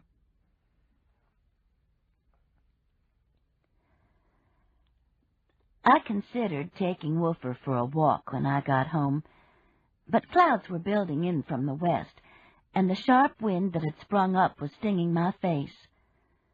My ribs weren't as sore as I had thought they would be, but walking on the concrete sidewalks might jar them, make them hurt. I settled for giving Woofer a treat, went back into the den and collapsed on the sofa. Muffin jumped up beside me, and she and I were both sound asleep when the doorbell rang. It rang a second time before I realized it wasn't part of my dream. It rang a third time before I got to the door. I looked through the peephole and saw Spanish Moss, Albert Lee Packard. "God, you look awful," he said when I opened the door. "Thanks. And aren't you tactful?" He grinned. "Sorry. How are you feeling?" "Not as bad as I look." "Good." I gave him my schoolteacher look, which he recognized. He laughed and held out a Piggly Wiggly sack that was folded several times at the top, and that he was holding with his hand under the bottom. "I'm on my way to Tuscaloosa, and Mama wanted me to stop by and check on you and bring you this soup. She said you probably wouldn't be up to snuff today." "I can't believe you said that." He laughed again. "I've been waiting an hour to say that. I thought you would appreciate it." "I appreciate the soup." "There's a pone of cornbread in there, too." "Your Mama is an angel. You want some coffee?" "Sure. And I'd like to borrow your bathroom." "Down the hall," I pointed. "Then come on back to the kitchen." I was plugging in the percolator when he came in and sat down at the kitchen table. "Nice house," he said. "Homey." "Thanks. We like it. We had the bay window put in several years ago. The skylight's in the den, too." I got out a plate for the few chocolate chip cookies that remained in the package after Mary Alice's feeding frenzy and put them on the table. "Did you know that Llewellyn Mahall isn't dead?" I asked him. "Balls?" He grinned. "Sure. She was living here in Birmingham last I heard." "Well, what was that wild story about the interstate ramp, then? Where did that come from?" "God knows. It's like the Chandler Mountain Booger. It's been told so much that everybody believes it. I think my mother could run into Llewellyn on the street, have a conversation with her, and still believe she's cemented in the highway." He stroked his beard. "Stories like that fascinate me, don't they, you? The way they become truth." "To a certain point. Until they start hurting people. Everybody thinking he'd killed his wife must have bothered Eugene Mahall." "I doubt it. More incentive for people to pay their bank loans on time." I looked up, surprised at the sudden bitterness in his voice. "I take it that he's not exactly Mr. Popularity in St. Clair County." "You're right about that. And this goes back a long way. Everybody still believes he knew more about the Daisy Bell mine explosion than he ever admitted. That there could have been some criminal indictments, but he lined his pockets instead."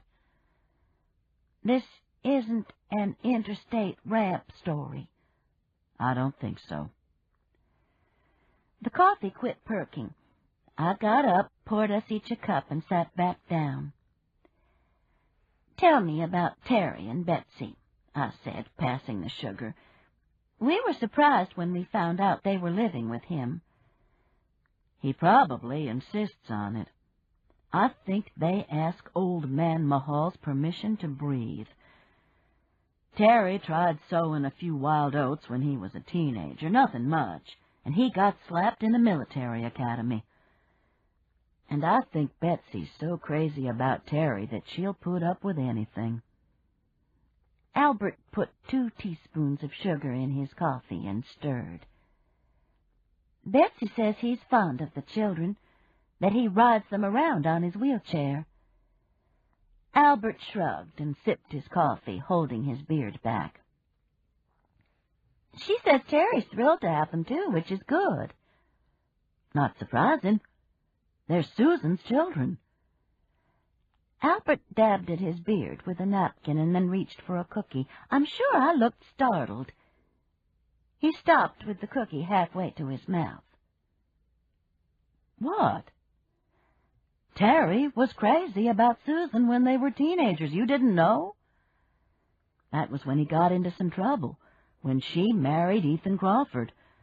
I remember one thing he did was break all of the windows out of Monk's church.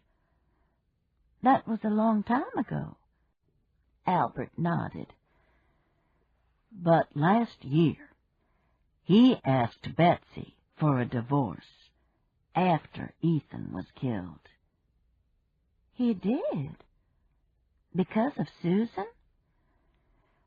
According to the Chandler Mountain grapevine. He bit into the cookie, chewed, and took another sip of coffee while my mind was racing. No, it was more than the grapevine, Albert Lee added. Betsy told my mother. Mama said she cried like a baby, said she was going to get Terry to counseling. They looked a lot alike, didn't they? Betsy and Susan. Which everybody was reminded of when Terry married Betsy. I picked up my coffee and drank some of it. All kinds of thoughts were racing through my mind. Terry had asked Betsy for a divorce because he was in love with Susan. Betsy couldn't have children. Now she had 2, and Susan was dead. I'm scared, she had said. She had been worried about where the cameo was. Susan's body had been laid out neatly on the church bench. Luke had thought it was Virginia behind him. It could have been another woman. Oh, surely not. Who do you think killed Susan and Monk? I asked Albert. The Chandler Mountain Booger. As soon as Albert left, I raced to the phone and called Mary Alice. For once, I didn't get her answering machine. What are you doing? I asked. You won't believe what I've got to tell you. Taking a bubble bath. Some of that freesia stuff Debbie and Henry gave me for Christmas. It smells wonderful. And you're talking on the phone? You're going to get electrocuted, fool.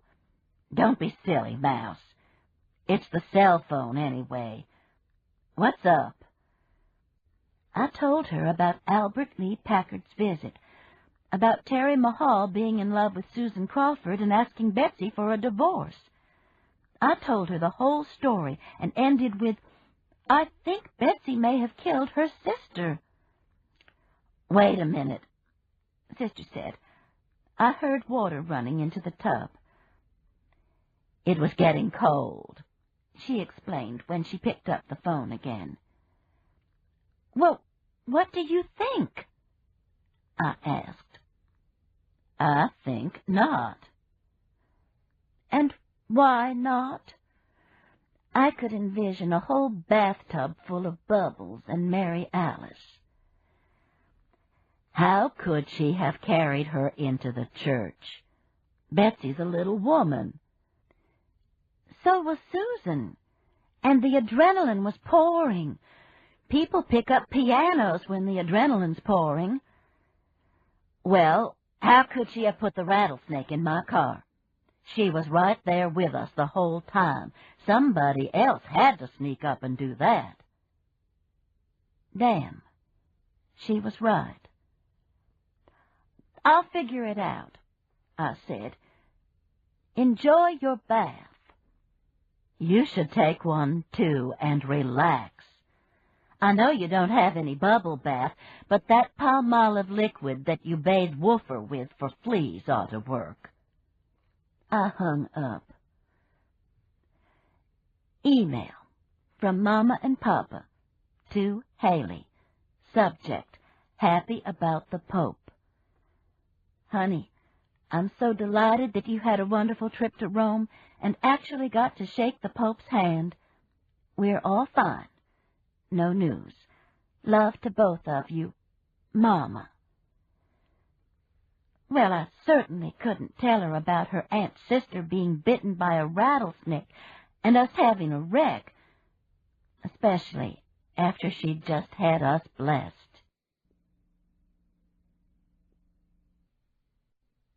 Chapter 20. The soup was delicious. We topped it off with some pralines and cream ice cream that had been in the freezer so long it was chewy around the edges, but still good. Afterward, while I was leaning over putting the dishes in the dishwasher, Fred enveloped me in a bear hug and said, "You interested?" "No." "Me neither. I just wanted you to know the potential is still there." "Good. How about you and the potential going and turning on biography? I'll be there in a minute." A half hour later, Fred, the potential, and I were all sound asleep halfway through Nelson Rockefeller's life. Nelson was dead and buried, and they were showing American castles, when the phone rang for so long I couldn't ignore it. I was lying on the sofa, and I reached behind me and knocked the whole phone off the end table. Muffin went skittering into the kitchen, and Fred opened one eye, then closed it. Damn! I got down on my hands and knees and found the receiver under the table. This had better not be one of those call-every-night-at-supper-time charities. I thought whoever it was might have hung up, but when I answered, a woman said, "Mrs. Hollowell?" "Yes." I waited to hear that their truck would be in our neighborhood next week picking up discards, but the woman surprised me. "This is Llewellyn Conway. Bonnie Blue Butler said you were asking about me today. Are you all right? Would you rather that I call back some other time?" "Oh, no, this is fine. I just knocked the phone off the table. We got back from Europe a few days ago, and I'm still a little jet-lagged." A slight tinkly laugh. "I know how that is. They say it's a day for every decade of your age." I glanced over at Fred, whose mouth was open. "At least." "Well, Bonnie Blue told me about your wreck and the snake bite. She said you wanted to know about Eugene." "We heard he killed you." "Almost. It's taken a lot of Prozac and a lot of years to get over that episode in my life." "Well, do you mind telling me what happened? There are 2 little children living in that house now that I'm frightened for." "Susan's children. I read about it in the paper." "Why are you frightened for them?" "Because I think there's a distinct possibility that either Terry or Betsy might have killed their mother." "Oh, I doubt that seriously. Why do you think so?" I glanced over at Fred, who seemed to be sound asleep. His mouth was still open, but I decided to take no chances.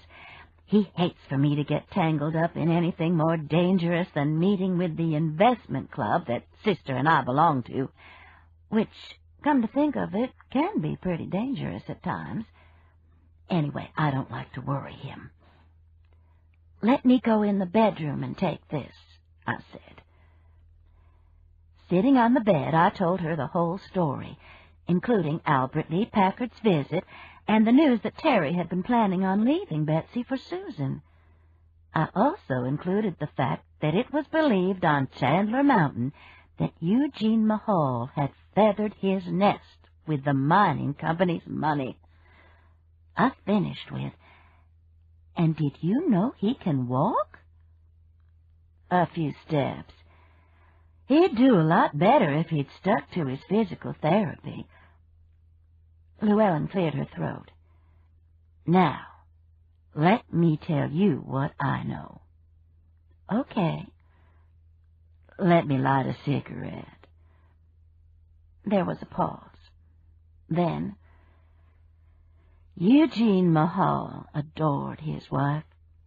He adored his son, and I'm sure he did feather his nest. God only knows why he married me or why I married him. He's mean as a snake, and I was a drunk. I'd been hanging around Nashville for years, had one hit, kicking balls, and couldn't handle it. I was broke and singing at a club called the Tennessee Line. Eugene came in several nights, and then one night he asked me to marry him. And I thought, well, hell, why not? I'll straighten myself up and be a good wife for this poor, rich man in a wheelchair. That shouldn't be hard to do. Ha! Shows how clear I was thinking. Did he physically abuse you? No, he didn't touch me. Turned out what he wanted from me was children. Lots of them. I guess he thought he was going to start a Mahal dynasty. God knows why he picked me.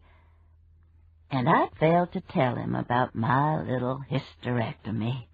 Just didn't think it was important. When he found out, he totally ignored me. And I needed help, honey, let me tell you. What about Terry?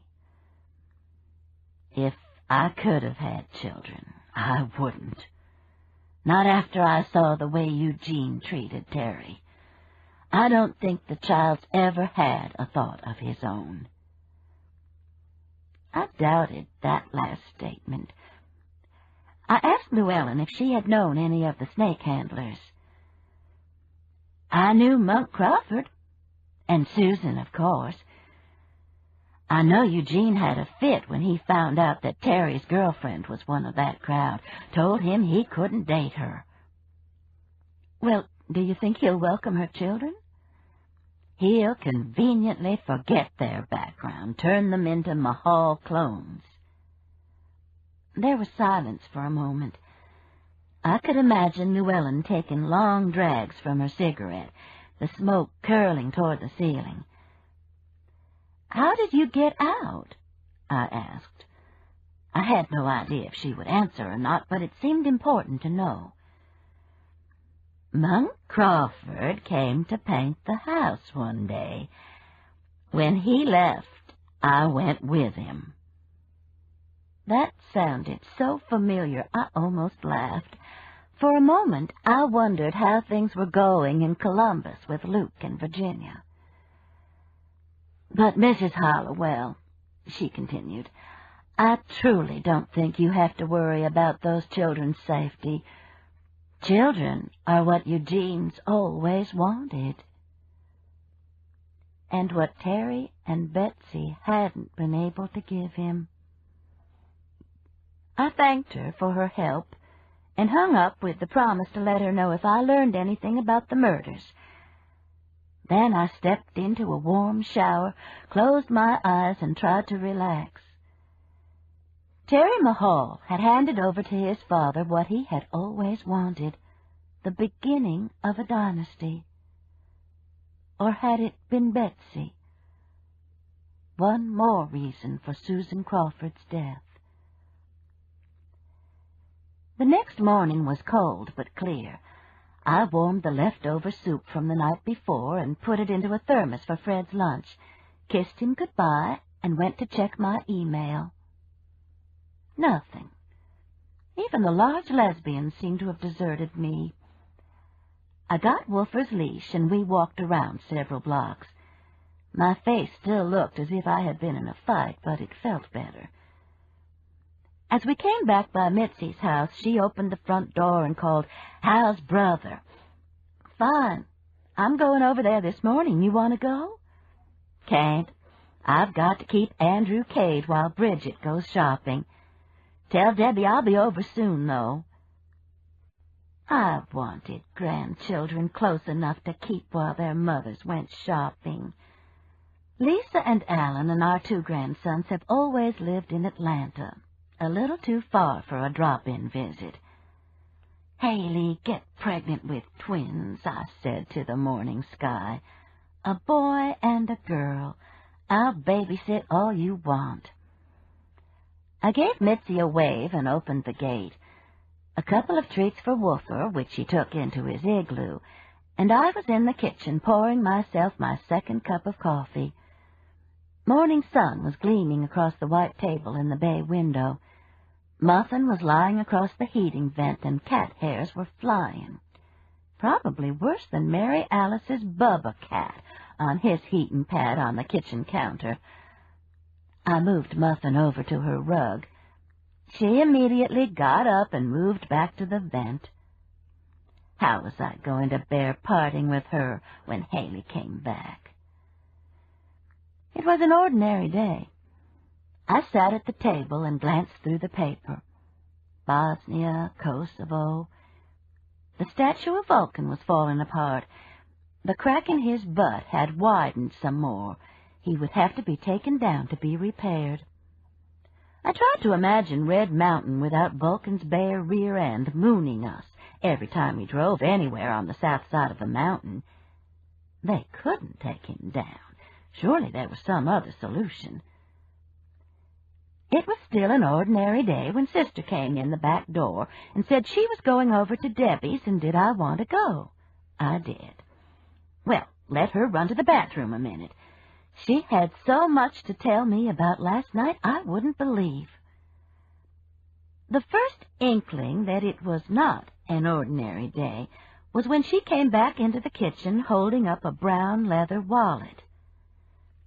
"Whose is this?" "It was on the floor in the bathroom." "Don't know. Look inside and see. You want some coffee?" "Okay." She handed me the wallet. "You look, I'll get the coffee." And then I remembered. I bet it's Albert Lee Packard's.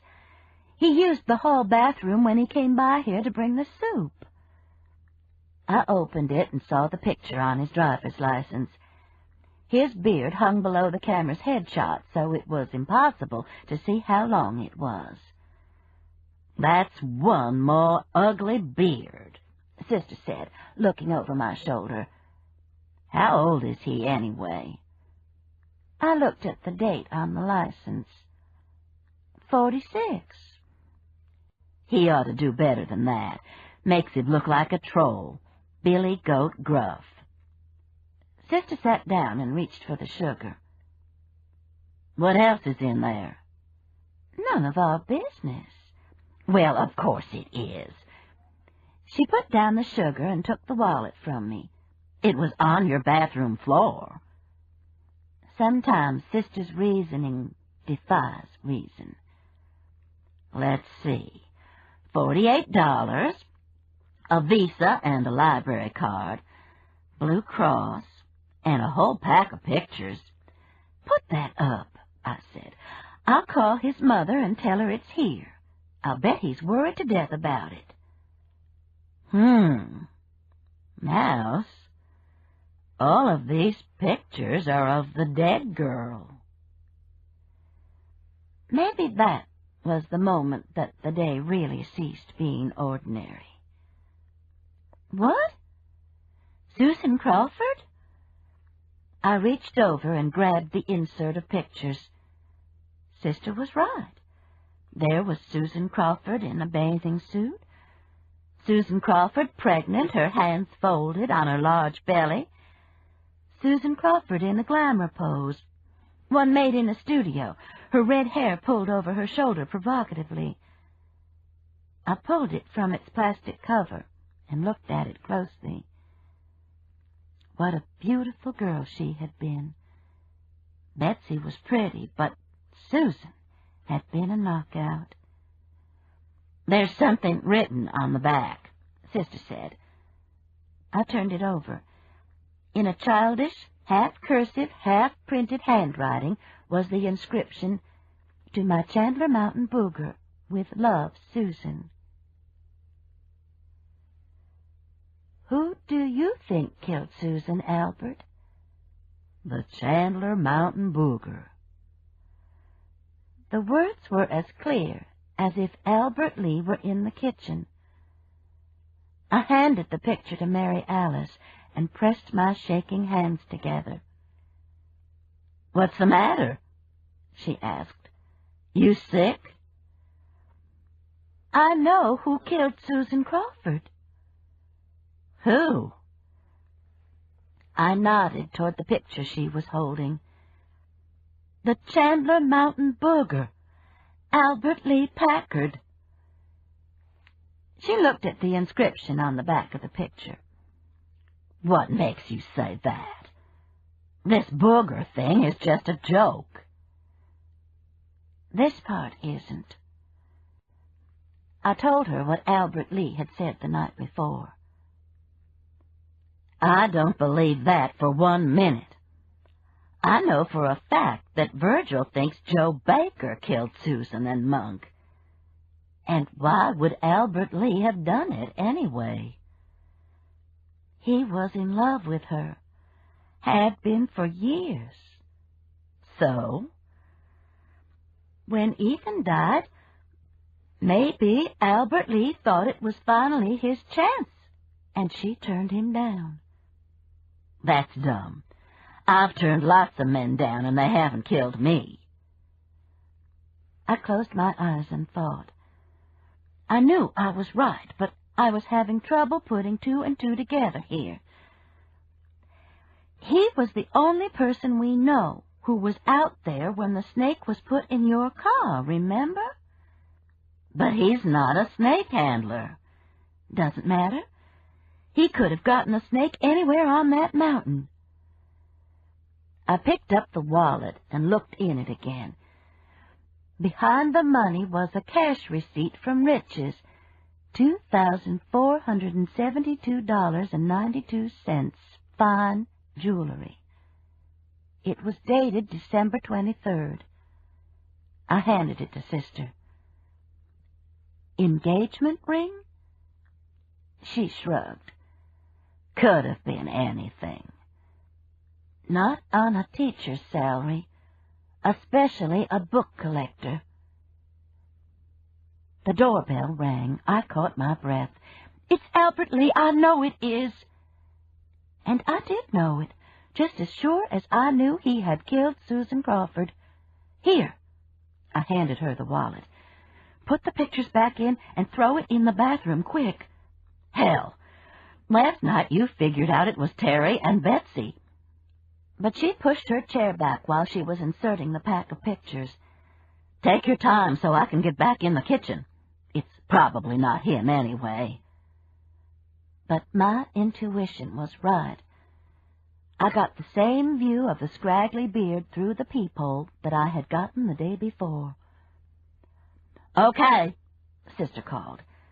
By this time the doorbell had rung twice. I opened the door. "Good morning, Albert Lee. Sorry, I was on the phone." "Morning, Mrs. Hollowell. I'm sorry to bother you, but I was wondering if by any chance you've seen my billfold."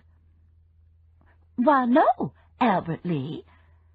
God, what an awful actor I am.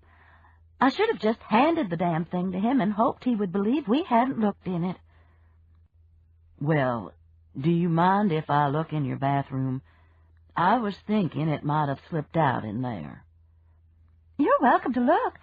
I hope it's there. I lost my billfold at Sears several years ago, and I was in a panic, but some nice lady found it and turned it into Lost and Found. Everything was there, credit cards and all. I thought for sure I was going to have to call and cancel them." He stood there looking at me. Oh, God, He knew I knew. It was the babbling. May I come in? Of course. I can't get by you. Oh, pardon. I moved aside. Is something wrong? I just had some bad news. I hope to hell he didn't ask me what. I was too rattled to come up with something sensible. I'm sorry. Well, I won't be but a minute. I watched him turn and go down the hall. Maybe I was wrong. He was an English teacher, for God's sake. English teachers didn't go around murdering people. Even English teachers who looked like Rip Van Winkle. Sister was right. The Chandler Mountain Booger was a joke. Here it is, he said, coming back, holding up the wallet. Thank goodness. Thank goodness, I echoed. I was still reminding myself that he was an English teacher, not a murderer, as he said goodbye and stepped onto the porch. But just as I was about to close the door, he turned and asked if he could get the Tupperware bowl that he had brought the soup in. He had promised his mother he would bring it back. Of course. I should have thought of it. I'll get it for you. And could I bother you for some water? I took some aspirin a while ago for a headache, and they're stuck about halfway down. An English teacher, not a murderer. Come on back to the kitchen. You want a Coke? Sister was sitting at the kitchen table reading the paper. Morning, Albert Lee, she said. What brings you out this early? Morning, Mrs. Crane. I dropped my wallet in Mrs. Hollowell's hall bathroom yesterday afternoon. Well, I declare. I'm glad you found it. So am I. Sit down, Sister said, pushing a chair back with her foot. How's your mama? Fine. Then, just water, Mrs. Hollowell, thanks. I've got an aspirin stuck halfway down, he explained to Sister. I hate when that happens. You need to get the coated kind. 4 things happened then almost simultaneously. I put the Tupperware bowl and a glass of water in front of Albert Lee. Sister folded the newspaper. The receipt from Rich's fine jewelry drifted from the table, and Albert Lee reached down and picked it up, saying, "You dropped something." What happened next, I'll always blame Aunt Sister. If she hadn't said, "Oh, my God," and grabbed for the receipt, chances were that Albert Lee wouldn't have paid any attention to it. But he did. When Sister's swipe at it missed, he looked to see what he was holding. For a moment, I don't think any of the 3 of us breathed. Then Albert Lee stuck the receipt in his jacket pocket and drank the glass of water I had given him. Drank it slowly, looking out of the bay window. "I like this house," he said. "I see your sasanquas are already blooming." Sister and I glanced at each other. Maybe everything was okay. So he knew we had looked through his wallet. So what? But everything was not okay. "You know, don't you?" Albert Lee said almost dreamily. "Know what?" Sister and I said together. Albert Lee stood up, reached in his back pocket, and pulled out a small pistol. "Come on, ladies. I guess we'll have to go see Mama."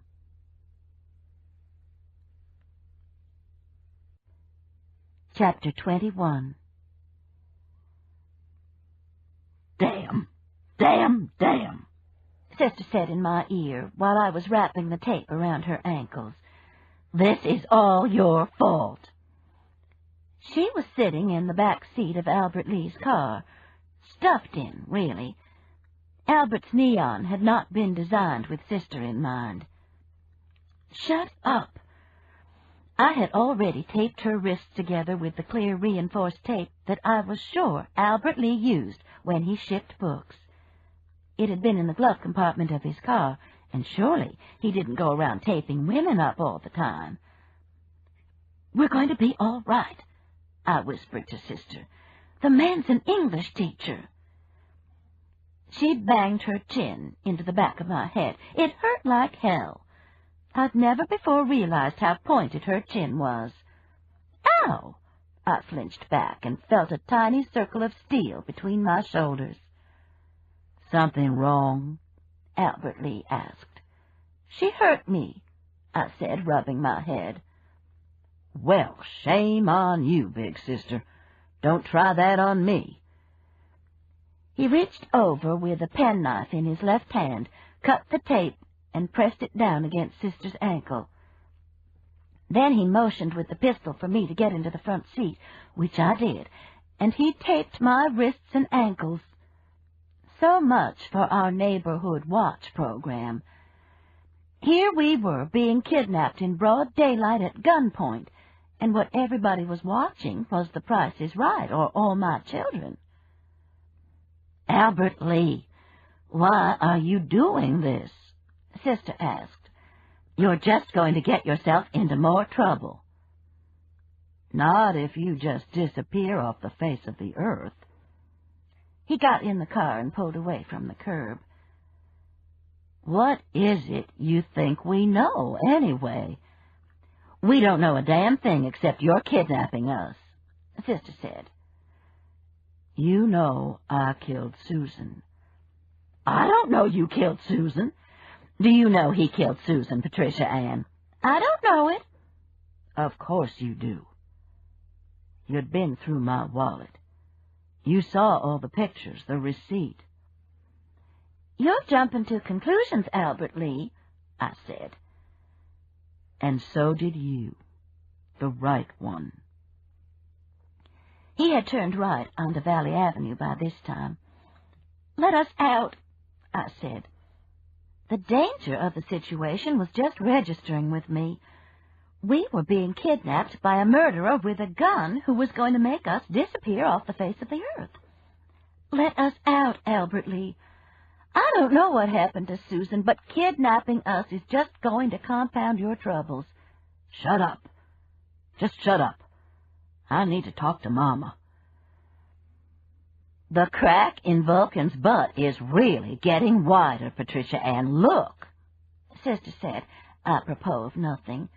He could fall right down here on Valley Avenue. I wasn't interested in sightseeing or Vulcan's plight. I was trying to see if I could get my ankles loose. If I could kick Albert Lee's leg, make him wreck. But we were going down steep and busy 20th Street now. If he swerved, it would be a terrible wreck.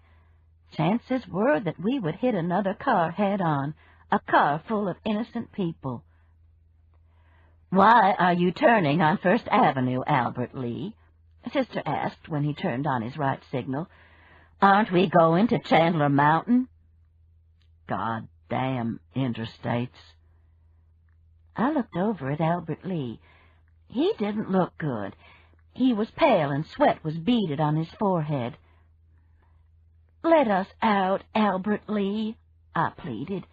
"You're not a murderer. You're an English teacher."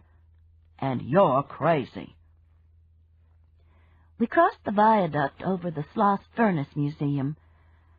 "Remember the big outdoor ad that used to be here for years?" Sister asked. "The one for dog food, where the cute little puppy's tongue wagged? It always smelled like ham here. I guess it was the dog food plant."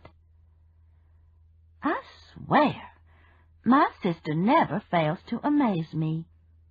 Here we were, kidnapped, on the verge of extinction, and she was carrying on a casual conversation about dog food. Penny dog food, Albert Lee said. He wiped his forehead with his right arm, leaving a wet spot on the sleeve of his denim jacket.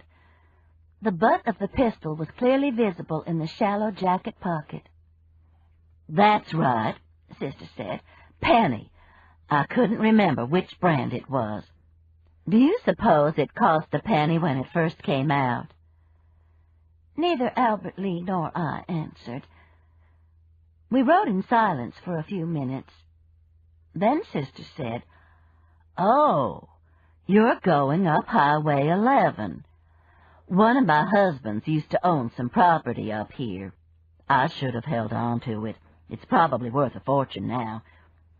You know, sometimes I wish I'd buried them up here at Jefferson Memorial Gardens. Look how nice it looks without tombstones." I swear, you'd think we were going for a casual drive in the country. Albert Lee, I said, I think I know why you killed Susan, but will you tell me why you killed Monk Crawford? He looked startled. I didn't kill Monk. Hell, that brother-in-law of his did him and hated him. Because of the snakes? Because Monk was giving the snakes up. You don't do that. Not on Chandler Mountain. Not without paying for it. He wiped his forehead again. Especially if you'd been the leader. Could Susan have left the group? Probably. They're not so rigid with the women. They don't think they're important. He sighed. But she didn't want to. Is that why you killed her? Because she wouldn't give up the snake handling? I asked. Not that it's a damn bit of your business, but I loved her. I wanted to marry her, and she laughed. It was simple as that. Then I took her to Mama. And you put her in the church? It was where she would have wanted to be. I couldn't do anything else for her. Tears were coursing down his face now. I'd always loved her.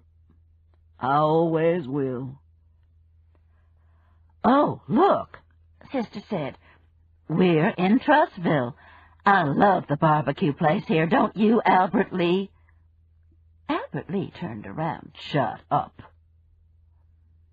There was another silence of about 15 minutes before I brought up the subject of Susan Crawford again. Albert Lee, you were in the church, weren't you, when our cousin went in? He nodded.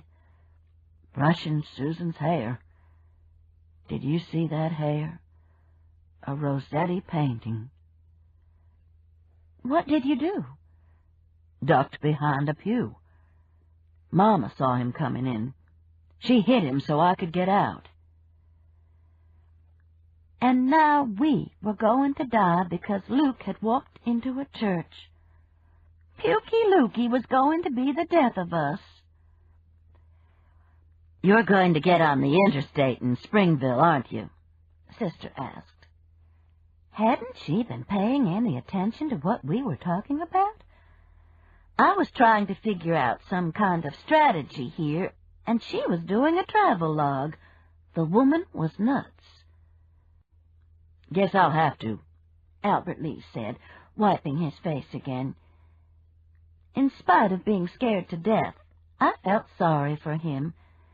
Chances were that he had never known the violence existed in him that had welled up when Susan laughed at his proposal.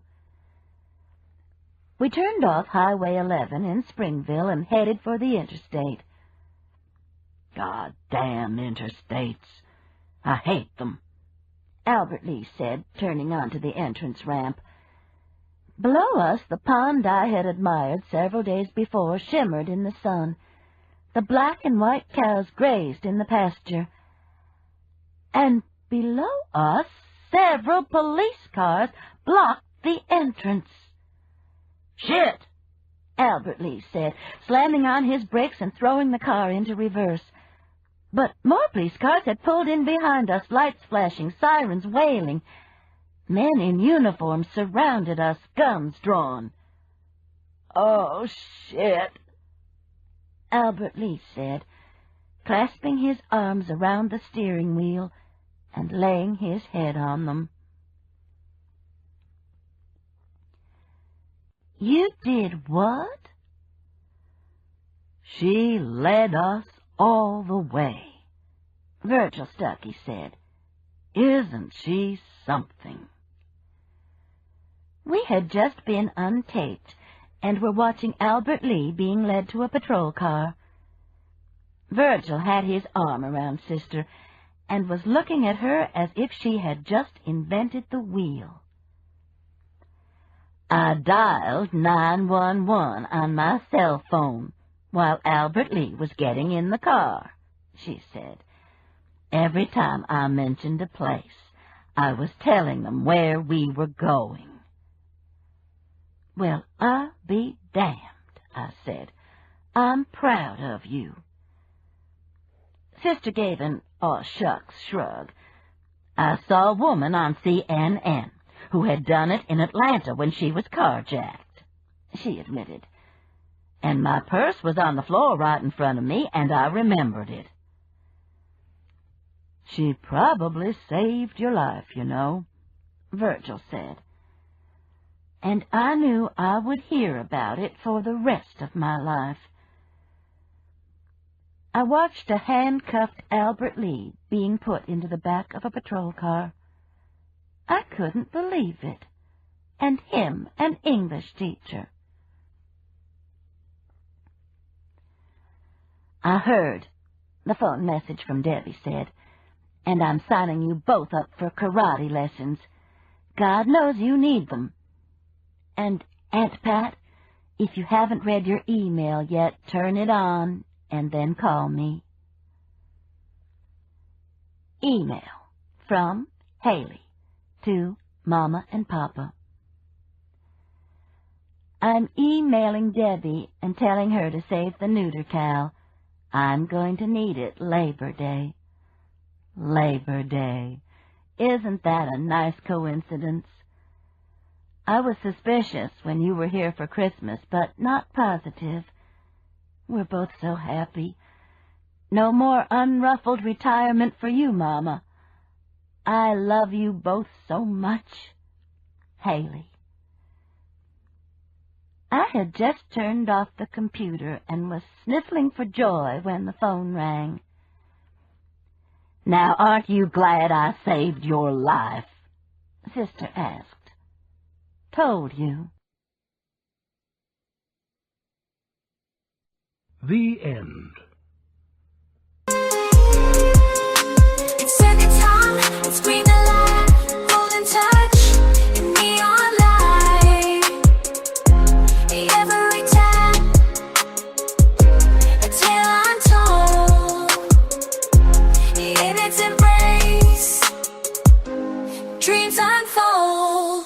Oh, golden touch, and let us hold in its realm, stories unfold, a gleaming beacon in the night, golden touch in the night. Good, we feel ungood, but stay back. You with you, we stay back. I'm down and you with you, with you, with you, yeah. I'm good, we feel ungood, but stay back. You with you, we stay back. I'm down and you with you, with you, with you, yeah. Stars align in the digital sky. I hope to hell he didn't ask me what. I was too rattled to come up with something sensible. "I'm sorry. Well, I won't be but a minute." I watched him turn and go down the hall. Maybe I was wrong. He was an English teacher, for God's sake. English teachers didn't go around murdering people. Even English teachers who looked like Rip Van Winkle. Sister was right. The Chandler Mountain Booger was a joke. "Here it is," he said, coming back, holding up the wallet. "Thank goodness." "Thank goodness," I echoed. I was still reminding myself that he was an English teacher, not a murderer, as he said goodbye and stepped onto the porch. But just as I was about to close the door, he turned and asked if he could get the Tupperware bowl that he had brought the soup in. He had promised his mother he would bring it back. "Of course. I should have thought of it. I'll get it for you." "And could I bother you for some water? I took some aspirin a while ago for a headache, and they're stuck about halfway down." An English teacher, not a murderer. "Come on back to the kitchen. You want a Coke?" Sister was sitting at the kitchen table reading the paper. "Morning, Albert Lee," she said. "What brings you out this early?" "Morning, Mrs. Crane. I dropped my wallet in Mrs. Hollowell's hall bathroom yesterday afternoon." "Well, I declare. I'm glad you found it." "So am I." "Sit down," Sister said, pushing a chair back with her foot. "How's your mama?" "Fine." "Then just water, Mrs. Hollowell, thanks." "I've got an aspirin stuck halfway down," he explained to Sister. "I hate when that happens. You need to get the coated kind." 4 things happened then almost simultaneously. I put the Tupperware bowl and a glass of water in front of Albert Lee. Sister folded the newspaper. The receipt from Rich's fine jewelry drifted from the table, and Albert Lee reached down and picked it up, saying, "You dropped something." What happened next, I'll always blame Aunt Sister. If she hadn't said, "Oh, my God," and grabbed for the receipt, chances were that Albert Lee wouldn't have paid any attention to it. But he did. When Sister's swipe at it missed, he looked to see what he was holding. For a moment, I don't think any of the 3 of us breathed. Then Albert Lee stuck the receipt in his jacket pocket and drank the glass of water I had given him. Drank it slowly, looking out of the bay window. "I like this house," he said. "I see your sasanquas are already blooming." Sister and I glanced at each other. Maybe everything was okay. So he knew we had looked through his wallet. So what? But everything was not okay. "You know, don't you?" Albert Lee said almost dreamily. "Know what?" Sister and I said together. Albert Lee stood up, reached in his back pocket, and pulled out a small pistol. "Come on, ladies. I guess we'll have to go see Mama."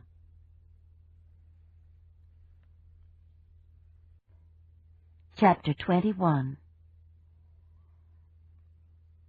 "Damn, damn, damn," Sister said in my ear while I was wrapping the tape around her ankles. "This is all your fault." She was sitting in the back seat of Albert Lee's car, stuffed in, really. Albert's neon had not been designed with Sister in mind. "Shut up." I had already taped her wrists together with the clear reinforced tape that I was sure Albert Lee used when he shipped books. It had been in the glove compartment of his car, and surely he didn't go around taping women up all the time. "We're going to be all right," I whispered to Sister. The man's an English teacher."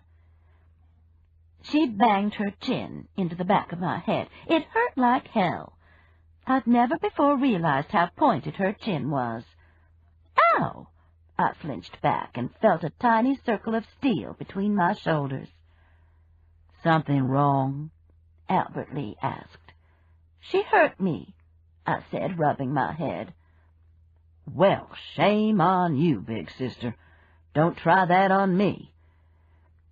He reached over with a penknife in his left hand, cut the tape, and pressed it down against Sister's ankle. Then he motioned with the pistol for me to get into the front seat, which I did, and he taped my wrists and ankles. So much for our neighborhood watch program. Here we were, being kidnapped in broad daylight at gunpoint, and what everybody was watching was The Price is Right or All My Children. "Albert Lee, why are you doing this?" Sister asked. "You're just going to get yourself into more trouble." "Not if you just disappear off the face of the earth." He got in the car and pulled away from the curb. "What is it you think we know, anyway? We don't know a damn thing except you're kidnapping us," Sister said. "You know I killed Susan." "I don't know you killed Susan.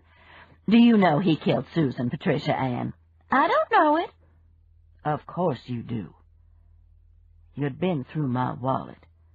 You saw all the pictures, the receipt." "You're jumping to conclusions, Albert Lee," I said. "And so did you. The right one." He had turned right onto Valley Avenue by this time. "Let us out," I said. The danger of the situation was just registering with me. We were being kidnapped by a murderer with a gun who was going to make us disappear off the face of the earth. "Let us out, Albert Lee. I don't know what happened to Susan, but kidnapping us is just going to compound your troubles." "Shut up. Just shut up. I need to talk to Mama." "The crack in Vulcan's butt is really getting wider, Patricia Ann. Look," Sister said, apropos of nothing. "He could fall right down here on Valley Avenue." I wasn't interested in sightseeing or Vulcan's plight. I was trying to see if I could get my ankles loose. If I could kick Albert Lee's leg, make him wreck. But we were going down steep and busy 20th Street now. If he swerved, it would be a terrible wreck. Chances were that we would hit another car head-on, a car full of innocent people. "Why are you turning on First Avenue, Albert Lee?" Sister asked when he turned on his right signal. "Aren't we going to Chandler Mountain?" "Goddamn interstates." I looked over at Albert Lee. He didn't look good. He was pale and sweat was beaded on his forehead. "Let us out, Albert Lee," I pleaded. "You're not a murderer. You're an English teacher." "And you're crazy." We crossed the viaduct over the Sloss Furnace Museum. "Remember the big outdoor ad that used to be here for years?" Sister asked. "The one for dog food, where the cute little puppy's tongue wagged? It always smelled like ham here. I guess it was the dog food plant." I swear, my sister never fails to amaze me. Here we were, kidnapped, on the verge of extinction, and she was carrying on a casual conversation about dog food. "Penny dog food," Albert Lee said. He wiped his forehead with his right arm, leaving a wet spot on the sleeve of his denim jacket. The butt of the pistol was clearly visible in the shallow jacket pocket. "That's right," Sister said. "Penny. I couldn't remember which brand it was. Do you suppose it cost a penny when it first came out?"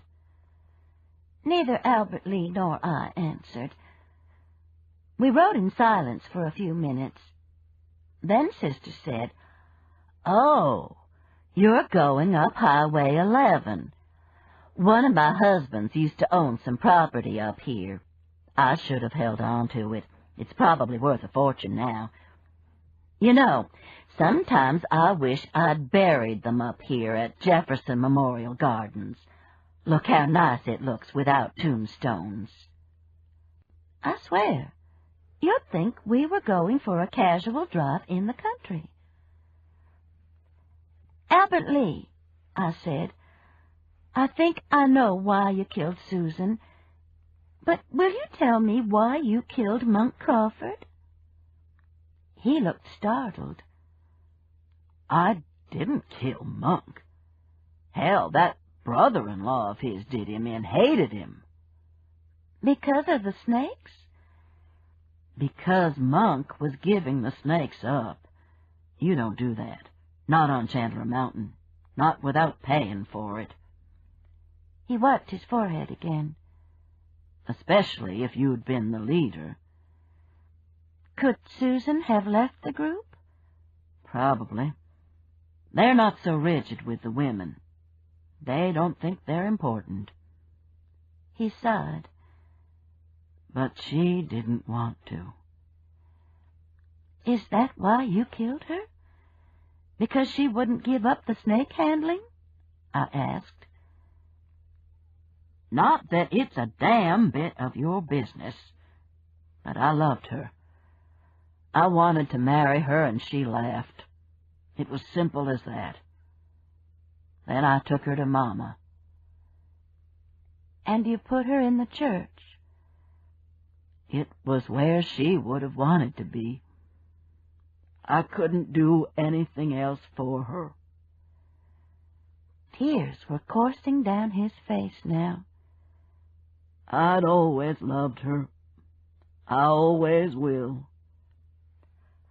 "Oh, look," Sister said. "We're in Trussville. I love the barbecue place here, don't you, Albert Lee?"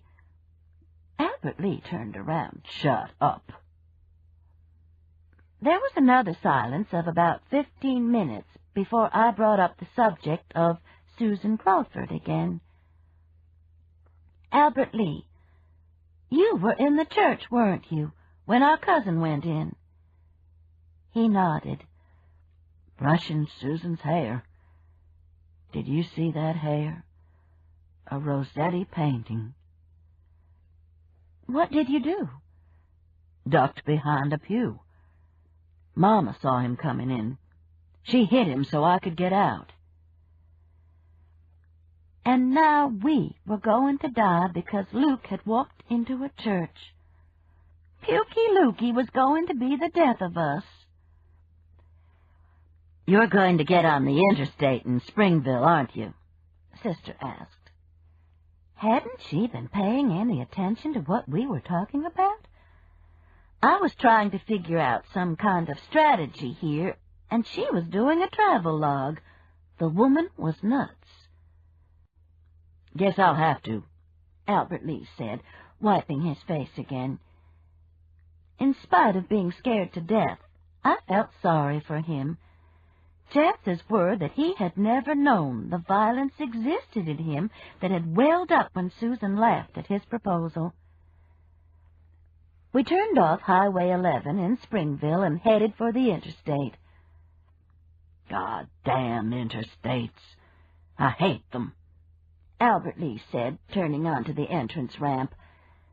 Below us, the pond I had admired several days before shimmered in the sun. The black and white cows grazed in the pasture. And below us, several police cars blocked the entrance. "Shit!" Albert Lee said, slamming on his brakes and throwing the car into reverse. But more police cars had pulled in behind us, lights flashing, sirens wailing. Men in uniform surrounded us, guns drawn. "Oh, shit," Albert Lee said, clasping his arms around the steering wheel and laying his head on them. "You did what?" She led us all the way. Virgil Stuckey said. Isn't she something? We had just been untaped, and were watching Albert Lee being led to a patrol car. Virgil had his arm around Sister, and was looking at her as if she had just invented the wheel. I dialed 911 on my cell phone while Albert Lee was getting in the car, she said.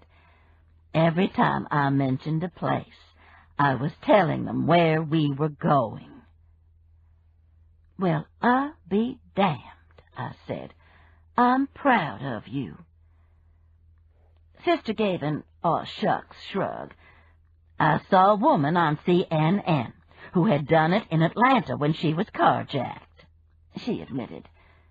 And my purse was on the floor right in front of me, and I remembered it.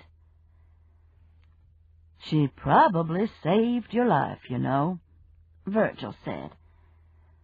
And I knew I would hear about it for the rest of my life. I watched a handcuffed Albert Lee being put into the back of a patrol car. I couldn't believe it. And him an English teacher.